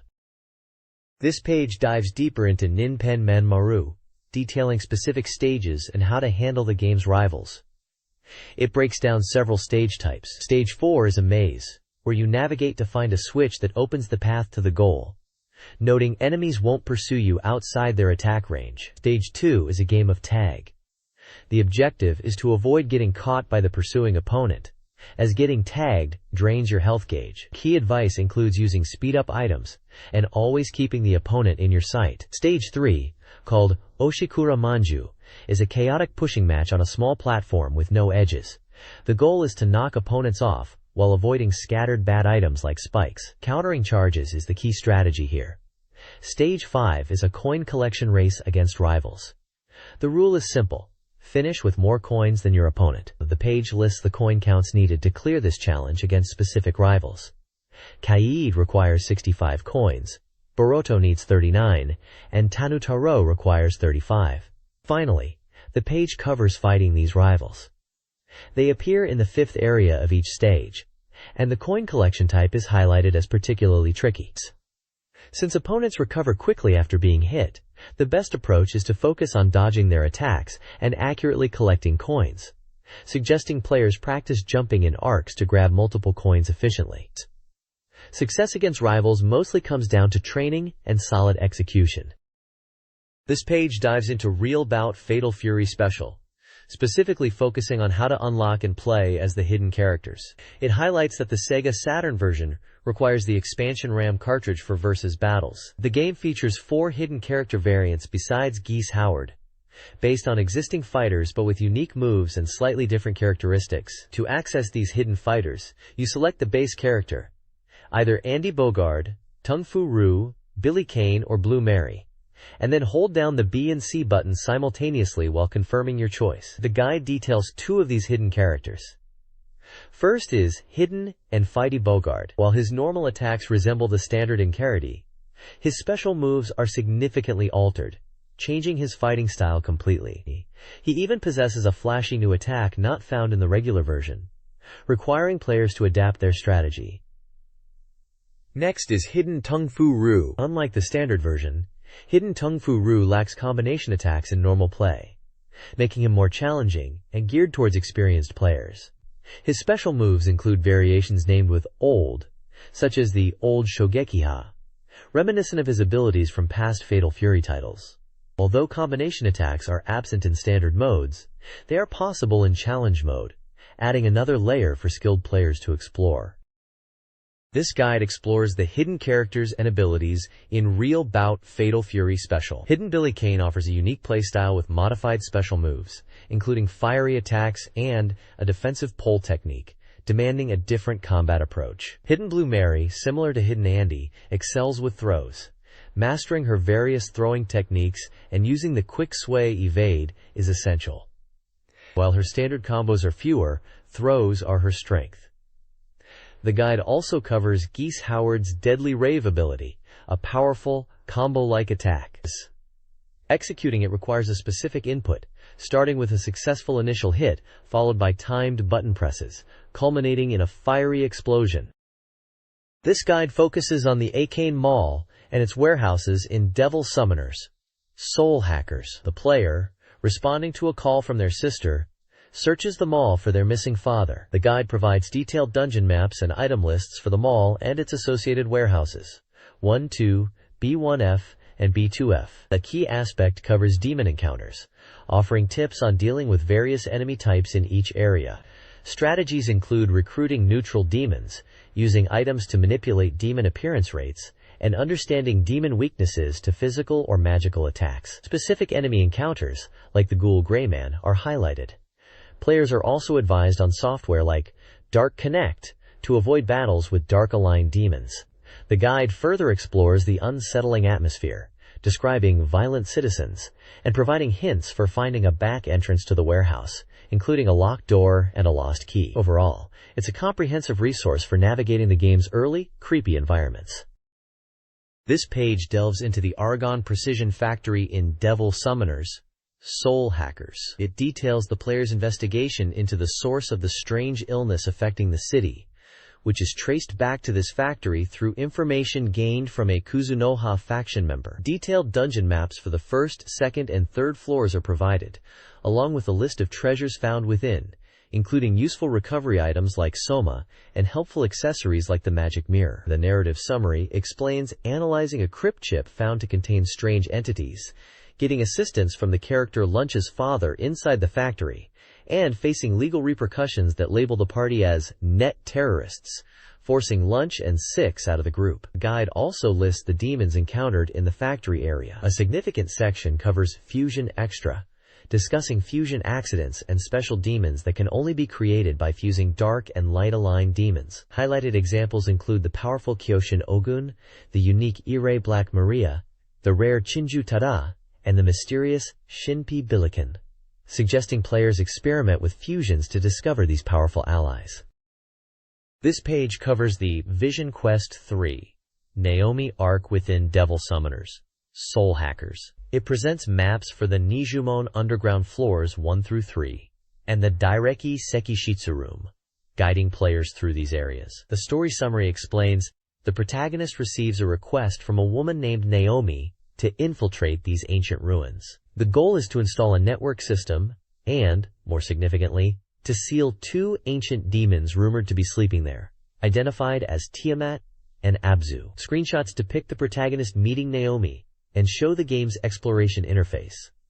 The page also lists the variety of demons encountered in the Nijumon underground. Furthermore, a section titled Fusion Extra 2 elaborates on the unique fusion system. It details how the Demifine's appearance changes dramatically based on the type and level of the demon fused with it, showcasing different forms like the angel type and beast type at various stages. This section also highlights special sword fusions, explaining that fusing specific demons, like Futsunushi, into a sword can yield powerful weapons with unique properties, alongside mentioning a spear potentially linked to the goddess Skathok. This page dives into the special demon fusion system in Devil Summoners, Soul Hackers, revealing a variety of powerful demons that can be created using unique two-demon combinations. The big advantage here is being able to fuse demons that would normally require 3 different demons, all within the game's Gump system. Featured demons include the formidable Kali, Shiva, Loki, and Surt, each detailed with their stats, skills, and the specific demons required for their special fusion. For instance, you'll find out how to create the trickster god Loki by fusing Fenrir and Sleipnir, or the fiery Surt from Muspel and Loki. Other powerful beings like the goddesses of fate Norn, the Canaanite death god Mot, and the harvest goddess Persephone are also showcased, along with their fusion recipes and notable abilities. The page provides a quick look at their skills, like Shiva's potent boss fighting skill, Heavenly Punishment, or Kali's Variant Dance, alongside snippets of their mythological backgrounds, adding depth to these digital entities. This is essential information for players looking to optimize their demon roster and unleash devastating attacks.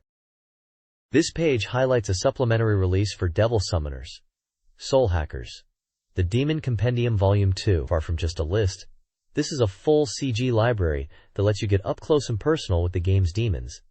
Details you might have missed during the heat of battle due to their in-game size.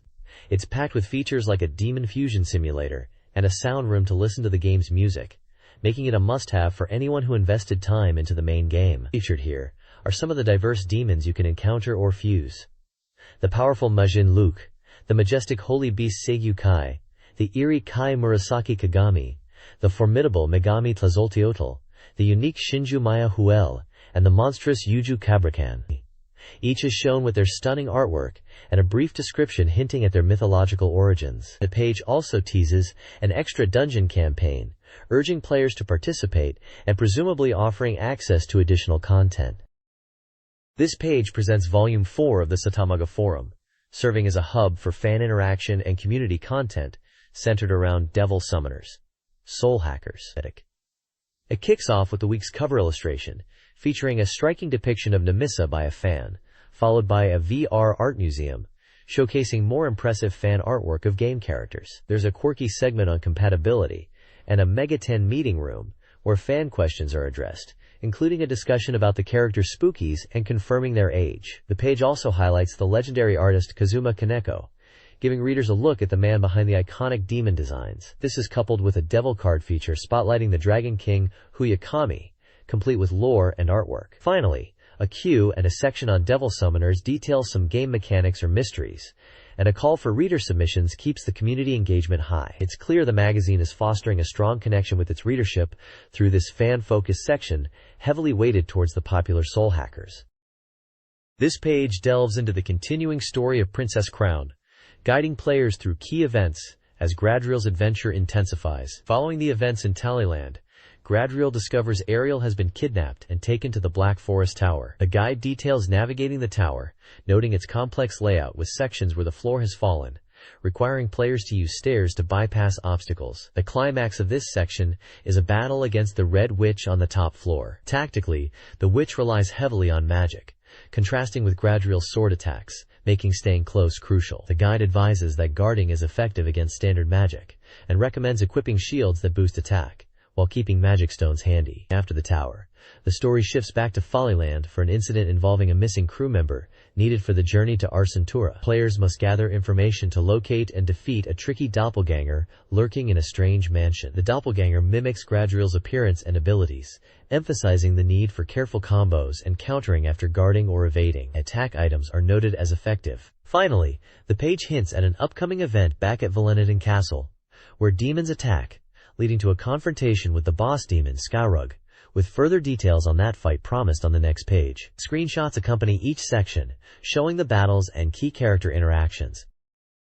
This page continues the guide for Princess Crown, picking up the narrative as Gradriel arrives in Arcentura. Venturing into a deep cave there leads to a shocking event where Edward is seemingly killed. Gradriel survives with the help of a unicorn and then seeks out a dragon named Heindel to learn how to revive Edward. The guide details the journey to Heindel's cave, noting the path is guarded by a powerful ice dragon. Heindel agrees to help, but requires Gradriel to retrieve the magic stone of the Great Earth. This leads to the Dwarf Country, where players must clear monsters from a mine to obtain the stone from the Dwarf King. Returning the stone to Heindel reveals the location of the item needed to save Edward. The page then describes heading to the Tower of the Demon Forest, a large and complex structure.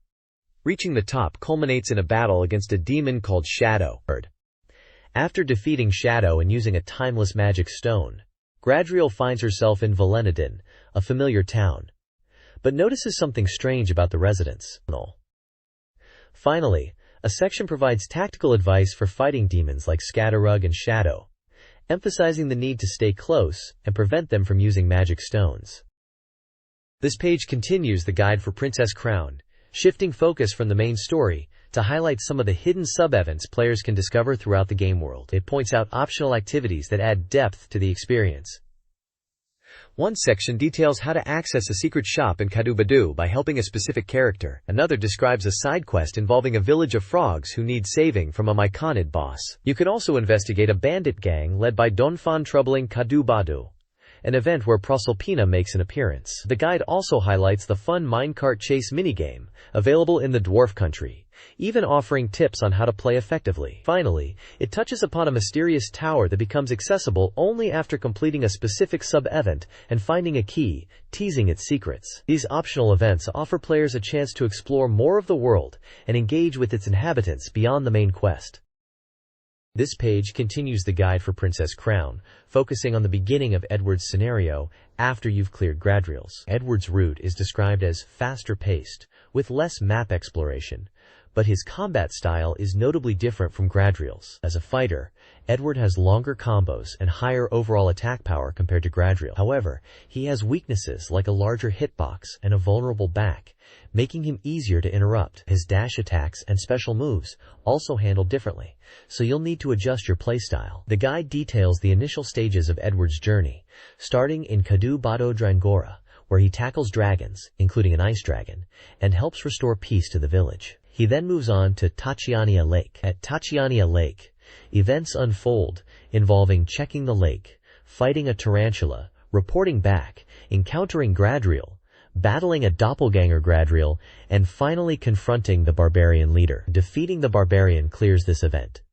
The page concludes with a preview of Proserpina's scenario, which becomes available after completing Edward's route. Proserpina is driven by a desire to surprise people. Her story begins with preparations in a hidden house, tricking and transforming children in Nutsville into animals, getting goblin juice from the goblin market, and eventually encountering Gradriel. She's noted as having a completely different personality and combat style, promising a unique experience. Several screenshots show Edward in combat and key scenes from Proserpina's story. This guide focuses on Twinkle Star Sprites, a competitive versus shooter for SEGA Saturn. The game emphasizes shooting and dodging, with a puzzle element centered on creating chains to launch counterattacks. The guide provides character-specific information, including stats like attack power and shot speed. It offers basic strategies for each of the 14 characters. Some notable characters include Load Run and Dark Run, considered strong picks. Dragonstar Reallytail has high speed and a defensive edge. Two-sheet Rocketman Arthur Schmidt is fast but weak, requiring strategic use of charged shots and extra attacks. Beastmaster Yan Yan Yan relies on quick charging and wide shots. This guide explores the diverse characters of Twinkle Star Sprites, outlining their distinct fighting styles. Characters like Nanjamanja excel with long-lasting extra attacks and potent boss attacks, while Maki and Pentel rely on strong shots. Dokesube is fast but relies on a powerful boss attack to compensate for weak shots. Tinker and Rinker's directional charged shot demands practice, crucial for chaining. Griffon and Evanburn provide defense, and Minevius is powerful with homing bats. Memory Queen sacrifices charge time for potent attacks, and Sprites offers strong offense. Saturn exclusive Kisaragi and principal use homing charge shots. Success hinges on mastering each character's unique abilities, particularly charged and extra attacks, for competitive battles. This page features an event guide for the dating simulation game, Refrain Love, I Want to Meet You. It highlights various significant in-game events, particularly love events, which are crucial for achieving the true ending. The guide lists these events chronologically, providing the dates they occur and the conditions required to trigger them. Key characters featured include Tuwami, Ran, Yuko, and Stella. Events range from character-specific moments like birthdays for Ran and Yuko, casual outings such as attending a summer festival with Tuwami or visiting a cocktail bar, to more dramatic situations like helping investigate a suspicious person near Ran's house or assisting Tuwami Waitenko with an entrance exam. Screenshots accompany many of the listings, showing character portraits and scenes from the events, giving players a preview of what to expect from these interactions. The guide emphasizes the importance of understanding and triggering these events to progress effectively in the game.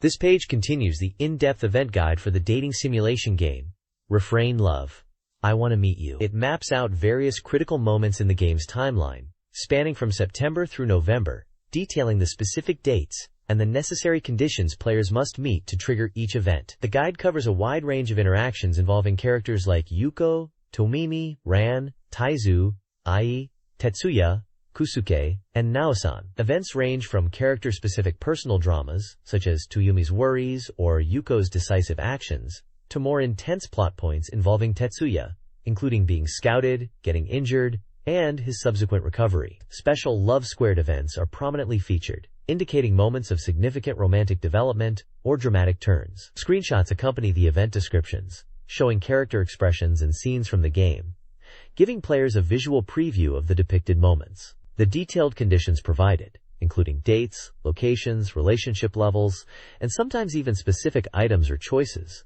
are crucial for players aiming to experience the full story and unlock different routes or endings. This guide details key events in the dating sim Refrain Love, I Wanna Meet You for November and December, focusing on relationship development and character endings. November highlights include Tetsuya's Confession, Friend Visits, a hot spring trip, Love Squared, and a rival discussion. The guide then branches into specific character routes. Tumi Sakuraba's route involves a confession, explorations of her inner thoughts, Love Squared, a Kasumi conflict, and a winter sea trip, culminating in a potential Christmas Eve happy ending. Ranyuki's route features Love Squared events related to a land deal and pajamas, plus a search that ends in a note. The guide provides trigger conditions and screenshots to help players navigate these branching storylines. This guide outlines the paths to true endings in Refrain Love, I Want to Meet You. To achieve Tumi Sakuraba's ending, confess on December 1st, fulfill specific date requirements, and celebrate her birthday. After 3 years, the number of Love Squared events determines the relationship status. Ranyuki's ending requires skipping the Christmas party and receiving a call on December 24th. Takamiya Shizuko's route involves raising her affection to rank 5 and completing key events, leading to a call. The number of Love Squared events dictates the future relationship. Finally, Yashiro Kasumi's ending involves frequent hospital visits in November, refusing a hot spring trip, and accepting a Christmas Eve invitation, leading to a meeting on December 24th and a secret dating situation 3 years later. This guide offers cheat codes and tips for the dating sim Refrain Love. Players can instantly unlock all bonus visuals by entering a command on the visual mode screen, confirmed by a sound. A separate tip reveals how to display affection values numerically, improving relationship tracking. Another trick suggests resting at home before activities for an extra turn, optimizing stat growth. Lastly, the guide points out special title screens that appear on real-world holidays like Christmas and Valentine's Day, encouraging players to set their SEGA Saturn's clock to these dates to view unique artwork, especially for supporting characters. This page delves into the world of Refrain Love, starting by introducing the heroine's backgrounds before the main story unfolds. We get glimpses into the lives of Tomomi, a country girl new to the city, Ran, who struggles with friendships and meets the protagonist outside school, and Yusuko, whose high society facade hides her inner struggles. The article sets the stage for the protagonist's burgeoning romance in Sakuraoka town. Next, the page presents special content titled The Refrain Love Honeymoon, featuring beautiful artwork of the heroines. These images showcase Tokamomi in a formal dress, Ran in a swimsuit, and Yusuko in a relaxed pose, suggesting intimate moments or epilogues for the protagonist's relationships after the game's conclusion. There's also an exciting announcement about Refrain Love 2 being released on PlayStation, with hints that characters from the original game might return. Finally, the article highlights the Refrain Love brothers, Mr. Hori and Mr. Ikemoto from the development team Riverhill Soft. They are featured for their voice acting roles within the game, playing the pub owner and the movie director, and are noted to be busy working on the sequel. Screenshots accompany this section, including character interactions from the game world. This page kicks off a year-end arcade special report, highlighting Sega M3's upcoming lineup, with an urgent announcement focused on a detailed scoop for Fighting Vipers 2, tentative. The page features a large screenshot showcasing a fierce battle in a metallic arena, typical of the series, between armored characters. The article delves into the mechanics of the game, confirming that it retains the core elements of the original Fighting Vipers, such as armor and ring-out finishes, while building upon the foundation that set it apart from games like Virtua Fighter. The story is set 2 years after the first game in Armstone City, where the popular ring battles were corrupted by illegal betting. The mayor, BM, initially endorsed the sport, but 2 years later suddenly bans it and initiates Viper hunting, imprisoning many prominent fighters. The game follows the remaining last Vipers, who resist this crackdown, engaging in a battle for survival. The page also lists other anticipated titles from Sega AM3 covered in this report, including Sega Rally 2 and Cyber Troopers Virtualon Oratorio Tangram. The content promises insight from interviews with the game's developers, offering the latest information for fans eagerly awaiting the sequel. The next page dives into the heart of Fighting Vipers 2, Tentative, focusing on the character design and direct interviews with the development team. We see a stunning illustration of Bon, designed by the renowned illustrator Imai Tuyon. His new look is described as having a heavy industrial feel, with massive fists and intricate armor details, clearly setting him apart from his fighter's Megamix appearance, while retaining his core fighting spirit. Character designer Imai Tuyon shares his approach, explaining how he designed a diverse cast including a cosplay girl and a giant, and notes how the team embraced his unique style. He clarifies that while the in-game armor will accurately reflect his illustrations, the character faces will not simply be textures applied from his artwork, and reassures fans that Honey's design will be handled with care. The page also features interviews with director Hiroshi Kataoka and game designer Daiichi Kataoka. They reveal their long-held desire to create Fighting Vipers 2, stemming from ideas left over after completing the first game. They sought inspiration from a trip to America before commencing development around the summer. Their vision for the sequel is to consolidate ideas from previous projects and include everything they couldn't fit into other games, essentially putting their full passion into this title. They hint at new systems based on lessons learned from the first game, like interactions with walls and knockouts. This page continues the deep dive into Fighting Vipers 2, featuring a vibrant illustration of the character Honey in her signature maid outfit. The article highlights the evolution of the game's systems, aiming for greater Vipersness. Key gameplay enhancements are discussed, including the addition of dodging and throw escapes. Notably, escaping a throw can lead to a chain of throw reversals. The guard and attack system is also refined, allowing for multiple exchanges instead of a single one, adding tactical depth. Recovery options upon being knocked down and aerial combat choices are expanded. The armor system remains split into upper and lower sections, and the developers assure that stage elements like walls and the four-corner ring-out will be fully integrated into gameplay, with no stage offering an inherent advantage. Regarding the roster, impactful new characters are planned. The original 8 fighters from the first game will return and have their Vipersness enhanced. While new moves for existing characters might have slightly more complex commands, new characters are designed with simplified inputs to be beginner-friendly. The article also addresses fan-favorite guest characters from Fighters Megamix. Pepsi Man is explicitly stated not to be in the game, but Picky Skateboard is confirmed to return in an improved form. The page features screenshots comparing elements from the previous title. Fighting Vipers 2 is getting a visual and audio overhaul, with enhanced replays and a techno-rock soundtrack. A key new feature is the stage branching system, which dynamically alters the stage based on player actions, increasing replayability and variety. Developers Hori and Kataoka aim to make the game fun even in defeat, emphasizing a satisfying experience regardless of the outcome. They're incorporating techniques from other genres while staying true to the series' core identity. A personal anecdote from Akashiya Sanman highlights the appeal of the original game and expresses excitement for the sequel.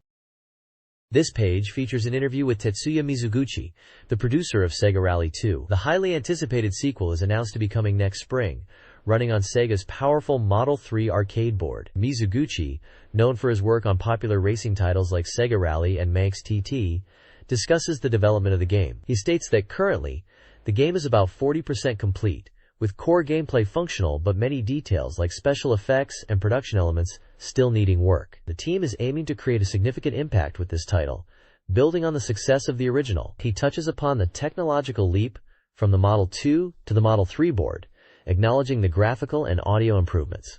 However, he emphasizes that simply upgrading the hardware is not enough. The focus is also on refining the game mechanics and feel to ensure the core fun factor is strong, going beyond just making the game look pretty. The interview highlights the collaborative effort of the development team across different departments. The page also notes the establishment of Sega AM3, the division responsible for the game.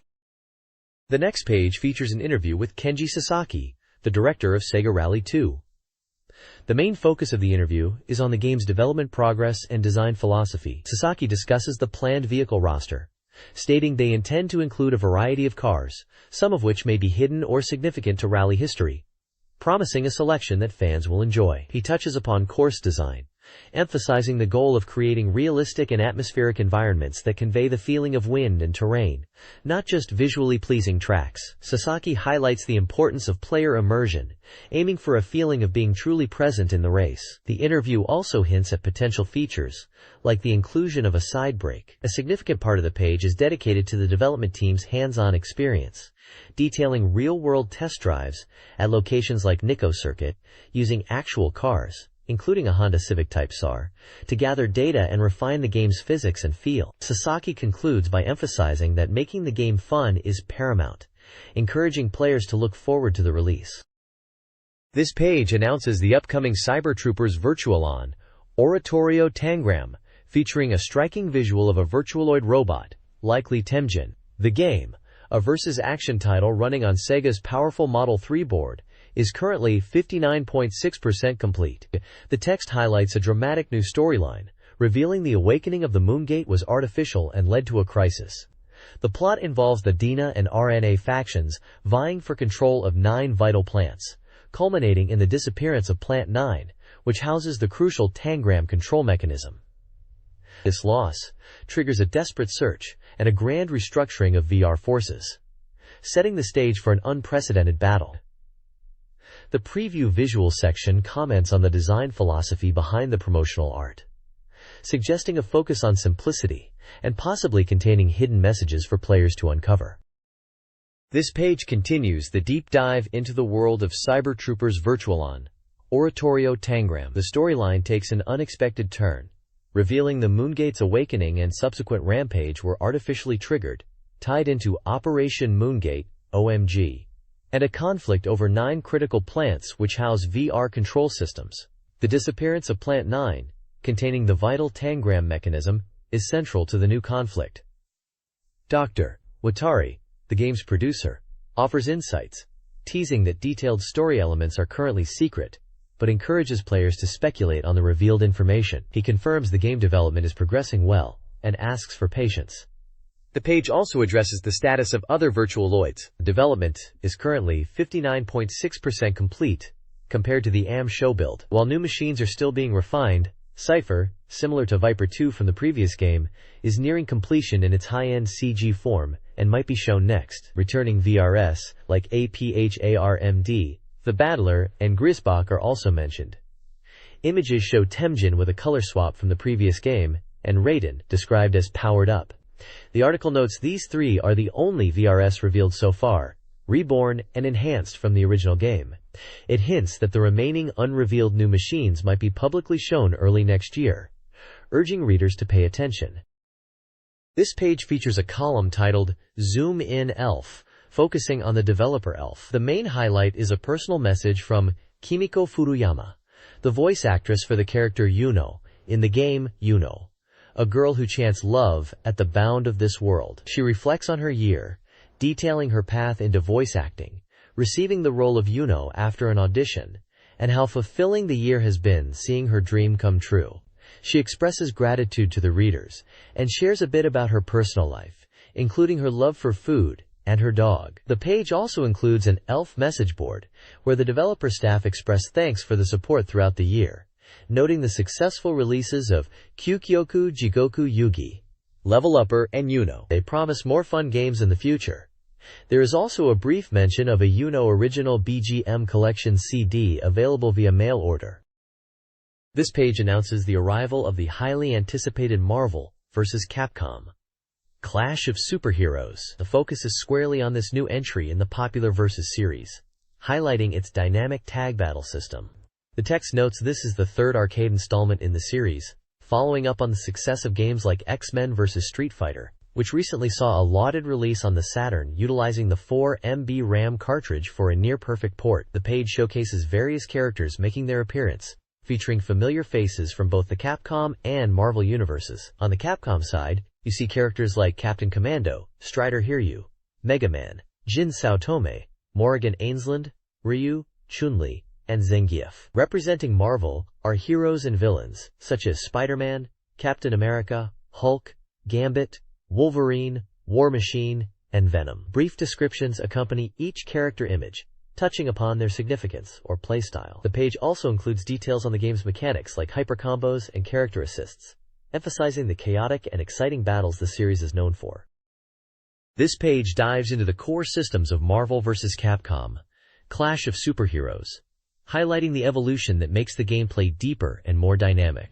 A significant new addition is the Variable Cross, a devastating team hypercombo where both characters unleash their special moves at once. The Variable Assist system has been transformed into the Special Partner system, providing 20 unique characters specifically designed to offer diverse support attacks when called upon. Familiar mechanics are also present and accounted for, such as defensive moves like throw escapes and quick recoveries, alongside strategic options like advancing guard, push block, and the returning aerial raves, air combos. The variable attack allows players to tag in their partner mid-combo with an attack. For those new to the series, an easy mode simplifies special move inputs. The page features screenshots showing off the character select screen with its expansive roster of heroes and villains, as well as exciting in-game action shots demonstrating the fast-paced combat and signature moves like Ken Shoryu Reppa. An interview with the developer touches on the massive cast of Capcom characters making appearances, and emphasizes that the Variable Cross represents the ultimate evolution of the team battle system. They confidently state that putting 100 yen into the arcade machine will reveal the game's brilliance. Notes also detail updates to specific characters, including Morrigan's Air Dash and Captain Commando's shield. This page dives into the hidden features of Winter Heat, presented as the second part of a series from the SEGA AM3 R&D department. It reveals secret techniques and interesting actions across 4 different events in the game. For slalom, a technique to knock down 2 gates simultaneously is explained. In bobsleigh, players can activate a speed boost during the approach, and even make their character turn around and shake their head as a hidden visual gag. Speed skating offers 2 unique finishing moves, sliding across the goal line or performing a spectacular spin jump just before the end. Finally, the cross-country section details how to switch to a classical style of running at the start, offering a different approach to the race. The page includes various screenshots illustrating these hidden maneuvers and the results they produce. It highlights these tips as useful strategies or just fun things to try out in the game. This page announces the return of the SEGA AM3 R&D department's official project features, presenting the second Virtual-On Quiz Championship. This time, it's a crossword puzzle challenge for fans of Cyber Troopers Virtual-On. The page details how participants can enter, either by simply submitting a keyword related to the game, or by tackling the full crossword puzzle printed on the page and submitting the completed solution. The stakes are high, with some fantastic prizes up for grabs, including a SEGA Saturn console bundled with the Virtual-On SegaNet media card, high-quality figures and tapestries featuring popular Virtualoids like Temjin, Feyen, Viper 2, and others from across the series, plus exclusive Oratorio Tangram preview posters and special New Year's cards. An additional prize for those who solve the entire crossword is an action figure set featuring key mechs. Important notes for participants emphasize that official game information, primarily based on the arcade versions, is the source for correct answers. Hints are provided for both the vertical and horizontal clues within the crossword grid, all centered around various aspects of the Virtual-On universe. It's a cool, interactive feature, encouraging fans to test their knowledge for a chance at some sought-after merchandise. This page presents the full crossword puzzle grid for the SEGA AM3 R&D department's Virtual-On contest. As mentioned previously, this is the X-Over Crossword Challenge. The main focus is the large crossword grid itself, featuring numerous horizontal and vertical entry points marked with numbers. The rules for the keyword are stated at the top.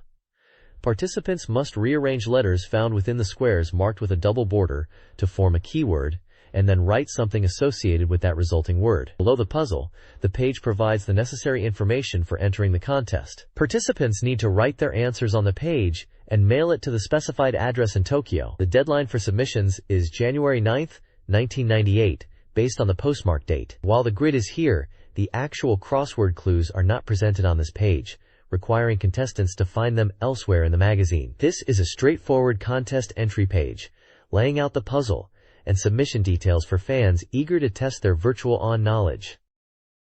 This page features the year-end review from the SEGA AM2 R&D department, highlighting the success of Virtua Striker 2. The main focus is an interview or article with Bin Mifune, the producer of the game, who is described as the face of the worldwide hit. Mifune discusses the phenomenal success of Virtua Striker 2 in 1997, noting its perfect timing with the global soccer boom. He touches upon the technical advancements made possible by developing the game on the Model 3 hardware compared to the Model 2 used for the first Virtua Striker, mentioning improvements in polygon count and processing speed. He also briefly alludes to his past as a creator of different game genres and his return to programming, expressing a desire to release something new next year that differs from the Virtua Striker series. The page includes photographs of Bin Mifune and a screenshot of the game itself, showcasing a match between Brazil and Russia. It reiterates the game's status as a major hit for Sega in 1997. This page features an article titled, "The Subtle Relationship Between Games and Art, the Form of War," exploring the portrayal and abstraction of war in video games. The author, Dr. Fuse, questions whether war can be abstracted into a game format like shogi, go, or chess. The article uses the game World Advanced Daisen Ryaku, Iron-Blooded War Gale, a simulation game, as a point of reference. A prominent screenshot displays a dramatic naval battle scene, with battleships exchanging fire. The author contrasts simulation games that primarily use abstract maps with those incorporating more realistic CG or live-action footage, discussing how these different approaches represent the reality and pain of war. Dr. Fuse suggests that games like Daisen Ryaku, which mix abstract maps with more realistic depictions, sit between purely abstract strategy games like shogi, shown with an image of shogi pieces, and highly realistic simulations. He ponders whether the increasing pursuit of realism in war games is merely a focus on visual and sensory techniques rather than conveying the true essence of conflict. The article concludes by hoping for further exploration into abstraction, potentially leading to a new fundamental form of war game different from shogi or chess. An illustration of Dr. Fuse happily riding a tank is featured at the bottom. This page presents Mother Hakozaki's Fortune Telling, a weekly horoscope section for the period covering late December to early January. It features a drawing of Mother Hakozaki and highlights this week's lucky person as Mai Shiranui from The King of Fighters 96, accompanied by a screenshot showing her victorious pose. The text notes her strong overall luck, but predicts difficulties in her love life. General fortunes for the week are also given across categories like money, health, work/study, and love, offering concise predictions such as being lucky with money but needing to avoid overspending.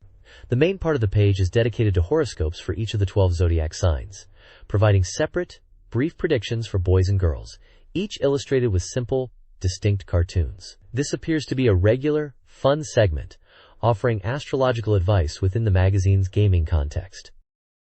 This page is dedicated to the readers-submitted SEGA Saturn Secrets and Techniques Corner, where readers share special tricks for Saturn games. It features a ranking system for submitted secrets, offering prizes ranging from book coupons to SEGA Saturn software titles, emphasizing Saturn games as great Christmas presents. The section highlights several secrets. For Devil Summoners, Soul Hackers, a trick allows players to repeatedly battle the Angel Varchar in the VR Horror House for easy leveling by using chakra pots. For the simulation game Gaia Breeder, a specific button code entered after the start screen allows players to begin with all animals already registered in the game's Dana database. For the horse racing simulation game Horse Girl 1 Halong Theater, an input using L+R and the start button on the function command screen grants the player 1 billion yen in funds. And for X-Men vs. Street Fighter, by clearing the game without continues and landing at least 3 hyper combos, players can unlock an option for unlimited hyper combos, leveraging the 4 MB RAM cartridge. The page also includes a call for readers to submit their own Sega Saturn secrets, providing details on what to include in their submissions for a chance to be featured and win prizes.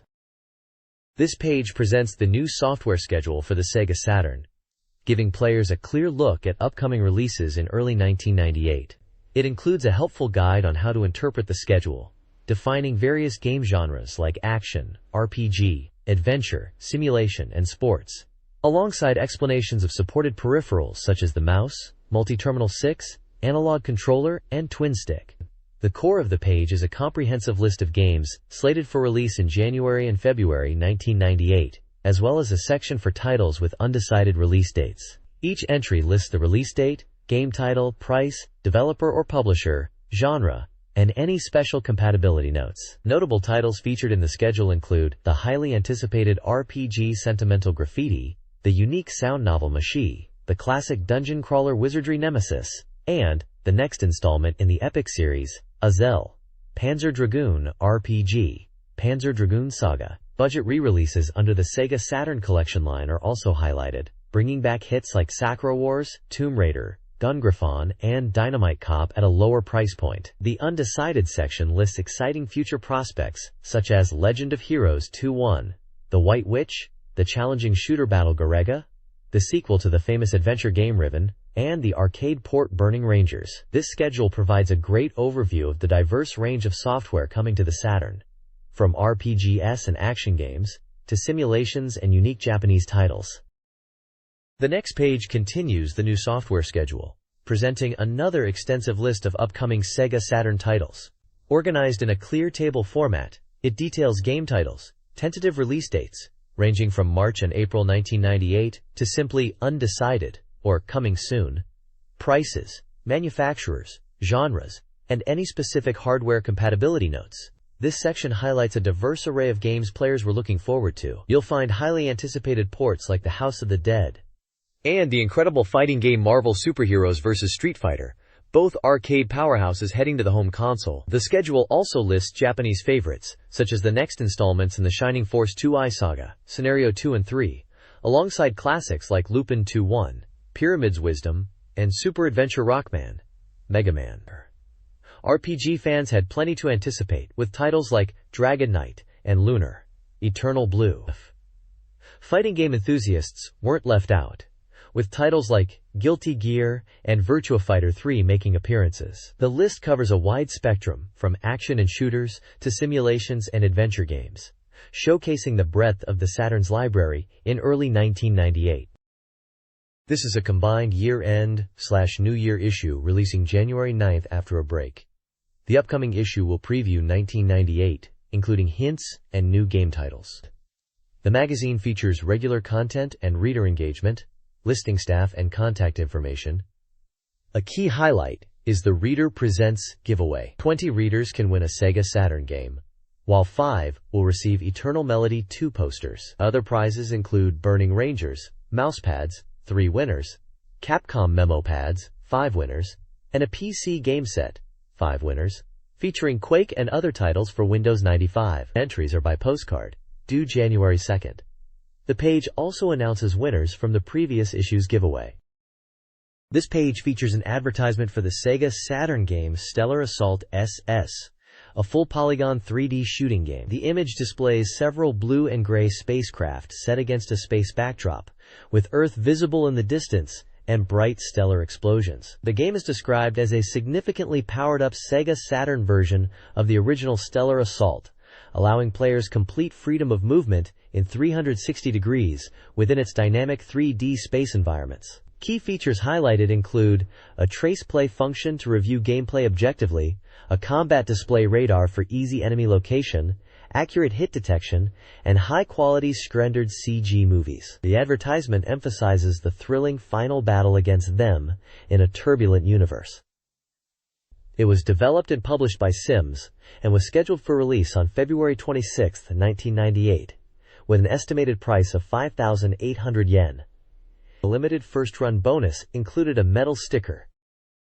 This page features the SEGA Saturn game Arcana Strikes, a new tactical card game. The artwork shows a young man holding a glowing card, surrounded by various cards depicting monsters and creatures, with the large title, Arcana Strikes, prominently displayed. Smaller screenshots show the game's tactical battle interface and overworld exploration. The game is described as a tactical card game, where players collect, raise, and battle using cards. There are said to be 300 types of cards to collect to become a true card master.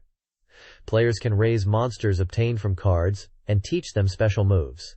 The graphics are highlighted, featuring rare and beautiful cards as well as detailed battle scenes. The sound is also noted, with the theme song produced by Toshihiko Takamizawa of the Alfie and sung by Skirt. Arcana Strikes was published by Takara and was available for 6,800 yen, excluding tax, with a limited first-run bonus of a growth monster card.